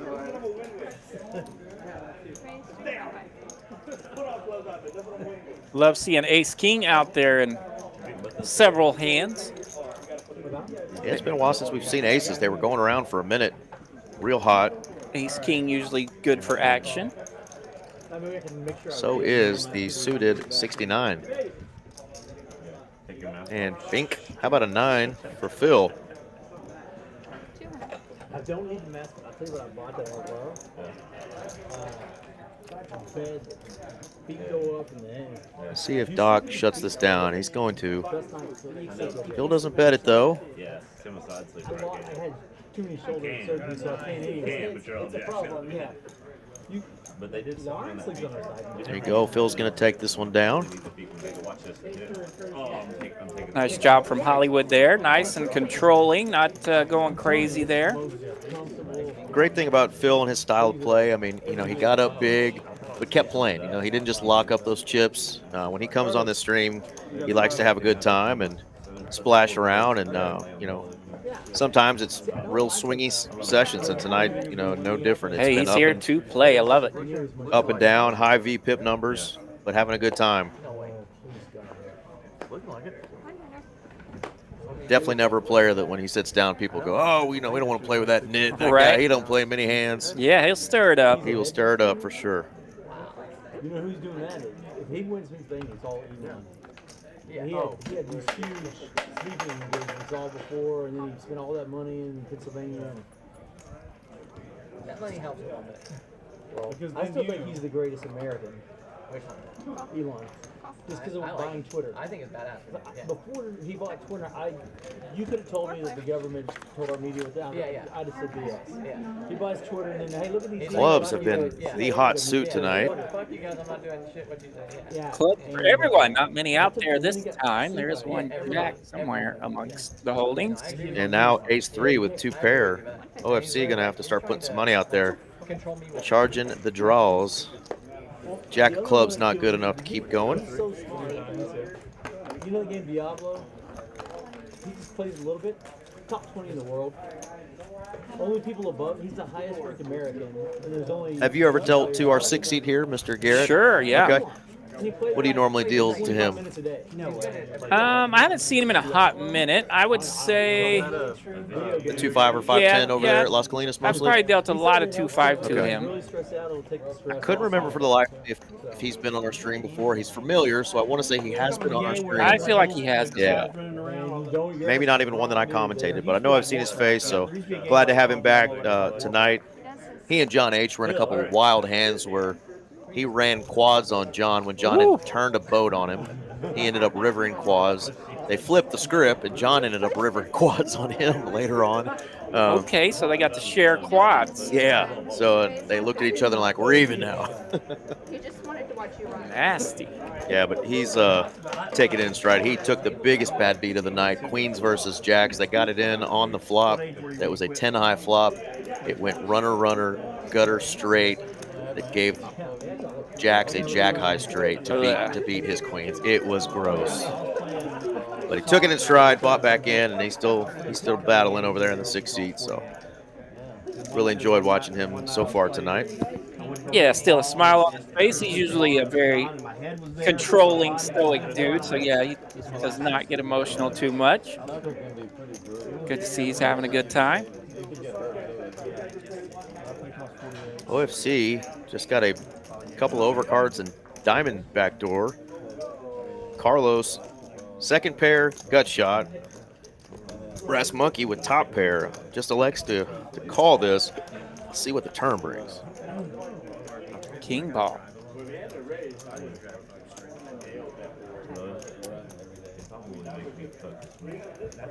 Not a card any player really loves. Shouldn't have been a lot of kings floating, though, on that flop. Same with the queen. Nobody's going to love it, but everyone's going to miss it.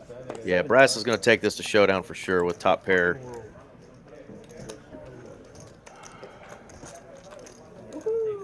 Thank you, Brittany.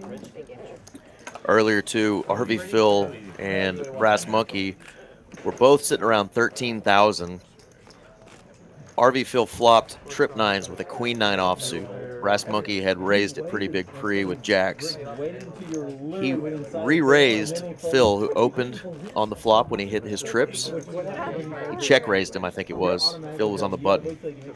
And Phil just flatted the check raise. Jack on the turn.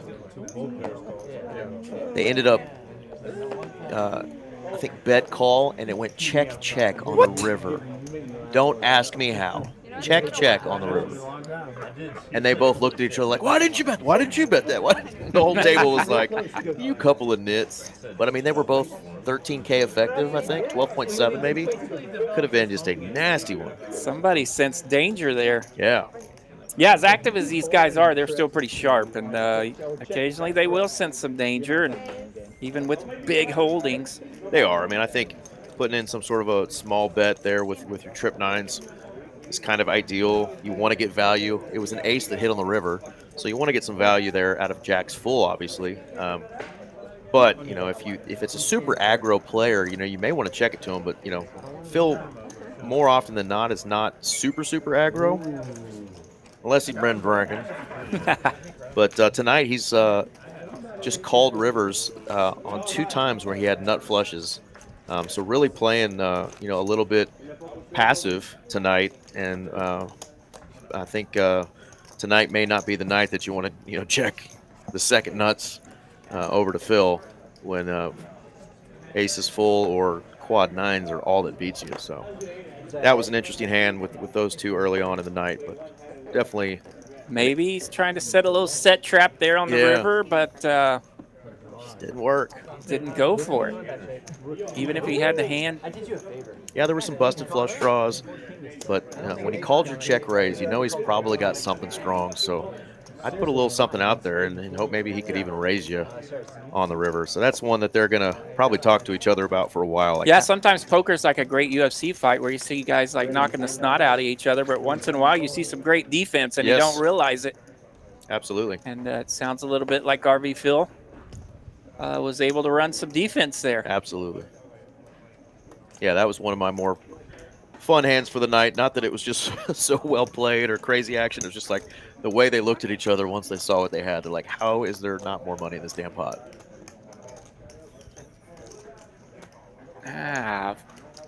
Could have been a fun turn here, but this is going to lock everybody up unless Carlos has the straight. Don't know what is in Garizza's hand. Came this far. He said, I came this far. Maybe a 10 in his hand? A 9 would be.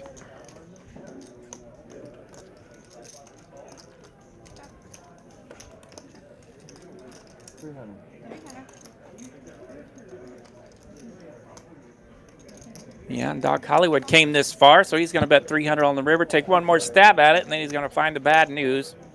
Carlos, straight as an arrow. Gonna take her down.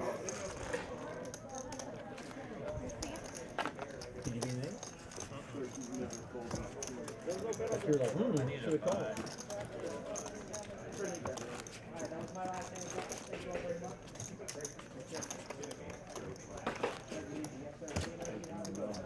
Hand number 90. Not as many hands as we normally have. Yeah, we're usually close to 100 by the time I get here, and so yeah, we've had a couple of thinkers today, or some massive hands anyway. Yeah, we've seen a lot of hands go 5 and 6 ways tonight, so that kind of will slow things down a little bit. Oh, Brass Monkey hadn't even peeked at his cards yet, but he's got the Redbirds, American Airlines. Good to see those making an appearance. You said we haven't seen many of them tonight, and here they are. Manifested that right into existence. No, I just wonder if you were still partaking in allegedly in lunar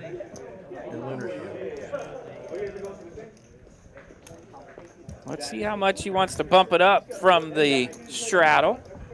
How about 300 smackaroonies?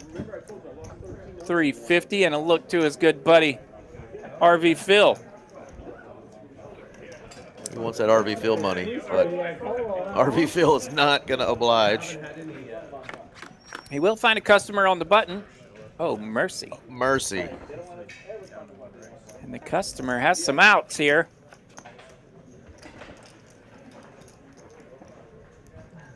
Eight, 9, or 10. Carlos probably not going anywhere for that price. Just under half pot. Oh, hello. Ace is cracked, and he hates that card, so he will check. Ace of diamonds in his hand, too. Hates the card. Can't beat any combo 2-pair. Can't beat any 10. You just count your losses here with aces. Woo. He's running good tonight. See if he can make the fold here. Carlos goes for a half-size pot bet here, $1,000. Gets the crying call. Finds the bad news. Crackalicious. You lost a hand. Wow. I just didn't think you called with 9-10. Nice hand for Carlos there. On the button says, I didn't think you'd have a 10 there. I should have, on my head, like, this is the stupidest call ever. Kind of like those pocket jacks you had. They're bringing up that pocket jacks hand again right there. Maybe a mistake.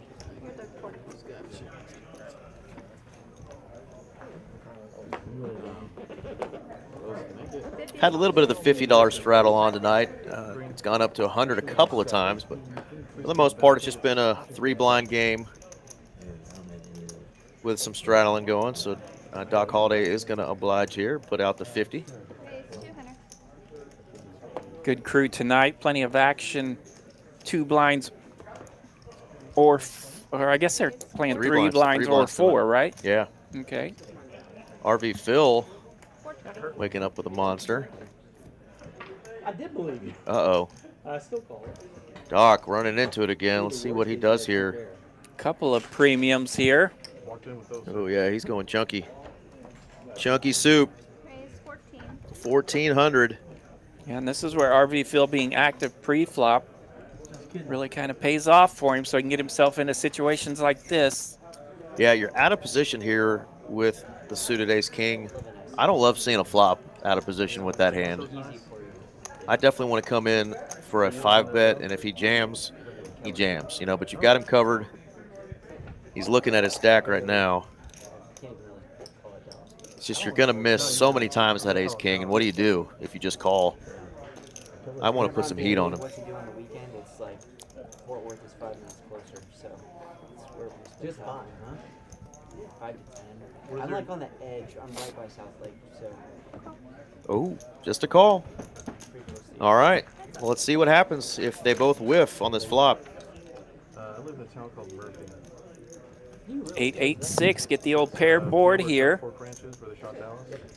And that's the problem now, you know, is Phil putting him on his exact holding, or is he thinking he's got a pair? And if he's got a pair, that ace-king is almost dead.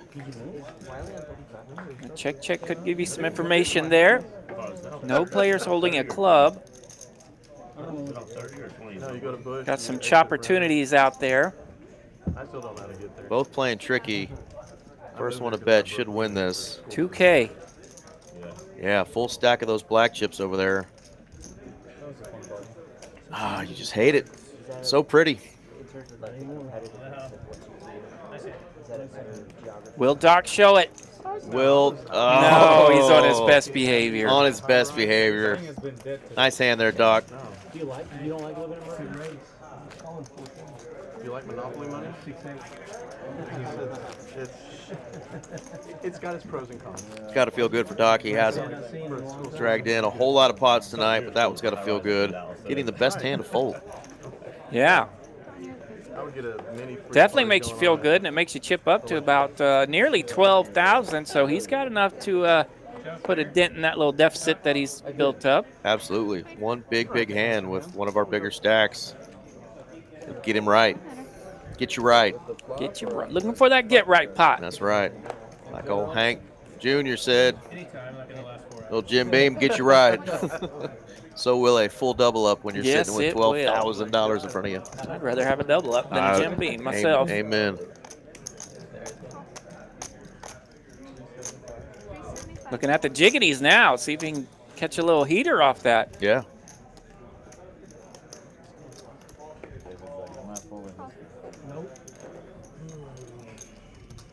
You know who hadn't been on his best behavior tonight is Carlos. Oh, yeah? He's been telling some dirty jokes. You don't say. You don't say. He's wearing that. He's wearing his. He's rocking the Hawk Tua tonight. He's rocking his favorite candidate.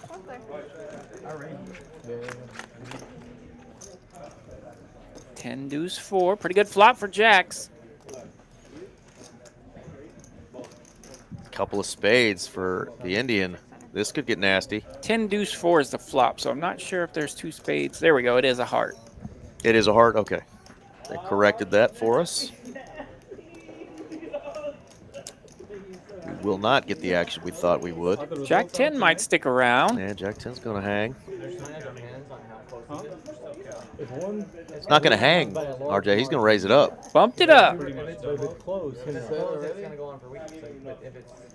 I think it's hammer time. Yeah, Doc's sizing here is a little larger than what he's been showing here lately, so it kind of screams a real hand. Oh my God, he folded. He's putting him on two pair. What two pair could he have? Yeah, that's me. Just so you know. Ay, ay, ay. Wowzers, wowzers, wowzers, wowzers. At 3-5. Is the fact that they Jiggities are tricky. We all know that. So he just said he had 3-5. What we saw was two black jacks. Am I smoking crack, or did I see two black jacks on our screen? Well, I can't confirm or deny whether or not I'm smoking the crit yeah. And But I did see jacks as well. Yeah. Doc, you wouldn't tell a fib like that, would you? He did fold jacks to Brass Monkey earlier on a big open on an 8-high flop, and he didn't even think a second. I've never seen a more insta-fold with jacks. He was pretty quick with that one as well. Pretty damn quick with that one as well, so maybe he just has something against those jacks. The best, when they came out and said that the Hunter Biden laptop was fake and that Russia was trying to get Trump elected, that cost him probably 1 million votes. Now we're on hand 110, so we've gained a lot of hands here lately. Yeah. I don't think we went 20 since we saw the 90, so maybe something had to get caught up there in the graphics. Throwing us some curveballs. He can't. I listen to him on Joe Rogan, and it's like listening to my mom. Yeah. He's gotten better, though. He's getting better. Yeah, he has gotten better, but he's like a 5-year-old. Yeah. He's actually gotten a lot better. Everybody catches a piece. How about some diamonds? And straight draws. Top pair, diamonds for Carlos. How can that happen? How can you be that emotionally unhinged that your EQ is that low, you know? Well, I just care about the team that's around me. Yeah. We've got a good team compared to everybody else. Carlos does indeed like this turn, and he takes it down. To be honest, he's pretty old. Pairs and straight draws go away. No, but I don't want to be working when I'm his age. There you go, Brass Monkey up 6.3K, 5.6 for RV Phil. Carlos now creeping up there at 4.7, so top of the winners list is kind of evening out a little bit. Doc Hollywood still throwing the big party down there, bottom of the barrel. We're gonna have to tell him he can't keep folding them jacks if he wants to double up. Indian was up $5 for the longest time. Now I think he's up 50, so he can officially go to Taco Bell now. He can take Aaron McAvoy with him to Taco Bell. Anybody still alive out there in the chat? I see Jedi tuning in. Yeah, good to see Daniel Dunn made an appearance earlier. Yeah. You win Mr. again, Dunsky. Mr. President? Oh, I don't know. Holding down the fort in Ruston, Louisiana. Oh, Ruston. He had some good input. He kind of wanted to see a couple more pros put on the show, and to battle some of the donkeys. Hold on, guys. I can go bomb somewhere. Yeah, they'll make some appearances once in a while, but there's been some big games at LC lately, so I'm sure they're loving that. They're staying busy over there. The main thing I care about is I want to get all these Super Wars. Las Colinas has I'm afraid somebody's going to cooked up some good ones here lately, especially this week. And anybody hit that king? No, sirree. this time Hollywood does have that 3-5 open-ended. 7 is going to play. 4 is going to take it. He hit that 4 by golly. Oh, he did hit the 4. You are correct. 4s and kings with the 7-piece. Got it. Kicking. My goodness. What else we got going on? Oh, we'll throw this sucker up there after the next hand here, the weekend of winning that we're doing here in Dallas. Brittany deals the dadgum fast, though. I'm going to have to get that video clicked up there quick. Brittany is a stud. She will get him out there for you. Fresh tomatoes in the house. There he is. What up, Doug? Knew we could count on you. Let's see if Doug wins. Yes, he did. He won 20,000 TCH Live loyalty points. I feel like that's a good bink there. It's a good bink. Everybody's been losing. I lost my ass earlier. All 24 points I had. I've never done it. Never done it. Yeah, they had to teach me how. You're hooked for life now. I'm in for all that. But that's I like a little bit of that. Jack 3-9 rainbow. A Jack and a 9. OFC and the Indian. Carlos maybe thinks his 6 is a 9. JD Vance is like, I'd love to tell you we're going to clean up. Call. I don't know if we have enough votes to clean up farm on either side of the aisle. Did we have a queen 10? No, but we got an ace 10. Ace 10 and a queen 9, so they pick up some outs here. And it's Brick City on the river, pairs the board for the 3. That's something everyone should agree on, right? You would think. It's easier. Oh, we want Doug R saying, go Tigers. And if anything, that's like Sounds like a little Cajun talk there. We mentioned Ruston, Louisiana earlier. No, but they're in. Indian. And now it's go Tigers, Baton Rouge style. Take it down. Let me put this video up real quick. Of winning at TCH Dallas in November. Friday and Saturdays from 5 p.m. to 12 a.m. $500 high hands at 6 p.m. and 12 a.m. $200 high hands from 7 p.m. to 11 p.m. Full details at texascardhouse.com. Pretty cool stuff there. High hands. Everybody loves high hands. Going to be doing that Fridays and Saturdays every week this month until the 23rd. So coming out Fridays and Saturdays, 5 p.m. to midnight. Who the heck runs high hands on Fridays and Saturdays? Right. We do. Texas Card House Dallas. Pocket 10s, ace 10, pocket 8s. Man, let's see a nasty one here. Feel something coming. I can make chicken where it's not dry, man, and all good stuff. Reverse sear. All right, well, I haven't seen this in a while, but we're going multi-way. 5 players. You can do it in pan if you want to. 2, 6, 7. Nice and low for all those over pairs out there. Yeah, 8s and 10s. Definitely going to battle this out. But the ace-7 is flop top. Indian has top pair.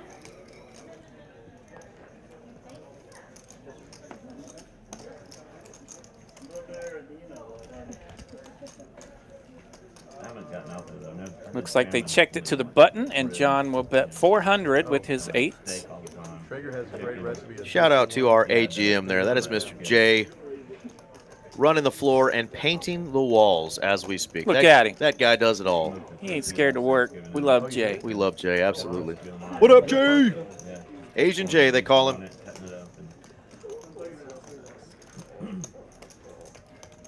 You had fried turkey before? Man, that is the bomb. You injected in with spices. Ooh, hey, All right. So we got a couple of calls here from the Indian. Ace-7 in the muck. Didn't want to mess with it. to be called at this hour. King ball. Ace-7 sensing something crazy there. He just got out of the pot. Yeah, just got out of the way. This could slow things down. Pot control maybe a little bit for the 10s and 8s. You look at the gambling site? I read Checks around. I read real quick. Two-piece. Is he out there right now? Oh, Not a pardon me. two-piece, yeah. He's going to pretend like he's got a two-piece or a straight. Got to put $2 in the kitty. 600 into 26 for Phil here. We can see the cards. I'm saying flick it in, but easier said than done here with a player behind him. It's probably all he's thinking about. Doesn't know what John is up to on the button, but Phil wants to look him up. Now John's like, what the hell?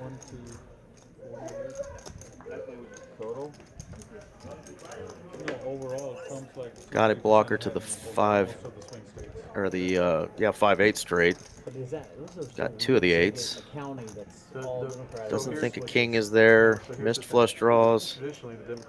600 to win 32. It's just, that's the way it is. Tough to lay this down here. See if John can sniff it out though. Logistics. Makes the call. Gonna get the bad news.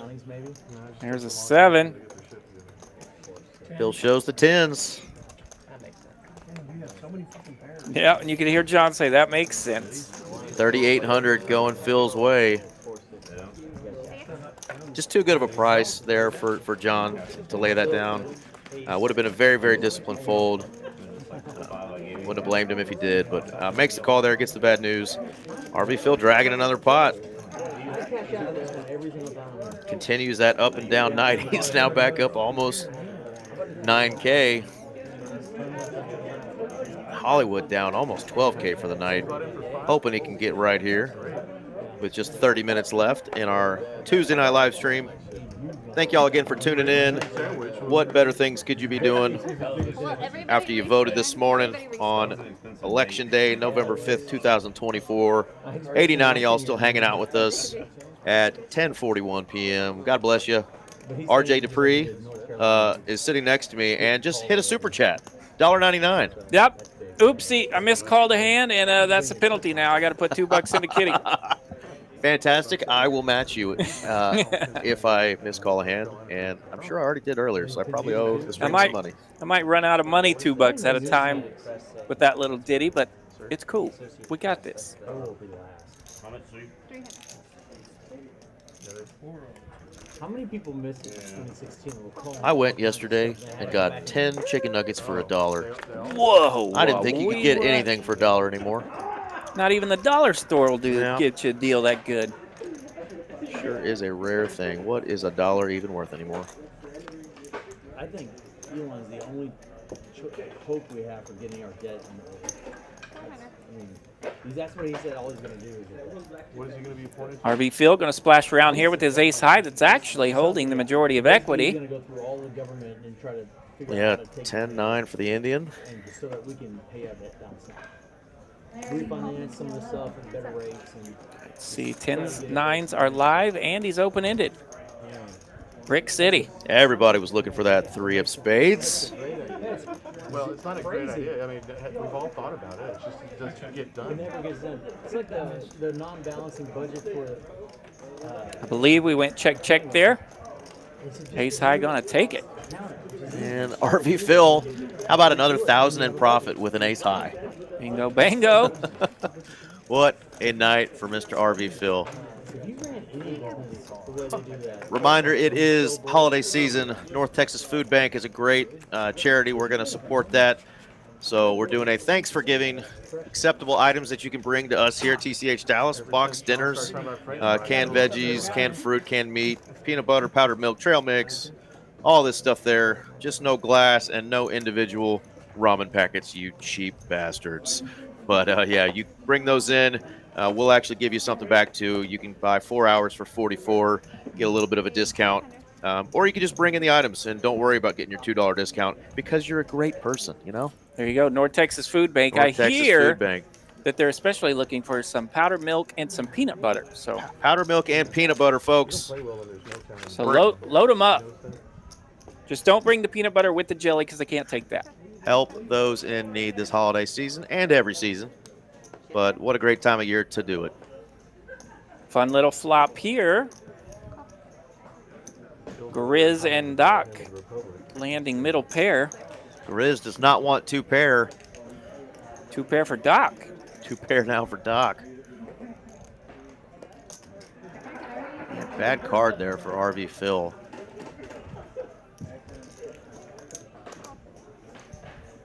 He's going, wait a minute, bet, call. I got top pair now. Pretty damn good kicker. Looking to spike 2-piece of his own. Gets motivated to do something about the tax code. These rivers have been on their best behavior here. Brick City. Hollywood's got a pretty good 2-piece, and it is the best hand.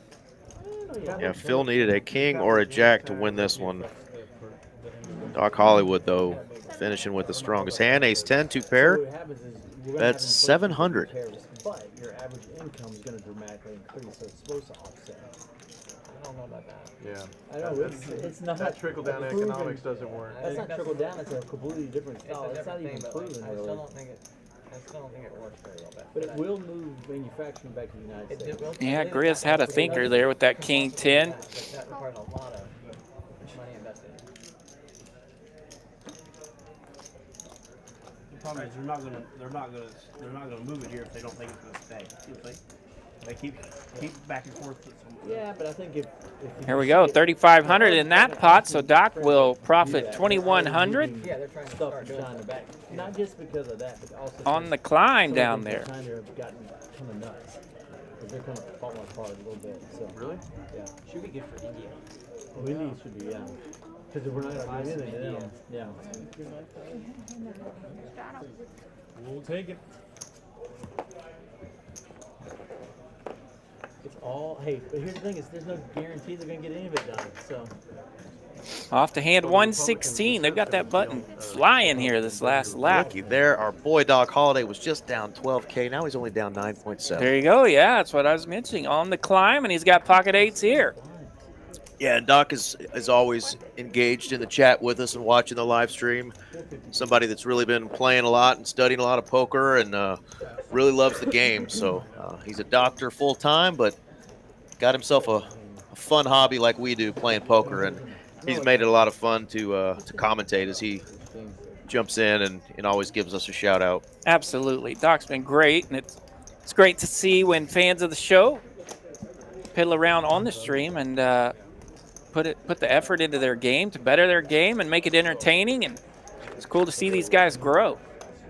Oh, the case 8 hits. How does that hit? And he's laughing in the 1 seat. Doc lets go of the 8s, makes a really good fold pre-flop, and the poker gods. And now he's mentioning it. Now he's telling John in a whisper fashion. He's whispering sweet nothings to John, going, son of a biscuit eater. Of course, that's a nasty card for yeah. If you're holding everybody. top set, you hate that card.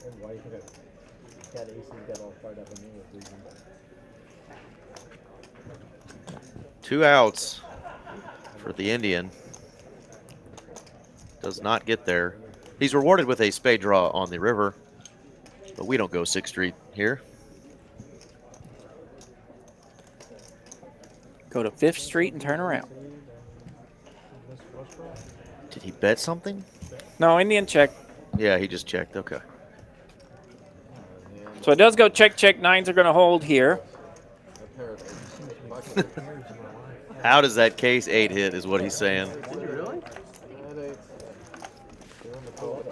You had 8? I got in pocket 8. OFC going, thank goodness you got out of that hand, as he gets the $1,000 profit from that one. Hand number 116. Got about 20 minutes left, so thank y'all for tuning in and joining us tonight again. Glad to be back in the booth with you, RJ. Yeah, it's good to see you back. Good to see you made it through some travels and yes, sir. Back home, no problem. And we'll both be in the booth this Saturday, am I right? Yes, as far as I know. Yeah. Yep, I'm good to go. RJ and I will be doing the tournament this Saturday, our normal big one that we do on Saturdays here. The big one. Not the even bigger one this time, it's just the big one. Yep.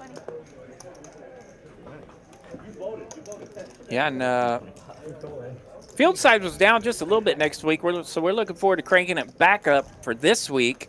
But that did not calm down the final table. It was an excellent final table. I haven't watched it, but I did see one of my favorites, Miss VV, was on it. Yep. And she finished 4th, so shout out to her. I need to jump on there and watch that. I love watching those final tables. Were you commentating by yourself? Yes. Okay, cool. That's the cool thing about our folks in the chat.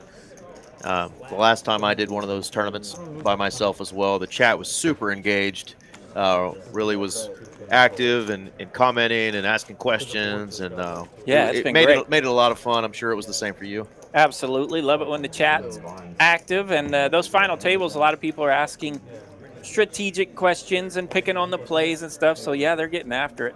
Good. And, yeah, we love to see that in the chat. Shout out to our friend Matt. Had a deep run in that one as well.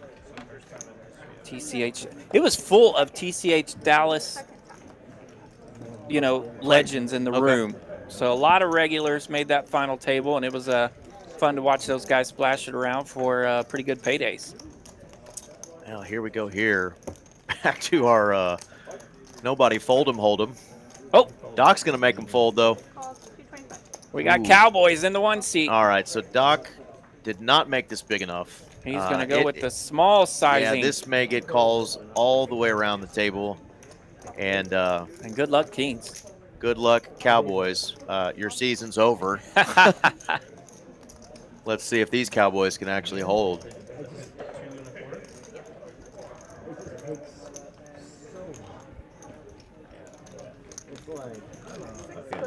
All right, so it looks like we're going to be 1, 2, 3, 4, 5, 6 ways. Ace, 5, 4, all diamonds. A pretty rough flop for 2 black Cowboys.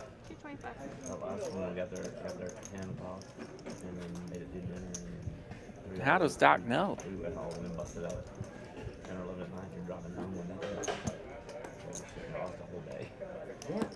But I get it if you can get their deep. Absolute worst is close to Doc's going to hang around here for this small bet. RB Phil let out 225. Yeah, it needs a king of hearts and a king of hearts only. RB Phil does have the only diamond. Does get a king, but it is the wrong king. Okay, might we see some action here? And for a price like 400, I might call with my set of kings. For sure. Yeah, let's see if I can't fill up against Phil. Fill up against Phil. Needs the board to pair. Ooh. 9 clubs. No help for the set. Check. It does go check, check. He says I got 9s and 4s with the flush. Well, Phil, that's called a flush. That's a diamond kicker. The diamond kicker plays. What a nasty turn card. 2 pair, though, was not good. He needed the flush. And had it. And Phil just cannot lose tonight. He's up over 10,000 now for the night. Let out on that flop with bottom pair and a medium flush draw, and now he's stacking chips. Bink, bink, bink. So we got 2 more Hold'em hands, and then we're going to have a PLO flip to end the night. Going to finish off the night, play those promo videos again just to remind you of all that's going on at our location here, and then, of course, that super cool triple tournament thing going on down at TCH Social in Austin, supporting our troops. Yeah, we're getting some action cards here on one of our final 2 Hold'em hands. Yeah. Big slick, a suited ace. A wheel ace. RV Phil says, what the hell? 2 more hands. I got queen 4. We all know what a queen's for. Anyone call? Texas? Who raised? 7 players. I think these guys are done. Deuce, deuce, 5. I think there might be one of those somewhere. Was there a sneaky deuce? There was. John H. playing his suited King Dewey. Ace of diamonds for OFC. Who's betting here? Ace 3 is going to be the wheel draw. They checked it around to that button, and that button has a 5, so Grizz has 5-3.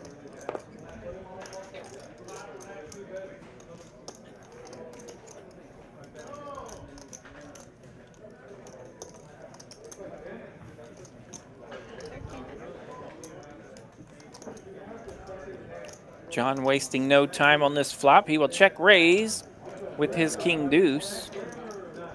If we haven't already, shout out to the lovely Miss Tay-Tay and Coop Dog, our production team. Tay-Tay and lovely Coop Dog.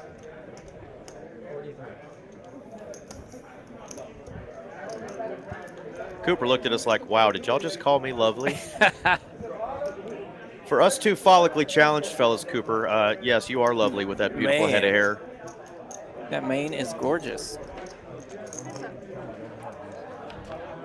Gives Conan O'Brien a run for his money. King of diamonds on the turn here. That's going to fill up for John. Uh-oh. We shouted them out, and we got a 9 of spades showing. They're going to get it fixed, though. That's a full house. I wasn't even going to bring it up, man. What the hell? Yeah, the turn is the king of diamonds here. What happened to our board? So Grizz will take the train with his 3-5 no diamonds. Not much working. John with the full house there. Deuces full of kings. 1,000 in profit going his way. Yeah, picks up a nice one with all that pre-flop action. What did you have out?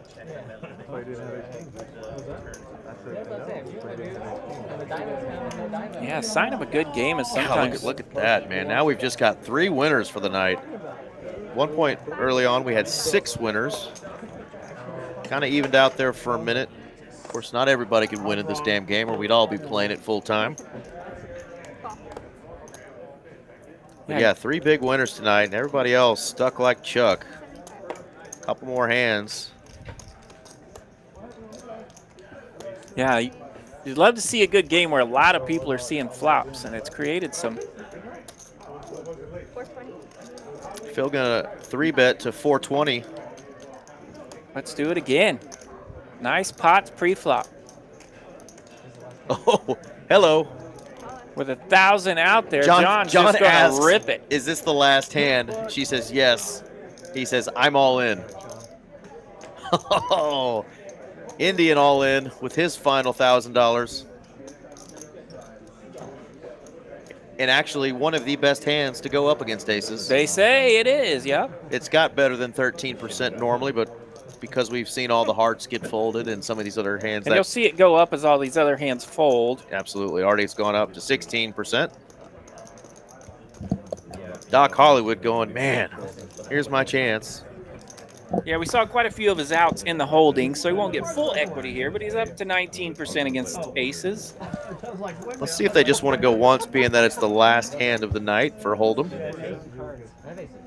Aces. Is this the last hand, right? No hearts, no hearts, no hearts, no hearts, no hearts, no hearts.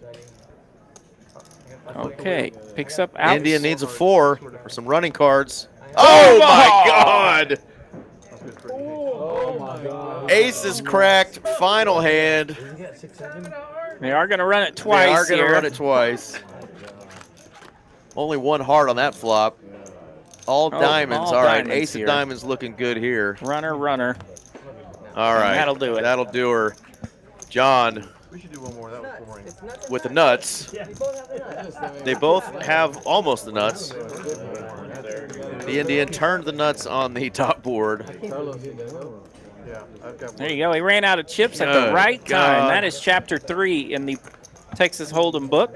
It's very important to run out of chips at the right time so you can get a little bit. Yeah, I think the 7-6 suited and the 7-8 suited have about 21% against aces heads up pre-flop, not knowing what all the other cards are, obviously, that are dealt. So those are 2 of the best hands to go up against aces. And just like that, you see it.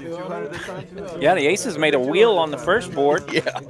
And made a flush on the second board. So you can see. And doesn't get the whole thing. Doesn't get it all. Nasty. All right, we're going to do, what, a $200 flip this time? All right. Somebody is going to get a nice little chunk of cheddar on this last hand here. 1,800 in there to scoop. Great job, Felipe, Eugene, and Brittany dealing tonight. I never win. I never win. I never win. Lose when Brittany's Carlos trying the little reverse psychology. In the brass monkey strategy. I never win. I never get to win. He's saying he's trying the brass monkey strategy. Here we go. Little needle, little needle. 10 is great. RV Phil, a big winner for the night, though, so far. 9.8K. Ace, queen, 4, rainbow. Ace, queen, 4. What are we looking for here? Jack 10, the King nuts. ball. Club, Clubbies. Who's going clubbing? Brittany's taking you clubbing. I'm just trying to win 100 on the side. I have the best 10. Everybody got a flush? Yeah, I saw some pocket 10s blocking that. I have the best 2 pair right Because now. Hollywood's got 3 black He cards. needs a club. a jack or an 8. RV Phil needs a club. Nope. I have the best 2 pairs. Alright, so ace king, no straight. Game, guys. No one holding a flush. No one holding a straight. See you, buddy. Who's our winner there? Don't know where it's going. Ace King, it sounded like 2 pair on that board. Wow. Hey, Giuseppe, thanks, man. Means a lot. We try to keep you guys entertained and put out some good poker content. So thanks for really engaging with us tonight in the chat. And hope to see you next time. And real quick, I'm going to post a couple of these promo videos before RJ and I get out of here. And watch them if you like to see what's going on here at TCH Dallas and, of course, TCH Social in Austin. And until next time, we will see you. All right, good night, TCH. Of winning at TCH Dallas in November. Friday and Saturdays from 5 p.m. to 12 a.m. $500 high hands at 6 p.m. and 12 a.m. $200 high hands from 7 p.m. to 11 p.m. Full details at TexasCardHouse.com.